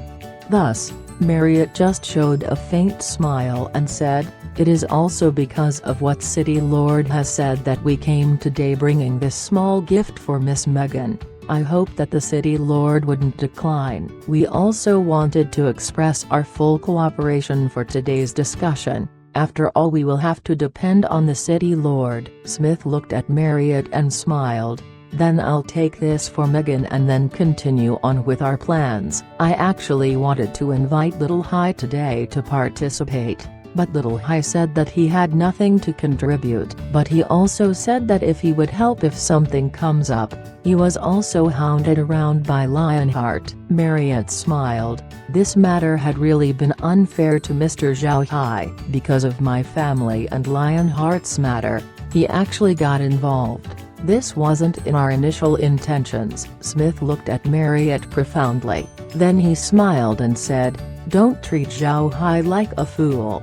A person like him meeting you as a boon for your family. If you don't treat him with sincerity, then he would forever disregard you as a person on his side. Am I right?" Looking at Smith's expression, Marriott could only smile bitterly. His power inside the family was not small, but the ones who made decisions for the family were the elders. The tests conducted on Zhao Hai were also because of the elders. Marriott wanted to disagree with that, but his influence as a manager was very limited. Although Zhao Hai was currently in a very good relationship with them, who knows what Zhao Hai actually felt deep inside. Zhao Hai doing business with them was certainly not for profit. If Zhao Hai really did rely on the Shelley family, then he wouldn't have given the bigger slice to Smith. Mike knew that Zhao Hai's feelings towards Smith was greater. If the family didn't doubt Zhao Hai before, they should have gotten more benefits from him. For the Shelley family, these benefits would have ushered them to new heights. It was a pity that they have missed this chance. Smith looked at Marriott's expression and understood what was going on. Actually, the Kelsey family's attitude towards Zhao Hai wasn't better off. It was only because Smith appreciated Zhao Hai that he was very hospitable to him. Now it seems like Zhao Hai's gratitude gave him very great benefits. Marriott sighed and didn't pursue this topic. Now he continued on to how the Shelley family planned to deal with Grand Duke Lionheart. Shelley family's method in dealing with Lionheart was to obtain the agreements of the royal clan as well as some great nobles. After all, Lionheart's past conduct of being too rampant brought satisfaction to the royal clan. Shelley family wanted to use this opportunity to make them completely remove their connection with the Grand Duke, effectively removing Lionheart's greatest backer. With Grand Duke Lionheart becoming akin to a rootless duckweed, dealing with him would become much more convenient. After solving the royal clan, naturally the Shelley family also needed to take care of those nobles who were a good relation to Lionheart. Lionheart was not a complete fool. He wouldn't turn himself into a lonely official just because he lost the favor of the royal clan. He still had connections to a lot of nobles of great influence. This was also another reason why the royal clan was unhappy with him. But what was the most frightening thing about Shelley family? Of course, it was money. If they have money, they could buy a lot of things, such as the support of the nobles. Now that the earlier preparations were done, what was very difficult was finding the right opportunity to enact the plan. Publicly making war with the Grand Duke wasn't only the difficult part, they also needed to find an excuse to do so, something that would make the royal clan and the great nobles stay back. For example, pinning Lionheart with an unforgivable crime. This would make the entire Rosen Empire abandon him, but the problem was who was going to accuse him of so? The original plan of Shelley family was to pay a great price to a great noble and accuse Lionheart. This would give the royal clan and the other nobles an excuse to not make a move. But it seems like that part of the plan wasn't needed anymore because of the Kelsey family. The family was itself a great noble family. As long as they come forward and accuse the Grand Duke, the royal clan and the other nobles wouldn't act. Although the family was acting quite low-key recently, no one dared to underestimate this 1,000-years-old family. Their power was very scary. Additionally, the Kelsey family was a family of dark mages, so their temperaments were also quite like other dark mages, making it hard for people to guess what they were thinking. People of the Empire were terrified of the family. Supporting someone like the maddened Grand Duke Lionheart right now would be like stirring up the hornet's nest. Listening to Marriott's explanation, Smith couldn't help but nod. Looking at the arrangements, Smith could see that the Shelley family was certainly very wary of Lionheart's threat. Otherwise they wouldn't have spent all these resources right now.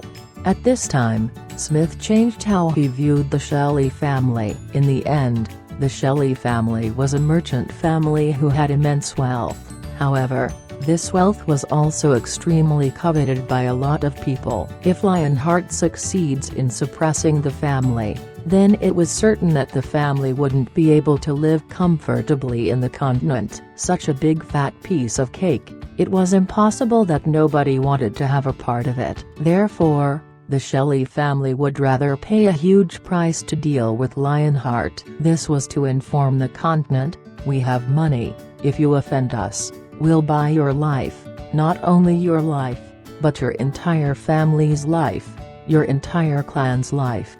After Smith heard Marriott's words, he nodded and said, "Good, we'll cooperate on this matter. I think we should first amass our military. As soon as we have the manpower, we'll immediately go and accuse Lionheart's clan. We have to make sure that we really kill Lionheart, otherwise he would certainly counterattack. That situation would be troublesome and would bring huge losses to us. Take note that he has been the First Lord of the Treasury for many years. His clan should have a lot of properties." Marriott nodded. "Right, after I head back, I'll send a word to the family and make them prepared to mobilize the needed manpower. The city lord wouldn't need to have any worries, but I think we should assign which avenues we would place our personnel. This would make us avoid some misunderstandings. What do you think?" Smith didn't oppose. He agreed and said, "We should, but we still need to report these propositions to our respective families, then decide to distribute the manpower later. After all, these things needed to be ruminated by the higher-ups." Marriott nodded.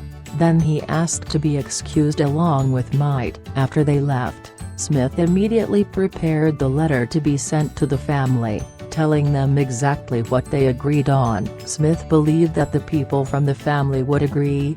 Although the Kelsey family was not a merchant family, it was common sense to grasp any opportunity to minimize losses when dealing with an enemy.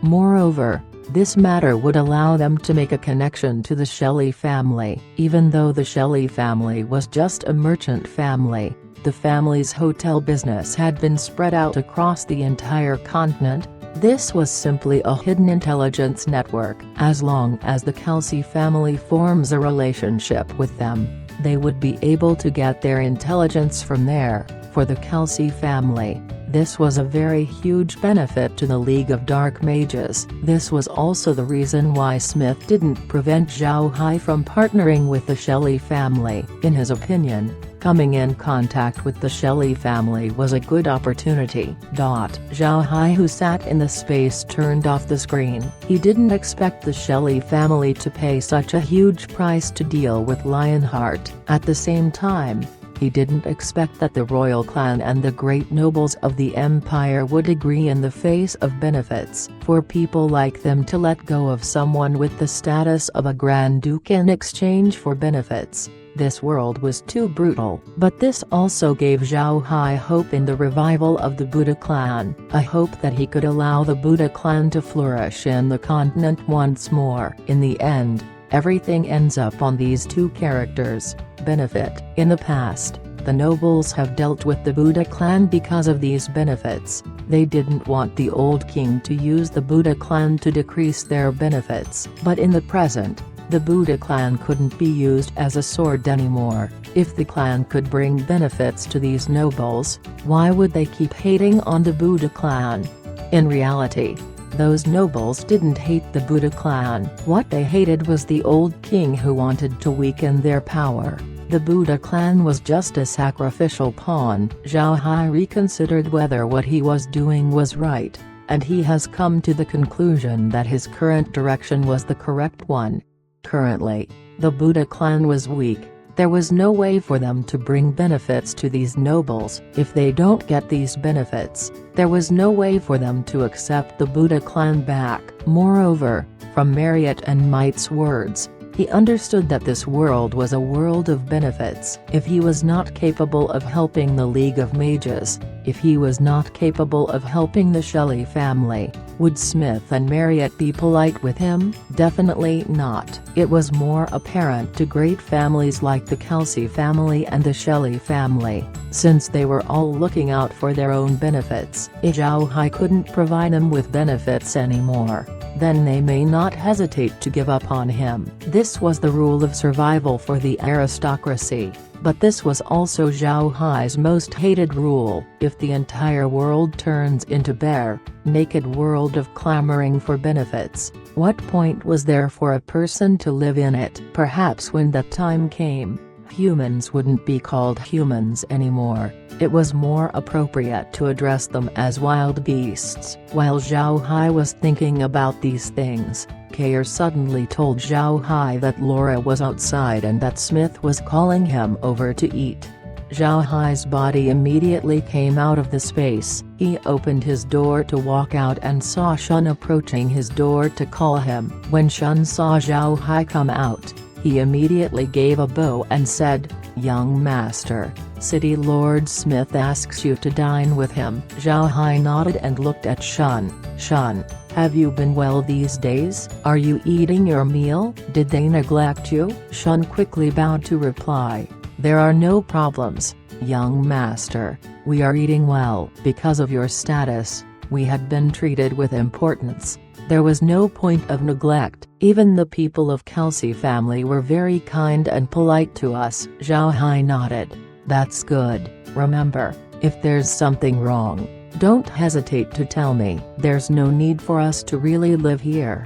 Don't let yourself be made into a scapegoat. If I couldn't protect you, then I wouldn't need to mention the revival of my clan anymore. That would just be empty talk." Shun's heart was moved. When he first became Zhao Hai's servant, he didn't expect anything. However, after coming under Zhao Hai's retinue, his life became incomparable to before. Now, he wasn't worried about his family. Moreover, he didn't need to do a lot of dangerous tasks. Compared to his past situation, his present life could already be considered as heaven. Because of this, Shun was very grateful to Zhao Hai from the depths of his heart. The dots deep inside had long since disappeared. He took a deep breath and stabilized his emotions as he replied, "I thank young master for his care. If there's any problems, then rest assured that I will certainly inform the young master." Zhao Hai didn't say anything as he patted Shun's shoulder and walked forward. Chapter 369. Mantis. When Zhao Hai arrived at the dining hall, Smith was already waiting for him. Upon arriving, Smith asked him to sit down. After Zhao Hai sat down, a waiter immediately placed new tableware in front of him. At this time, Smith turned to Zhao Hai and said, "Things have been settled. After we prepare everything, we'll immediately begin to deal with Lionheart." Zhao Hai nodded. "That's good. "Do you need me to do anything?" Smith smiled and replied, "Not at this time, as long as everything goes as planned. Lionheart shouldn't be able to escape." The Shelley family had already prepared to break his link with the royal clan. "As long as the royal clan don't interfere, he's done for." Zhao Hai gave a nod. "That's great as well. But will the royal clan really agree? He is a Grand Duke after all." Smith smiled faintly. "What about a Grand Duke? As long as you have enough money, the royal clan would even agree if you want to get rid of 10 of them. Moreover, Lionheart has been very unruly recently. The royal clan has long been seeing him as unpleasant. Even if the Shelley family didn't move, the royal clan would still deal with him given some time. And now that someone wanted to pay just for a mere word from them, of course they would undoubtedly agree." Zhao Hai actually just asked this question deliberately. He already heard Smith and Marriott's discussion. He just didn't want Smith to get any ideas that he had been listening. Zhao Hai still frowned and said, "Lionheart is still a Grand Duke? After all, he still has his duchy. If he returns back to his territory, he could organize his army. That would be troublesome." Smith showed a faint smile and said, "The Shelley family's money has been spread out. So long as someone appears and accuses Lionheart, he would be stripped of his title of Grand Duke before the Emperor and his council. When he isn't a Grand Duke anymore, dealing with him would be much smoother." Zhao Hai understood what Smith wanted to do. It was very ruthless. They would make the Rosen Empire strip Lionheart off his title, making him unable to mobilize the soldiers in his territory. When that time came, they could do anything they want to him. Zhao Hai nodded. "Still, Lionheart's clan is also a great noble clan. Even if they cannot ask the Empire for soldiers, they should still have their own private army. Also, the fighting strength of these soldiers shouldn't be weak." Smith just showed Zhao Hai a faint smile and said, "Little Hai, did you forget what we are? We are dark mages. When did the opponent's numbers matter to us? Aren't you underestimating us a little?" Zhao Hai smiled faintly. "I actually forgot."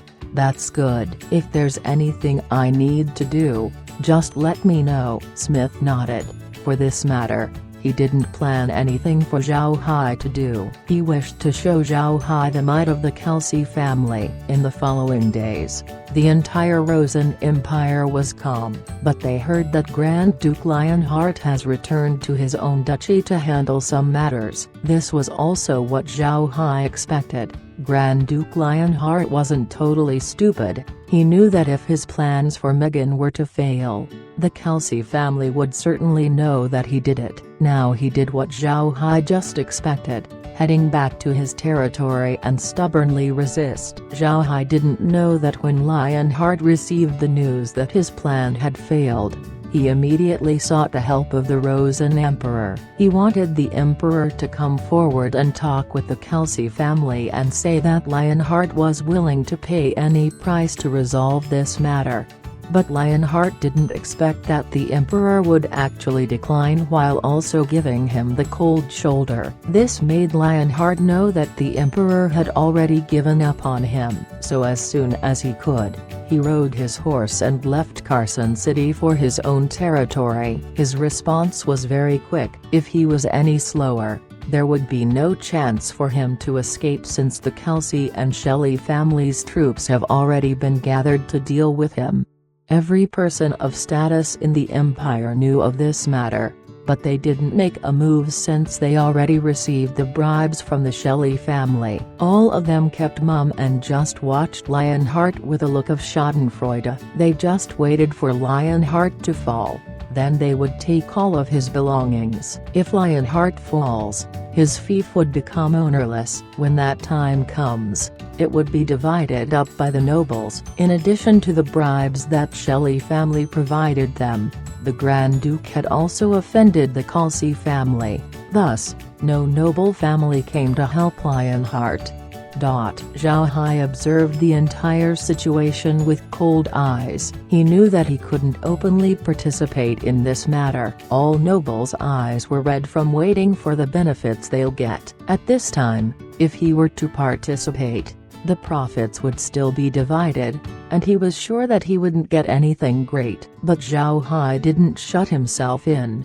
3 days after he met with Marriott, he sent them the 100,000 jin of vegetables he promised to supply. Now that the vegetables were sent to the Shelley Hotel, it was up to them as to how to divide it among themselves. However, Zhao Hai didn't supply Marriott with fire fishes this time. Those fishes were too delicate. He wanted to wait until this storm has passed before he gets a boat to send the fire fishes here. This action isn't strange. One must know that spatial items present on the continent couldn't hold living beings. If Marriott saw Zhao Hai bring out some fire fishes, he would certainly be surprised. The movements of Shelley family and Kelsey family were very quick. They only took 7 days to prepare everything. Then Kelsey family began to accuse Grand Duke Lionheart of sending an assassin to the Kelsey family. This violated the Empire's law. Hearing the accusation of the Kelsey family,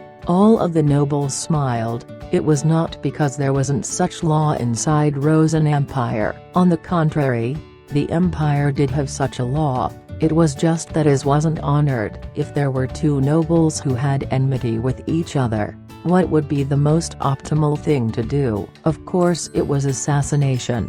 Because of this aspect, nobody actually respected that law. Now that the Kelsey family came out to enact this law, it was very clear that it was just an excuse. However, these nobles also understood that this meant that the Kelsey family would begin suppressing Grand Duke Lionheart. Everyone was just watching the fun from the sideline, not speaking a word. Moreover, the emperor received the accusation given by the Kelsey family and immediately moved to convene the council. Right then and there, Grand Duke Lionheart has been declared guilty and was stripped off of his position and title. From the date of today's verdict, he was not a nobleman anymore. It also made it possible for Lionheart to mobilize the troops of the Empire. At the same time as the verdict came down, the Shelley family and the Kelsey family began their operations. In just 3 days, all of the Lionheart's outside influence were removed very easily. What was strange was the fact that the Kelsey and Shelley family did so with little to no resistance. This made the two families feel strange. They didn't know what Lionheart was doing.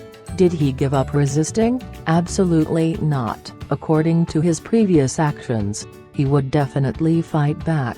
It was impossible for him to just give up. Nevertheless, the two families didn't think much of it and immediately rushed to Lionheart's territory. They encircled the Grand Duke's palace, but when they were about to rush in, the palace suddenly burst into flames. After the fire was extinguished, a troop division immediately rushed into the palace. The entire place was burned down. Moreover, they couldn't find the secret passage of the place, and most of all, Grand Duke Lionheart's family had mysteriously vanished. The disappearance of Grand Duke Lionheart threw the entire Rosen Empire into turmoil. They didn't expect the Grand Duke to play such an excellent hand. He played both the Kelsey and Shelley family, and more importantly, nobody in the continent knew where he went. Nobody knew, save for a single person, and that person was exactly Zhao Hai. Zhao Hai sent a bloodhawk beforehand to observe the territory as soon as Lionheart went back. Zhao Hai didn't want to participate in such a thing, nor did he want to gain any benefits, but he was clear about his enmity with Lionheart. If Lionheart manages to escape, Zhao Hai wouldn't be able to sleep well in the future. So he carefully observed Lionheart and made sure that he wouldn't be able to escape. And just as he observed Lionheart, one thing came to surface. Grand Duke Lionheart actually had a connection with the Radiant Church, and this time's escape was exactly orchestrated by them. Although their teachings were very weak inside the Empire, One shouldn't forget that they were currently the largest organization in the continent. The Rosen Empire didn't permit the Radiant Church to proselytize inside their territory, which gave the impression that the church's influence inside the empire was very weak. They didn't think that the church would actually pull such enormous wool over their own eyes.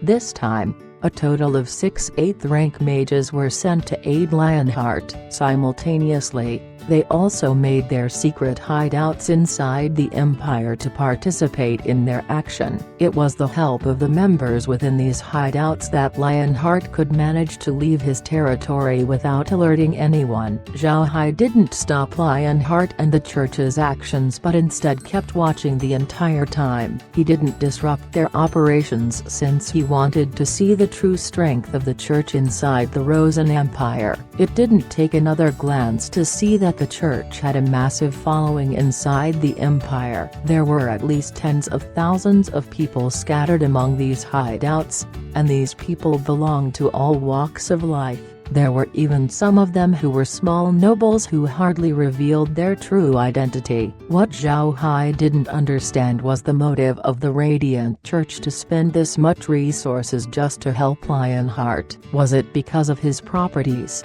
Chapter 370. Radiant Church. Good people. It was undeniable that the number of properties that Lionheart possessed were a lot. From what Zhao Hai calculated, his total net worth should have reached several tens of millions of gold coins. But this amount of money shouldn't be enough for the Radiant Church to employ such a number of people to save Lionheart. One should know that the Radiant Church was risking the destruction of all of its forces inside Rosen Empire with this operation. But upon further deliberation, Zhao Hai came to understand why the Radiant Church did so. It was to please the members of their Knights congregation. This group had members among the nobles all across the continent's various nations. Although their positions weren't that high in their respective countries, there were still those who had the same level of standing as Grand Duke Lionheart. Now, if Lionheart fell without receiving the church's help, what effect would this situation bring to the congregation? Will they still continue to help the Radiant Church? So in order to appease the hearts of these people, the church had no other choice but to rescue Lionheart. From this conclusion, the Radiant Church decided to use all of their manpower inside the Rosen Empire to rescue the Grand Duke while also sending out 6 8th-rank mages. This mobilization of manpower was nothing less of excessive. If the church didn't fear Rosen Empire's 9th-rank experts, they would have also sent in a 9th rank of their own. Zhao Hai didn't immediately move to crush these believers of the Radiant Church. He knew that the Radiant Church wanted Lionheart out of the Rosen Empire, and the best way was to leave the continent and go to a faraway place. But the Rosen Empire was sandwiched by 2 empires to the north and south,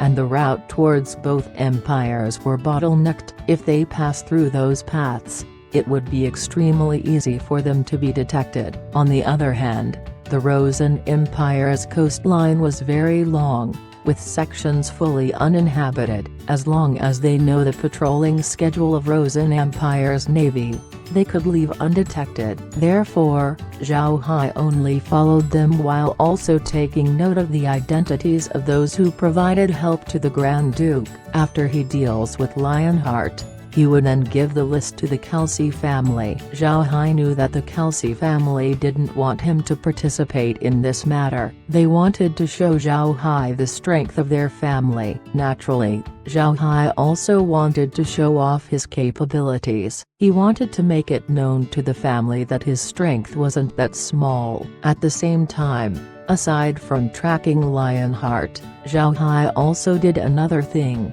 It was taking away everything that Lionheart didn't manage to bring. Actually, the fire on Lionheart's palace was caused by Zhao Hai. When the Grand Duke departed, he left behind his spacious palace to the Shelley and Kelsey family. Lionheart wasn't able to bring much with him due to the urgency of the matter. There were a lot of good things that weren't taken. such as those furnitures and the like. Since he wasn't able to leave with all of his belongings, Lionheart didn't think of burning his house. He wanted to mock the two families by leaving behind an empty palace for them to find. But how could Zhao Hai possibly leave such good things behind? So he received all of them inside the space, and when the Kelsey family arrived at the palace, he decided to burn it to the ground. In the hands of Lionheart was a spatial item, a spatial ring. He placed all of his family's valuables inside and then immediately departed. Those who aided him were small nobles, which were aplenty inside the Rosen Empire. They lived day by day doing their businesses.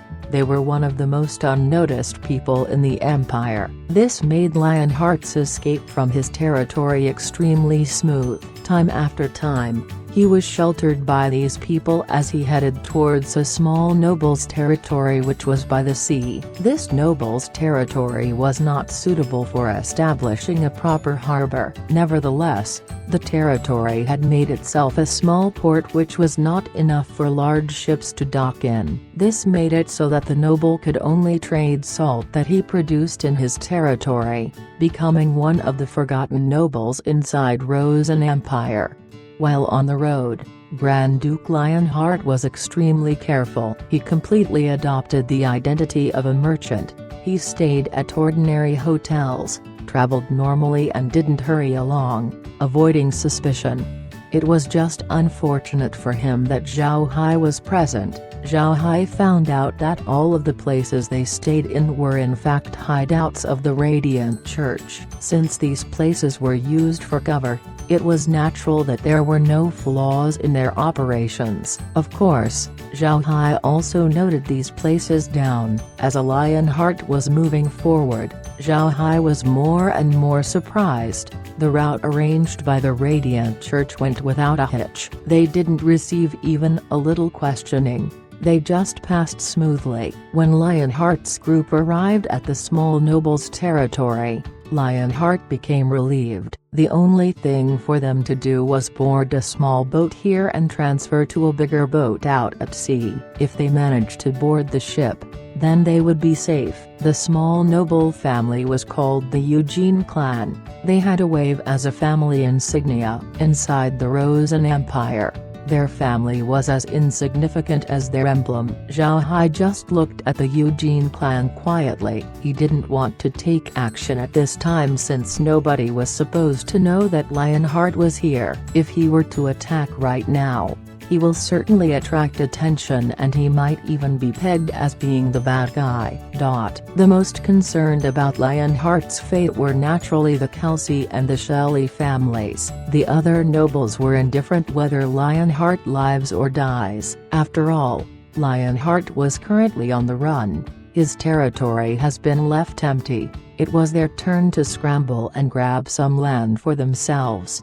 Because of this, the Kelsey family's efforts in finding Lionheart didn't go smoothly as planned. It can be said that they didn't have any progress at all. But Zhao Hai was already carefully following the Grand Duke's footsteps these past several days. He didn't go out. He didn't go see Smith. He just stayed inside Sweet Plum Courtyard observing Lionheart's every move. Laura and Meg naturally knew what Zhao Hai was doing, so they didn't disturb Zhao Hai. Instead, they continued to follow Megan around Skywater City to play around. At this time, they were already very close friends with the city lord's daughter. Megan saw that Zhao Hai wasn't going outside lately. She felt curious and asked Laura what happened. Laura just smiled and said the Zhao Hai had been busy, but as to what Zhao Hai was doing, she didn't say. Megan looked at Laura and didn't ask anymore. She knew that it was not good to be overly inquisitive, but this made her even more curious of Zhao Hai. She thought that Zhao Hai's state of being indoors all this time should be extremely uncomfortable. She couldn't imagine herself not going outside for several consecutive days. But Zhao Hai didn't need to wait so much anymore. Lionheart was finally about to head towards the sea. For Zhao Hai, This meant that his battle was about to start.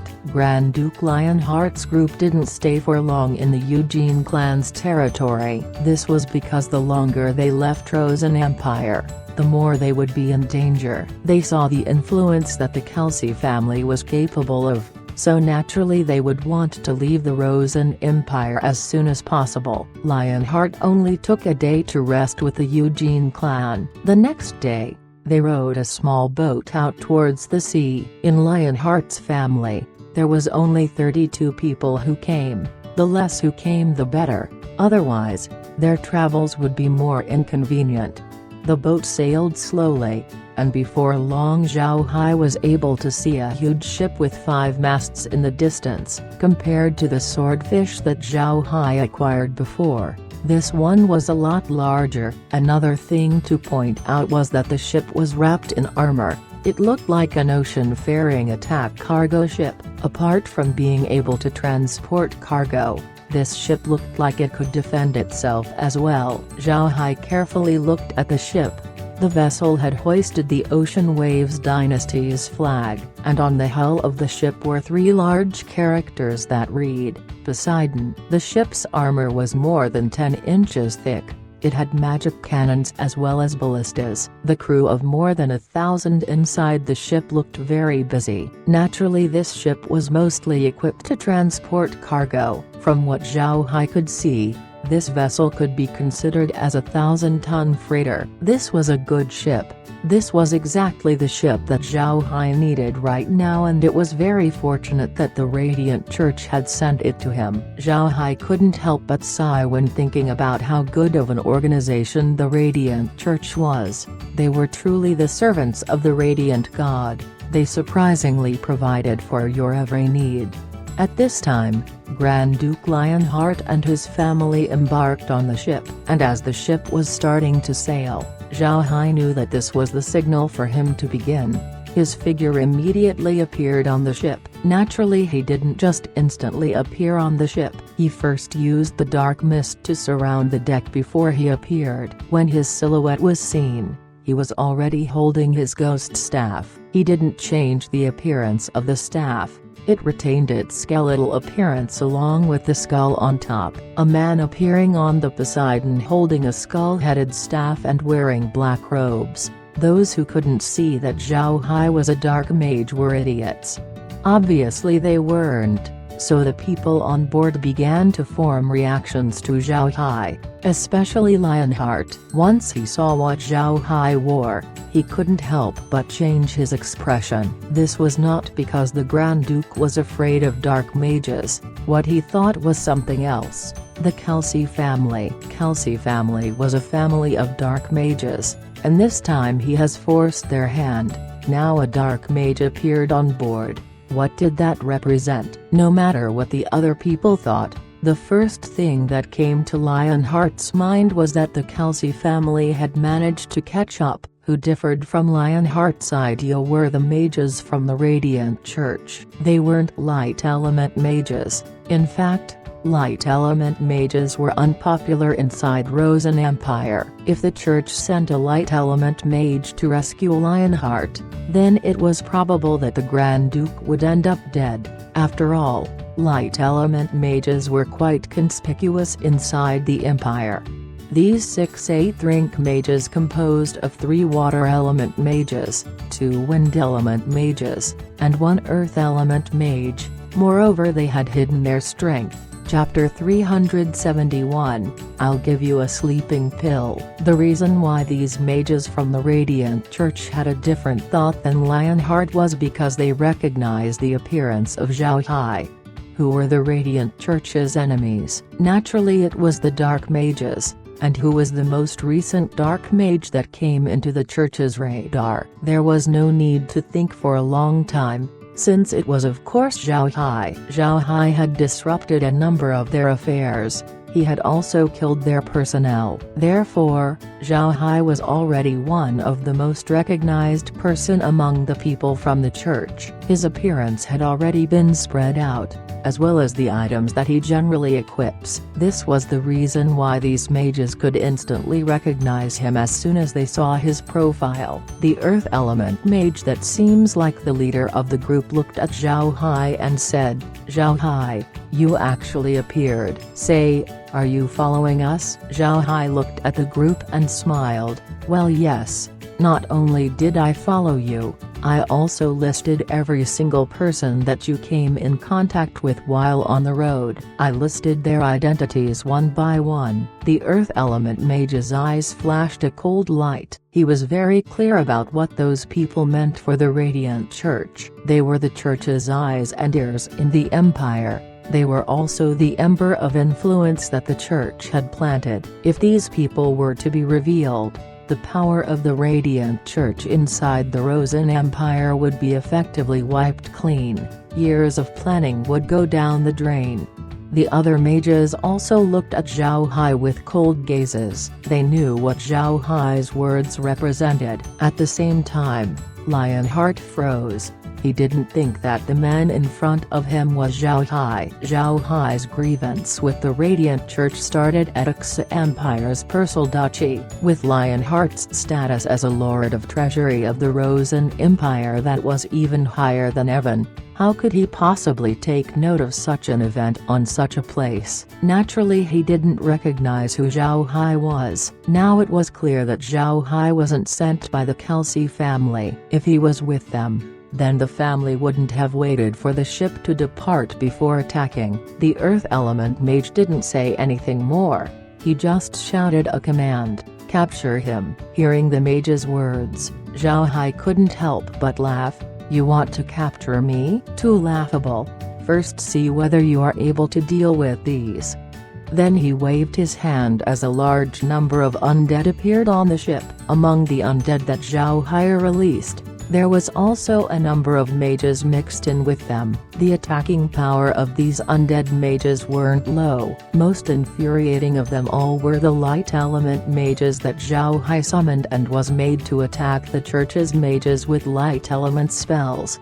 Although these mages that Zhao Hai summoned were only equivalent to 7th rank mages, they number no less than 20. 27th rank mages were enough to completely deal with these 6 8th rank mages. Zhao Hai didn't just summon these mages, he also released a lot of warriors as well as beastmen. In a blink of an eye, the undead that Zhao Hai let out were fighting with the crew of the Poseidon. There were no places inside the ship for the crewmen to run to. After summoning everything, Zhao Hai's figure suddenly disappeared from the ship, making it impossible for the enemy mages to find him. The earth element mage immediately took out several magic scrolls from his body and ripped them before throwing them outwards. All of these scrolls contained light element spells.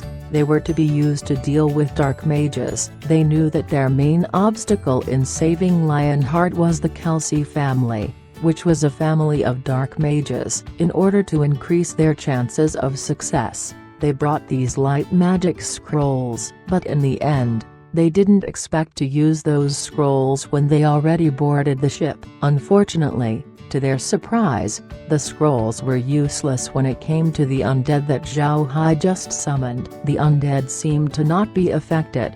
In fact, they even attacked more frantically. A saving grace for their side was the fact that although the ship was a freighter, due to the waters of the Ocean Waves dynasty, these crewmen could also become pirates. Therefore, their combat ability wasn't low and they still can fight for some time. But unfortunately for them, the crew couldn't hold out for too long. They didn't expect that the undead that Zhao Hai brought in would have a very high fighting capability. Each of them were equivalent to 7th rank warriors. Moreover, each and every one of them weren't afraid of getting injured nor getting killed. They didn't feel fear even if they meet a 9th rank expert, let alone these 8th rank mages. The time of the battle wasn't long. After about an hour, there weren't any other living being left on the ship. Even though Lionheart was killed, Zhao Hai didn't turn him into an undead. Instead he chopped up the head of the Grand Duke along with his son. Grand Duke Lionheart's son held great reputation inside Rosen Empire. He was even called a once-in-a-generation martial genius. He was just over 20 years old, but he was already a 7th-rank warrior. He was truly fierce. A pity that he was dead now. Zhao Hai wasn't polite to his enemies. After he killed every person on the vessel, he immediately turned the crew into undead before receiving the ship. Naturally, he didn't forget to take Lionheart's ring off. Inside that spatial ring was Grand Duke Lionheart's entire wealth, which added to a total of tens of millions of gold coins. Adding on to his other possessions, his net worth would certainly reach a terrifying 100 million gold coins. Zhao Hai was shocked by the number, but it also made him extremely happy. With this amount of money, funding for the development of the Black Wasteland will certainly not be a problem. After taking care of everything, Zhao Hai immediately returned to the space and prepared the list of all the people who helped Lionheart. The names of 10,000 people were not easy to write. It was fortunate that Zhao Hai had already been writing these past few days, so he only had a few names left to jot down. Just after the curtain of darkness fell, Zhao Hai had completed the list. He let out a long breath. The big show has finally arrived. Smith had been very bothered these past few days. He had not yet captured Lionheart. Without Lionheart on their hands meant that their operation was a failure. He didn't care about Lionheart's belongings. The main reason for their action was a Lionheart offending the Kelsey family. If they couldn't deal with the Grand Duke, then the face of the Kelsey family would be smeared. If they couldn't uphold the prestige that they had for so long protected, they might very well become a laughingstock among the great noble families on the continent. At this time, Phil's voice suddenly came. "Sir, Mr. Zhao Hai came for an audience." Hearing Phil's words made Smith stare blankly. This was because Zhao Hai hadn't made any appearance these past few days. He was just inside Sweet Plum Courtyard every day. Smith didn't know why he came here today, but he still said, "Invite him in." Just after he talked, Zhao Hai pushed the door open and came inside. Upon entering the room, Zhao Hai bowed to Smith and said, "Brother Smith, are you okay? What are you doing?" Smith forced a smile and said, "Brother, why are you too polite? I could be busy with anything else right now, but Lionheart's capture made me unable to eat and sleep." Zhao Hai showed a faint smile and said, "Brother, I have good news. I've come to give you your sleeping pill. I believe that if you take a look at these things, your appetite and desire to sleep will return." Then he waved his hand as a bag appeared on the ground. The bag was made of leather and smells heavily of blood. Next, Zhao Hai took out a book and placed it on the table. Smith looked at the bag. From the contours seen on the leather, the bag's contents were most likely heads. Smith turned to Phil and nodded. Phil immediately went forwards and opened the bag. Inside the bag were 2 heads. Phil recognized that they belonged to Lionheart and his son. Smith, who also saw the bag's contents, turned to look at Zhao Hai. Zhao Hai calmly said, "This time, Grand Duke Lionheart managed to escape because of somebody's help. Fortunately I was present. They've already been dealt with." In this book is a list of all the people who helped Lionheart along the way. I'll hand the identities of those people to you. However, I need to keep all of Lionheart's money. My land is currently in need of these coins. I won't be polite. Smith looked at Zhao Hai and laughed. "Good, brother. Your big brother has certainly underestimated you. Good. Rest assured, that money is all yours. Nobody would dare take it away from you, brother. I must thank you. Without you, my Kelsey family would certainly lose massive face. I'll have to tell the Shelley family about this. After all, this was also a matter of their enmity." Zhao Hai smiled faintly. "Those are for you to do.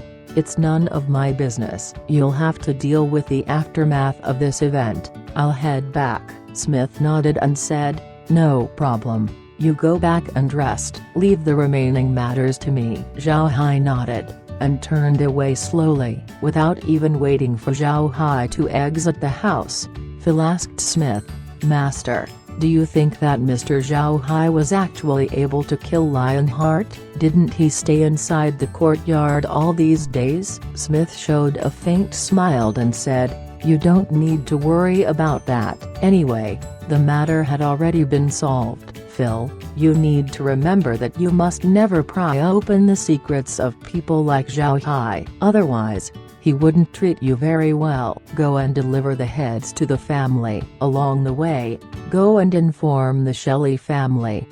Phil nodded as he took the bed and turned away. Smith picked up the book that Zhao Hai left on the table. He turned it open and looked at its contents. At first he was just carelessly reading the characters, but what he realized afterwards made him more and more surprised. Listed in this book were all the people who aided Lionheart, their names, their age, where they work, their families. They were all written very clearly, and the most important thing was their identity: Radiant Church spies. Seeing the number of characters written, Smith couldn't help but feel his scalp go numb and his head exploding. He never thought that this incident actually involved the Radiant Church. This fact made him very surprised. Just after looking at 2 pages, Smith couldn't sit still. He immediately shouted loudly, "Someone, come here." Phil immediately walked in from the outside.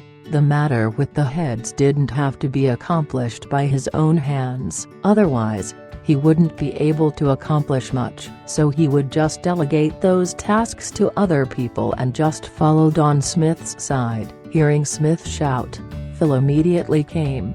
He bowed to Smith and said, "Master, what are your instructions?" Smith said loudly, "Quick, quick. Go invite Little Hai back here." Phil didn't know what Smith's intentions were, but he still immediately complied and turned around.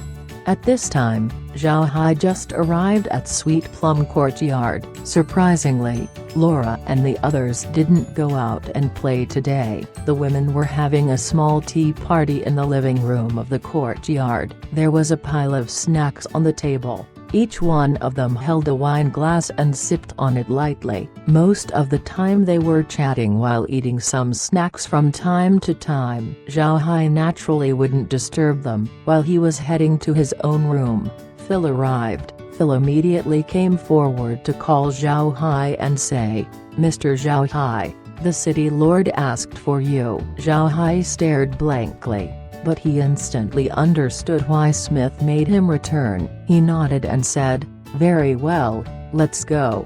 Then him and Phil returned to Smith's office. Upon entering the room, Zhao Hai saw Smith walking in circles. Seeing Zhao Hai arrive, Smith's flushed face turned to him and said, "Brother, are those characters that I saw real?" Zhao Hai stared for a moment before he nodded.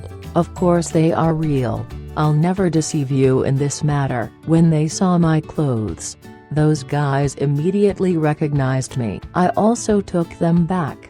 Nobody escaped. Then Zhao Hai summoned the undead earth element mage. Zhao Hai made the mage introduce himself. He was a product of the Radiant Church's ultimate weapon program, but since he was an 8th rank mage, he was a failure. However, Smith noticed Zhao Hai's words. When he took away the mage, Smith looked at Zhao Hai. "Brother, did you personally go and slay a Lionheart?" Zhao Hai nodded. He showed a faint smile and said, "Actually, I'm not just a dark mage, I can also use light, water, fire, earth, wind, and also space magic." "Didn't you receive word from Belle?" "I cannot be considered as a dark mage. It was more appropriate to call me a divergent mage. Among my divergent abilities is something related to space, but it cannot be used to attack a person, only to store some things inside. Moreover, I also have flying phantasmal beasts. They're very formidable. They can carry a person when they fly. I use these phantasmal beasts to chase down Lionheart." Smith believed Zhao Hai's words. Compared to dark mages, divergent mages were more mysterious and rare. So when Zhao Hai said that he was a divergent mage, Smith chose to believe him. As for the phantasmal beasts, Bell already informed him about those, so he was not particularly surprised about them. Chapter 372, Shock. Regarding Zhao Hai being a divergent mage, Smith had also heard of it from Bell, so he wasn't very surprised. Smith nodded and said, "Brother, no need to worry. No matter what you are, as long as you join the League of Dark Mages, you will always be one of us. After all, not all of our members are dark mages. If you have a grudge with the Radiant Church, you're on our side." "Brother, rest assured, I will go and deliver this information. This intel is very important not only to the League, but also to the Rosen Empire." Zhao Hai was confused with what Smith just said. Although the Rosen Empire wasn't very warm towards the Radiant Church, they also didn't go and actively suppress it. So why was this information very important to the Empire? Smith looked at Zhao Hai's appearance and knew what the other party was thinking. After he invited Zhao Hai to sit down, Smith smiled slightly and said, "The most fearful aspect of the Radiant Church is their religious power. Then can use this influence to brainwash people and make them completely subject to their whims. They could make people believe the Radiant God, making them perform sacrifices in the name of their belief." This was a terrifying thing. Imagine an entire country full of these devout believers. What influence would the church have in that entire nation? Zhao Hai nodded. He had also heard of these kinds of things back on Earth. Some religious cults would use methods to brainwash their believers. Moreover, religion was a very sensitive matter in society. It was very hard to be on guard against it. What's more terrifying was the fact that this type of influence was very hard to eradicate. They would continue to resurge time and time again. Seeing Zhao Hai nod, Smith continued, "Thus, the Radiant Church is the most disliked organization by the Emperor. Although the Rosen Empire isn't blatantly attacking the Radiant Church, whenever a person sent by the Radiant Church was tracked down, the Emperor would send his doomed soldiers to kill them secretly. Because of this, we all thought that the Radiant Church didn't have much influence inside the Empire. But it seems that we were wrong. If all of these 10,000 personnel were to secretly preach, they could amass followers that would number in the thousands. If these followers were to bring in more potential followers, the Radiant Church would become a huge problem in the Empire before long." Zhao Hai understood what Smith was talking about. He smiled and said, "My thoughts didn't reach to that point. What I know is that the Radiant Church is our League of Dark Mages enemy. I only wanted to deal them a blow." "Rest assured, that list is completely true. Those were all of the people who aided Lionheart in reaching the Eugene clan's domain." Lionheart rode on a small boat to transfer to a large ship further out at sea. The boat held the Ocean Waves Dynasty's flag as well as having the name of Poseidon. It was a ship with 5 masts. It was actually very fortunate for me since I badly needed a ship to transport fire fishes to Skywater City. Naturally I would have to be impolite. I couldn't give this ship to you." Smith laughed. "Brother, with this information, not only would I not covet your ship, I would even gift you 2 more. As long as we get to eliminate these Radiant Church fellows, I am willing to pay any price." Zhao Hai smiled and said, "You don't need to give me more ships, but I need to ask you a favor. This time I acquired the Poseidon, I also have the swordfish that Lionheart used to attack me before. These 2 ships were very well made. However, these 2 ships are easily recognized. I'll have to ask you to help me modify them. Otherwise, people would know that it was me on board whenever I travel. What do you think?" Smith waved his hand to Phil and told him, "Uncle Phil, I'll have you arrange this matter. Go prepare our best shipyard to help Little Hai modify his ships." Phil nodded, but he didn't leave. This wasn't something that needed to be done right now. It was already sufficient for him to write it down. Zhao Hai smiled and said, "Good, as long as you help me arrange these ships, the grains, vegetables, milk, wine and rations would be able to reach here faster than inland transportation. Also, I'll leave you with that list. That's none of my business. However, don't disclose that I had a hand in it." Smith laughed and said, "Very well, haha. Brother, come and share a drink with me. I'm very happy today."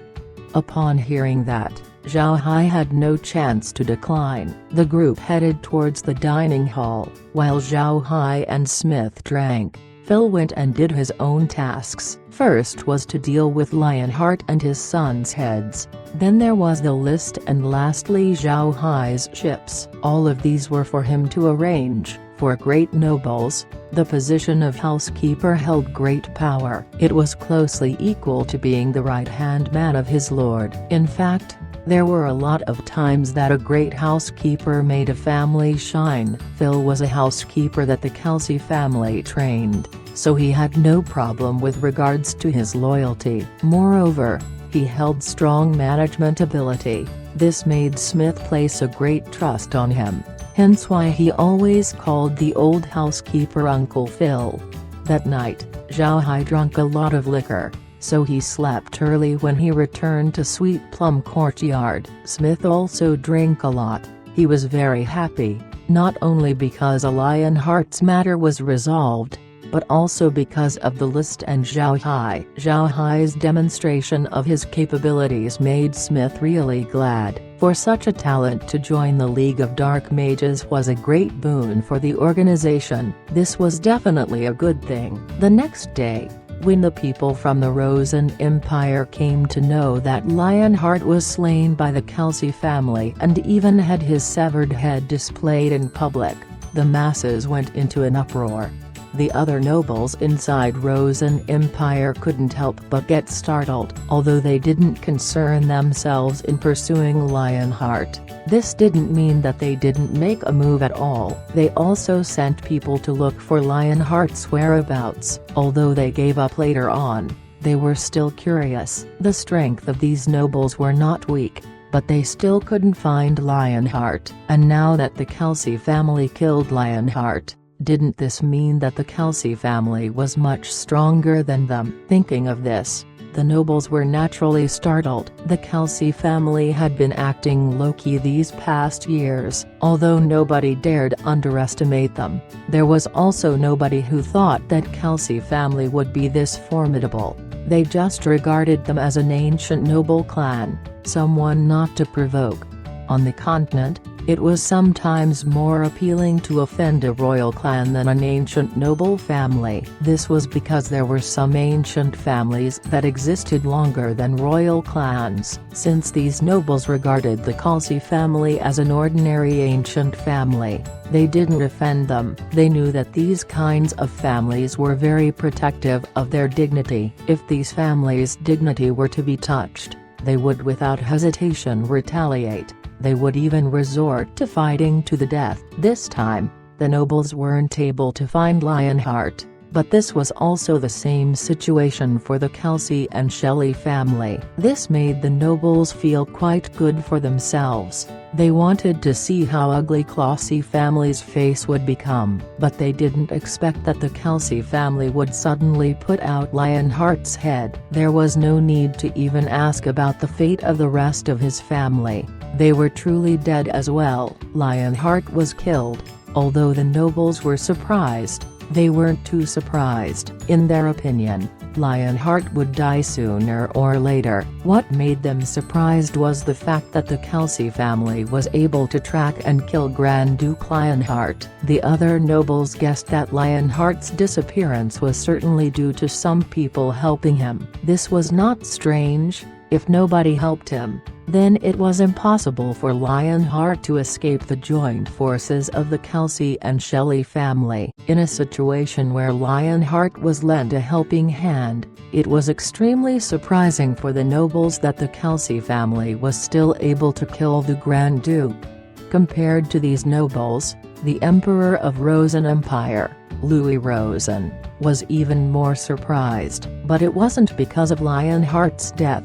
He didn't care about that guy's life. He was even the person who wanted Lionheart to be killed the most. Louis was clear that the moment he gave up on Lionheart, there would be enmity between the two of them. If Lionheart survives, he would certainly do his best to get his revenge. By the time, Lionheart would be the serpent in the shadows while he would be the elephant in the sun. The entire Rosen Empire was his. If Lionheart wanted to take his revenge and find trouble with him, it would be too easy. Even if Lionheart couldn't shake the foundations of the empire, he could still cause them no small amount of annoyance. Now that Lionheart was dead, Louis was naturally happy. But the fact that the Kelsey family was able to slay the Grand Duke didn't make the Emperor happy. Not only was he unhappy, he also felt his back go cold. The family's capabilities made him terrified. The Radiant Church had become famous this past few years. Ordinary people liked them because the church's light element mages would cure their illnesses quite regularly.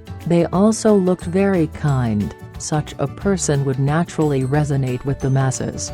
However, to rulers like Louis, they were very afraid of the Radiant Church. They could use religion to take control of the people. Think about a scenario where the church completely influences the whole nation. What would happen if the church suddenly stages a rebellion? Even a formidable empire couldn't survive a massive internal dispute. This was the reason why, even though the Rosen Empire didn't tear apart the church's face, it still paid close attention to the church's movements. All the personnel sent by the Radiant Church to the Rosen Empire who wanted to establish a hideout were secretly killed off by the Emperor. Louis knew that he did good in defending the empire against the Radiant Church. But when Kelsey family gave him the list, Louis couldn't help but be shocked. Chapter 373, Didn't know, didn't look. Still scary. Louis didn't doubt the authenticity of the list.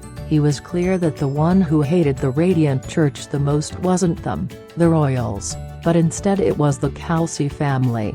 The Kelsey family was a family of dark mages, and they also had a rich history with dark element magic. One of the Radiant Church's goals was to eliminate dark mages in the continent. If the church were to fully commit on this goal, the very first ones to suffer misfortune would be the Kelsey family. Louis also didn't think that the Kelsey family gave him this list just to grab up some land. This was because there were not that many noble clans in the list that were of notable status. Most of them were all small nobles, so even if the Emperor did kill these people, the Kelsey family wouldn't benefit from it. So Louis reckoned that the list must be real. The more Louis trusted the list, the more surprised he became. Louis knew about the brainwashing abilities of the Radiant Church. He knew that these 10,000 people weren't the only ones who were faithful to the Radiant God inside his empire. Who knew how much more people were part of the Radiant Church aside from these 10,000? After seeing the list, Louis immediately had his doomed soldiers go and monitor the actions of these people. Louis didn't know how long these people were inside Rosen Empire. He also didn't know the exact number of believers that the church had amassed. So what he needed to do first was track these followers, and even if he couldn't deal with all of them, he should at least eliminate the leaders of each group to stop the religion from spreading. At the same time, these people may have possibly known that they had been exposed, so they must have been preparing to escape the empire. But it was fortunate that Louis acted swiftly. This plan would have to be trashed. They didn't have time to create another plan since Louis already went to arrest and interrogate the people in the list. He checked for who came in contact with the spies and see whether they were Radiant Church followers or not. In the end, the investigation found Radiant Church believers belonging to these hideouts that numbered to about 100,000 people. Some of them have just entered while some have already been a believer for many years. There were even some who helped those who were arrested, which ended up with them also being arrested. Louis' actions alerted other nobles. The Radiant Church had always been polite to them, but they were still on guard with regards to the religion. So when they heard the massive amount of arrests and investigations happening all across the Rosen Empire due to these uncovered spies, all the nobles conducted their own investigations about their subordinates who may also be an agent of the church. And their investigations bore fruit. In their territories, followers of the Radiant Church were indeed found. In some there were a lot while in others just a few. The only territory who didn't have an ounce of Radiant Church influence was the Kelsey family's territory. The Radiant Church had always been wary of this family of dark mages, so they didn't dare send some agents to their land. Finally, when counting all of the church believers that the nobles were able to find, it surprisingly reached no less than 2 million people. This number was beyond anyone's imagination. This made the entire Rosen Empire anxious. They carefully scrutinized all of the captured believers. They killed the devout followers and spared those who just joined, only giving them a light punishment before having them released. Naturally, when they went to capture and interrogate the people on the list, they didn't blatantly announce that the people were captured because they were believers of the Radiant Church. The Empire had to come up with other reasons, such as being a spy, committing a crime, and so on. After this matter, the nobles of the Empire became even more terrified of the Radiant Church. Normally, they didn't want to offend the Radiant Church. They didn't want to wound that tiger. But unexpectedly, this tiger actually wanted to harm them. The church sent some missionaries to their lands, moreover, without even notifying them. This made the nobles indignant, so the entire Rosen Empire started to resist against the Radiant Church's teachings. Naturally, all of these suppression were made while in the shadows. This made the Kelsey family very relevant. The nobles wanted to ask the family for advice as to how to handle the Radiant Church since they saw that the family's territory didn't have a trace of the church's influence. The nobles weren't afraid that the Kelsey family wouldn't provide any help. This was because they knew that the Kelsey family was the vanguard of all those who were against the Radiant Church, so it was correct for them to ask the Kelsey family about this matter. The Kelsey family was also very happy with the situation. For these many nobles to resist the Radiant Church, it would truly be impossible for the church to revive their forces inside Rosen Empire. This was a great thing for the family. However, the family actually didn't have a concrete advice for the other nobles. The family regarded the Radiant Church very seriously. Also, dark mages were very sensitive towards the aura of light mages, so the method that worked for the family was to make dark mages patrol the territory and feel out any light element aura. This was to ensure that there weren't any light mages who were hiding. But this method wouldn't work for the other nobles since there weren't a lot of dark mages in their territories. This matter made the Kelsey family a bit embarrassed. In the end, the higher-ups of the family informed their members to help solve this dilemma. So long as they complete this task, the other nobles would feel indebted to the Kelsey family. This was very important to the family's future. When Smith received the request from the family, he couldn't find a solution as well. So he went to Zhao Hai and discussed this matter with him. Smith knew that Zhao Hai had an endless amount of wicked schemes and ideas running around his mind. Zhao Hai should have the solution to the Kelsey family's problem. Hearing Smith explain about the family's problem, Zhao Hai smiled and said, This is an opportunity to make the citizens of the continent change their views on dark mages. In fact, if we want to stop the Radiant Church's influence from affecting the empire, then we should first promote our own propaganda." Smith looked at Zhao Hai with a puzzled expression. He certainly wasn't be able to understand the kind of propaganda war that happens on Earth. Looking at the other's appearance,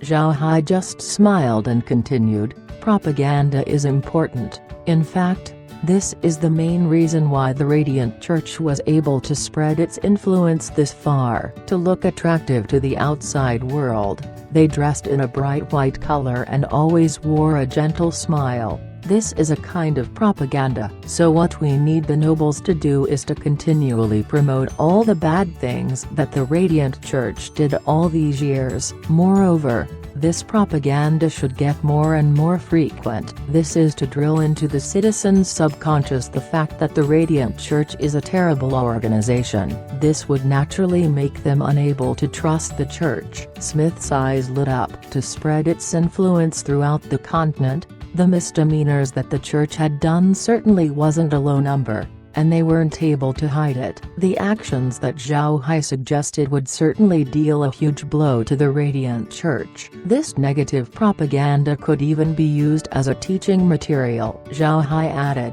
"Now that almost all of the schools in the empire are under the hands of the nobles to be used for scouting talents, why don't we set up a curriculum in those schools to teach the negative aspects of the Radiant Church?" Children tended to believe things they learned from school more than what their parents taught them at home. As long as the schools educate the children about our view of the Radiant Church, the children will believe that the church is bad for their entire life, so when they grow up, they wouldn't be able to believe all the preaches that the church would do. It was even possible for the children to influence their parents. Bit by bit, they would influence everyone around them. Given enough time, the Radiant Church would certainly look repulsive to the empire's residents. Smith's eyes lit up brighter. He nodded. Zhao Hai's idea was very good and feasible. It was worth a try. Zhao Hai added more, "We can also use this opportunity to promote the image of the dark mages to the populace. Brother Smith, you should know yourself that dark magic also has abilities that could be used to treat illnesses. Moreover, the dark mages' knowledge of the human body far outclass those of the light mages. This would certainly allow dark mages to cure more illnesses in a given time. It could even be said that dark mages aren't that worse in curing ailments when compared to the light mages. The only problem was just that dark mages have been, for a long time, portrayed as a bit strange sort of people, making the populace unable to really understand what they really are. But with the destruction of the Radiant Church's influence in the empire, there are naturally no more negative words towards dark mages." Smith agreed.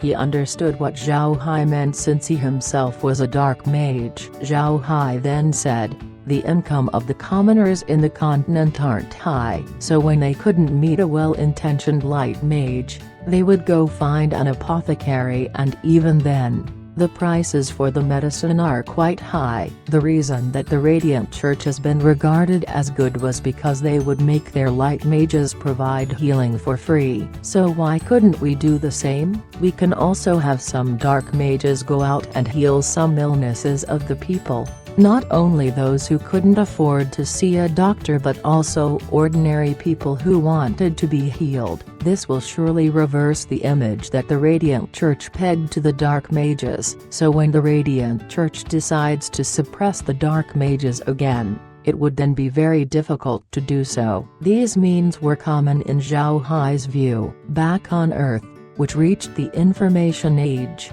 people were very practical when it came to religion, but even then, religious faith still survived. This showed the formidability of belief. There were even cults that still survived because they used rotten methods of propaganda. With this, one would recognize how easy propaganda can be used to influence people. Chapter 374 off to the sea. But these methods were new and innovative in Ark Continent. The Ark Continent still didn't reach the level of civilization to have newspapers. Napoleon even said before that newspapers are equivalent to 100,000 soldiers. So it was natural for Zhao Hai to use propaganda to deal the Radiant Church a huge blow. In the future, the Radiant Church may even be regarded as a cult within the League of Dark Mages territory. Smith paced around the room slowly. He knew that if Zhao Hai's methods worked, then the Radiant Church would surely be eliminated inside the Rosen Empire, while at the same time the status of the League would be elevated. This elevation of the Dark Mages' status was very important to the profession. The reason why Dark Mages had a hard time finding successors was because their public image was not very good. The population viewed Dark Mages as wicked folk, so how could they be willing to learn dark element magic? But this method was also very difficult to implement. There may even be nobles who wouldn't agree, but it was still worth a try. If it succeeds, then it would certainly be very good for the dark mage profession. Smith stopped pacing. Then he turned to look at Zhao Hai.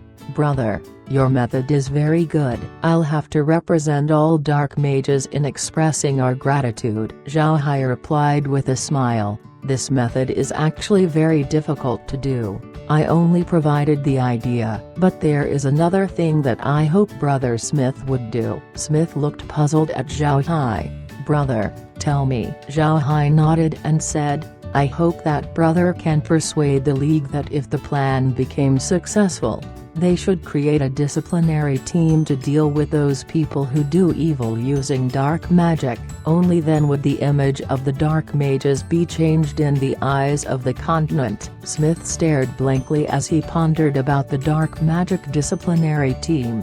This wasn't something he thought of before. To increase their strength, some dark mages would perform massacres of the common people. Some would kill others to turn them into undead. These things were quite common among dark mages. If Zhao Hai's disciplinary team were to be established, then these people wouldn't be allowed to do these deeds anymore. In this case, the overall strength of the dark mages would certainly drop. This was not something that was good for the profession. Zhao Hai looked at Smith and knew what he was thinking about. Zhao Hai had already been in the Ark Continent for quite some time, so he knew what dark mages were really like. He could even confidently say that the current image of the dark mages were 50% caused by the Radiant Church, while the other 50% were caused by the dark mages themselves. 1.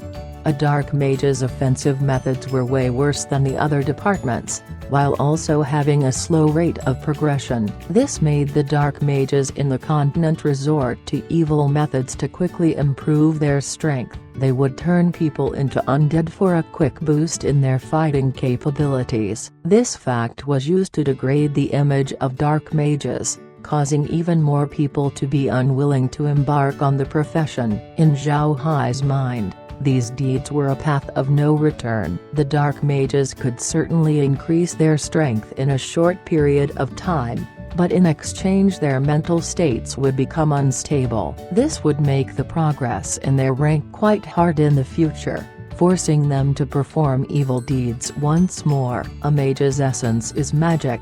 Your qualitative strength would only increase if you reach a higher rank. But dark mages actually focused on making more undead, placing the importance of ranking up behind. This was not the correct way. This would not only make them fail to reach another level, they also killed innocent people, which caused the populace to view them even lower, causing the profession's reputation to plummet.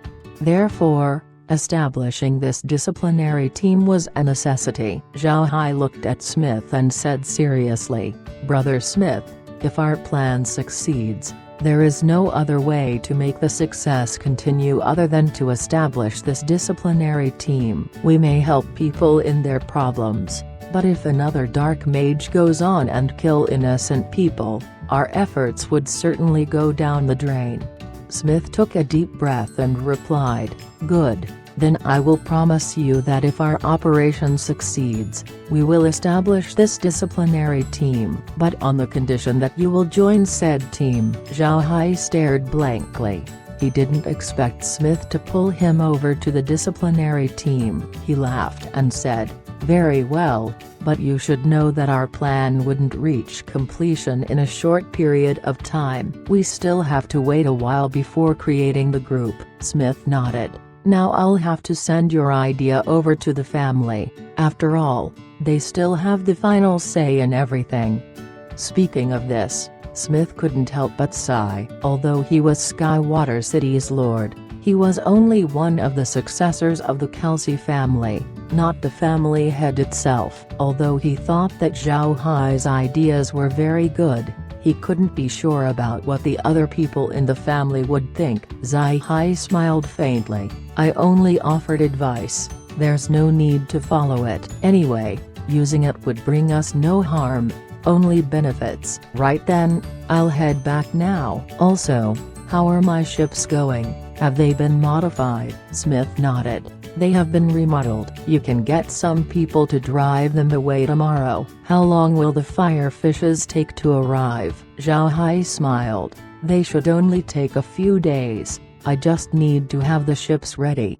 Then he stood up and prepared to leave. Smith escorted Zhao Hai out the door. After Zhao Hai left, Smith immediately had all of Zhao Hai's ideas written down and sent to the family. He feared that if he delayed in writing it, he would miss one or two key points. When the people from the family received Smith's letter, they were shocked to see the contents in it. Even the more experienced members have not heard of such method before. Upon looking on the ideas in the letter, the family knew without even implementing them that these methods would produce very substantial effects. The family immediately told the nobles about the means to prevent the Radiant Church from establishing its influence on their territories. Also, the family knew that Zhao Hai's methods needed to be done gradually. If they just send in dark mages to cure the nobles' citizens, they certainly would think that there was something odd going on. Even if there was nothing bad going on, the nobles were certainly not stupid. So what they needed to do right now was to first start their propaganda of promoting the negative aspects of the Radiant Church, spreading the word to as many citizens as possible. They also planned the anti-Radiant Church lectures on schools. With this, the nobles wouldn't need to worry about the church seeping into their territory. The nobles agreed with the Kelsey family's methods. They weren't dumb, they knew how useful these methods could be. At the same time, the Kelsey family immediately implemented Zhao Hai's methods in their territory. They didn't worry about suspicions since there were already a lot of dark mages roaming around their territory in the first place. The citizens also knew that they were under the rule of dark mages, so they weren't very displeased with their presence. This gave the Kelsey family a reason to instantly implement Zhao Hai's idea of having dark mages cure ordinary people. Moreover, they expanded upon the proposed methods. Zhao Hai suggested to have a dark mage occasionally visit the sick in order to cure them, but the family instead scheduled a fixed schedule for a dark mage to visit a certain place. Not only did they give anti-Radiant Church lessons, they also gave a lesson about dark mage history among other things. After hearing these movements, Zhao Hai couldn't help but smile. He thought that he really did underestimate the people inside the Ark continent. They certainly aren't stupid. He only gave an idea, but they surprisingly added new novel ideas on top of it. But these didn't have anything to do with Zhao Hai right now. Currently, Zhao Hai, Laura and the others were on board the Poseidon. The Poseidon was now completely transformed. Its symbol was removed as well as having its name changed to Haven. It was Laura wanted to change the ship's name and Zhao Hai didn't oppose to it. This time, he was the one to profited the most. He got tens of millions in gold coins in addition to the other items that he had looted. Most of all, he actually gained 2 ships. Also, he didn't need to get commodities for the haven since it was already filled with supplies from the very beginning. When Zhao Hai looked at the commodities present, he saw that there were also some items that the beastmen needed. Although some of them weren't of any value, Zhao Hai didn't care. Come next spring, they could just sell these things to the beastmen in the prairie. This time, he just wanted to use his 2 ships. Manning the ship were the undead sailors who didn't need rest. This made it possible for Zhao Hai to transform the crowded cabin into a luxurious place for living. He changed some storage places as well as some of the living quarters into what he thought would be a good place to live on. This made the haven the most luxurious ship present in the Ark continent. This time's voyage wasn't just to stock up some firefishes onto the ship. The group also had another important matter that they would like to accomplish. They wanted to head towards the deep parts of the sea and absorb a portion of it to see if the space would get some upgrades. Zhao Hai placed some chairs on the deck of the ship while he sipped on some tea as he looked at the sea. Because the haven was a ship which had 5 masts, it moved very steadily on the water, so the group didn't worry so much and just enjoyed cruising on the water. Also, while heading towards the deep parts of the sea, they also wanted to find an uninhabited island to establish a base in. Zhao Hai planned to leave some undead on this island to guard it. This would make their future sea travels much more convenient. Other forces couldn't easily establish bases on islands on the sea. This was because they needed to consider the weather, the food for their personnel as well as their drinking water. Zhao Hai didn't need to worry about these stuff since he will only let undead guard the island. As for the storms, the undead were durable enough to endure them. Even when they themselves were to stay on the island, they still didn't need to worry since they still had the space. Also, even if they travel for years in the sea, they still wouldn't have any problems. What Zhao Hai was worried about was the distance of the island to the Ark continent. He wanted an island that couldn't be easily seen but was still at a short distance from the continent. Moreover,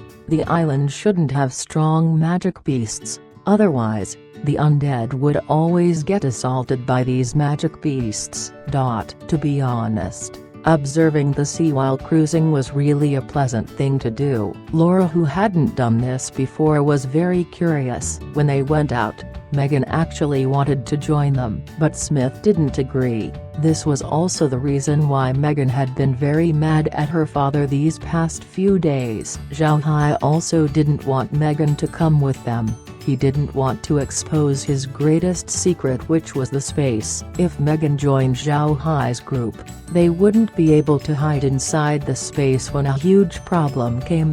They couldn't just leave Megan outside, wouldn't they? Megan not able to join was in line with Zhao Hai's intentions. Laura placed her cup down and sighed. The sea is really beautiful when it is this calm, but it's very scary when it storms. Fortunately we have the space. Otherwise we wouldn't be able to escape unscathed. A few days ago, the group were already at sea for 7 days. A few days ago, they were suddenly buffeted by a huge storm. Even though the haven could withstand most troubles because of its build, the might of nature was not one of them. With a storm that huge, if Zhao Hai didn't have the space, the haven would certainly be shredded to pieces. They just waited out the storm inside the space. After the storm had passed, Zhao Hai released the haven again as they traveled onward. Although they didn't experience the storm firsthand, they were still terrified of it just by seeing its projection on the monitor. Zhao Hai smiled faintly.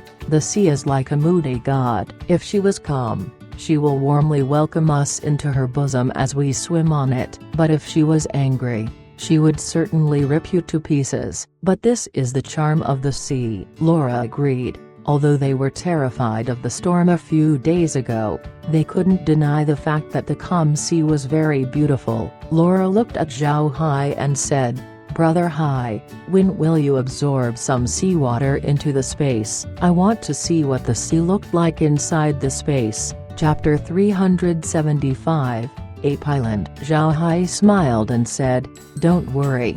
There should be a lot of new creatures that we could discover when we reach the deep parts of the sea. The space should level up quite substantially." Laura nodded. Right now, the most important goal that they have was increasing the level of the farm. This way Zhao Hai affliction could be cured as soon as possible.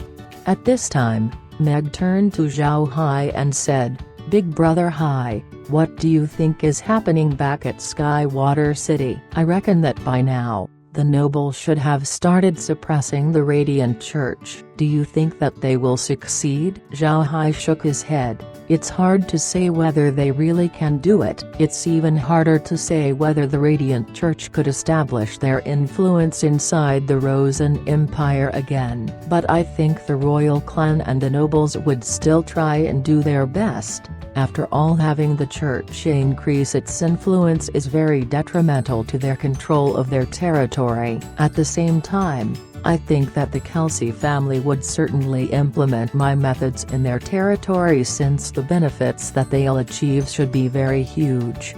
Laura nods as she added, "The one who worries the most about the potential of dark mages in the continent were certainly the Kelsey family. The Kelsey family was built up by dark magic, and they also had the highest status with regards to all of the dark mages. If the dark mages' status gets elevated, the family's status would also be elevated. If the dark mage's reputation plummeted, the family would certainly follow it downward. Thus, the family should be doing what Brother Hai had proposed, since it would change the people's perception of dark mages. This solution is what the dark mages always wanted." Then Laura turned to look at Zhao Hai. "I didn't think that Brother Hai would actually be able to think of such a method. To use another kind of brainwashing to deal with the Radiant Church was the best way to go about it. This was also the simplest way to shake the foundations of the church." Zhao Hai smiled faintly.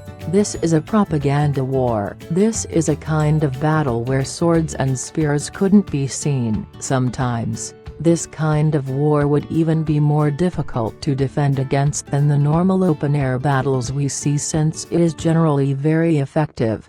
Laura nodded, then said, "Will our schools have the same subject?" "Even though we have a small population right now, it will certainly inflate in the near future. Having those matters taught to the children will be good for our cause." Zhao Hai showed a faint smile, then said, "We could open such a subject. But we have to change the way we educate it. We can't just talk badly about the Radiant Church. Instead, we should teach the students about loyalty. We should let them understand who gave them their current life and who they should be loyal to. If the children have us in their hearts while they are little, it was certain that we'll have their loyalty in the future. This way, we would not be afraid of any kind of enemy." Laura's eyes lit up. In fact, this method was also used by some nobles, but they were using it on their slaves. Although Zhao Hai would also do this to his slaves, Laura knew that Zhao Hai intended to change his slave status to commoners. This would mean that Zhao Hai would technically use this method for commoners, something which Laura didn't understand. Although Laura was confused about this, Zhao Hai wasn't. He knew that a leader needed to develop some sort of cohesion with his subjects. Only when this cohesion reaches a certain point would a leader be invincible. Currently, Zhao Hai's territory only had a few people, which made it somewhat easy to manage. But when spring comes, 100,000 slaves would arrive. With this amount of people suddenly arriving, managing them would certainly be a bit troublesome. It was impossible to count on the slaves to have this cohesion, so Zhao Hai planned to release their slave status bit by bit, showing his graciousness while also erecting a school which would educate the slaves. After educating them, It wouldn't matter if they were released from their slavery since they were already taught about loyalty. This was what Zhao Hai planned to do to slowly develop cohesion with his slaves. Naturally, the best way for people to have cohesion was to have them develop a sort of collective pride. Only when they were proud about their group would people be able to work with each other properly. But this method wasn't very good when it comes to slaves. Slaves didn't have anything, even dignity, so how could they possibly have pride? Therefore, the method that Zhao Hai could only use was this slave education. Of course, he wouldn't treat his slaves like how they were treated before. He wanted to make them understand that they would be far worse off if they decided to leave his territory. If they leave, they will only stay as slaves. But inside the Black Wastelands they were complete people. But all of these things were only inside Zhao Hai's head. He still needs to wait for the new slaves to arrive before proving his ideas. After all, he wasn't afraid of them revolting. These 100,000 slaves were nothing. Even 1,000,000 slaves wouldn't be able to threaten Zhao Hai. Zhao Hai was so deep into his thoughts that he didn't notice Laura's gaze of awe towards him. Zhao Hai thinks about ideas that Laura had never heard of before. Additionally, these ideas of Zhao Hai were very orderly. It made people confident that they would actually work. After quite some time, Zhao Hai recovered. He looked at Laura's eyes and smiled. Right now, we still need to find a good island. We should also determine if the island's environment is acceptable, and most importantly, safe. It was a pity that the map that Big Brother Smith provided us only depicted the sea. It is of no use at this time. Laura smiled and replied, it was not only Big Brother Smith who didn't have a complete map of the seas. Nobody in the continent did. The land could be said to be the domain of the human race, but the sea belonged to the sea dwellers. Sea dwellers are very mysterious. There were only a few humans who was lucky enough to spot some of them, but they truly exist. They compose of both magic beasts of the sea as well as merpeople. They are very formidable in water and treated humans coming to their territories as invaders. They wouldn't think twice of hunting humans down. Not even 9 ranks were spared. Zhao Hai stared at Laura before he said, so it was this. No wonder Brother Smith prohibited us from going to the deeper parts of the sea. But we still reached here. Why didn't you say anything? Laura faintly smiled. We have the space. If we are in danger, even if we are inside Sea Dweller domain, we could still escape. How could they possibly harm us? Zhao Hai stared blankly for a moment before he laughed. No wonder you didn't remind me. It was actually because of this. You are right. Nobody would be able to capture us, even those formidable sea dwellers. Ha ha ha. But we still need to avoid their territories. I don't want to be enemies with them. Laura nodded. It is truly a great idea to avoid becoming enemies with the sea dwellers while we are at sea. I don't know how they do it, but almost all of the beings at sea could be used by these sea dwellers to become their scouts. If we offend them, our ships would certainly be unable to sail anymore. This was even more so if we aren't the ones manning it. Our ships would certainly be sunk. This is also why we need to have an island base. Zhao Hai knit his brows and said, it would be nice to find a good island, but if it was also easily discovered, then there would be no point for us to make it our own base. Laura shook her head and replied, we don't need to worry about finding an island. There are plenty of them out at sea. People who often travel here wouldn't choose islands for supply points if it has a supply of fresh water as well as have a lack of fierce magic beasts. We don't actually need those criteria to choose our island. The only thing we care about is the topography and terrain of the island. Brother Hai, how about we ask the original captain of this ship? He should know a thing or two about the islands around these parts. The Haven ship that they were currently on board was originally the Poseidon. Its previous crew were all killed and turned into undead to help Zhao Hai sail the ship. In fear of losing their skills, Zhao Hai decided to turn all of the ship's crew into advanced level undead. This was the reason why Laura suggested to ask the ship captain, since he should have kept his memories when he was still alive. Zhao Hai nodded and immediately called the captain over. The captain looked very ordinary and wasn't that tall, probably because he had been sailing on the sea for years. The captain's skin looked very tough, even after being converted into an undead. The skin quality of the ship's captain remained still the same. The captain was named Jinan. When Jinan arrived, he immediately gave a bow to Zhao Hai and said, "This one has seen the young master." Zhao Hai nodded and said, "Jinan, I want to look for an island to become my base. It doesn't need to have a good environment, but its topography should be very good. Ordinary ships shouldn't be able to pass it. Do you know of any places like this?" Jinan immediately replied, "I do. There are a lot of these islands around here. The most famous one is Ape Island. Its shape looks like the head of a giant ape. It was very feared because of the large amounts of reefs that surrounded the island. Ships simply couldn't approach it, but there exists a route towards it. Some people once followed that route and went to the island along with a water mage, but upon arriving, they immediately discovered that the island was filled with fierce magic beasts, mostly 6th and 7th ranks. Their leaders even reached 8th rank. The group decided to retreat, but when they came back to their ship, they were surprisingly attacked by marine magic beasts. Their ship was almost destroyed. Fortunately, they had a water mage to assist them, so they were able to survive. The island is a good place with lush forests and a freshwater source. Because of the fierce magic beasts as well as the difficult route toward the island, it was possible that nobody had visited it for years. Zhao Hai nodded. He didn't fear the magic beasts of the island. There was only one route towards the island. If he manages to block it off, then the island would effectively be his own. When hearing Jinan say that the island had a good environment, Zhao Hai decided that this was the kind of island that he was looking for.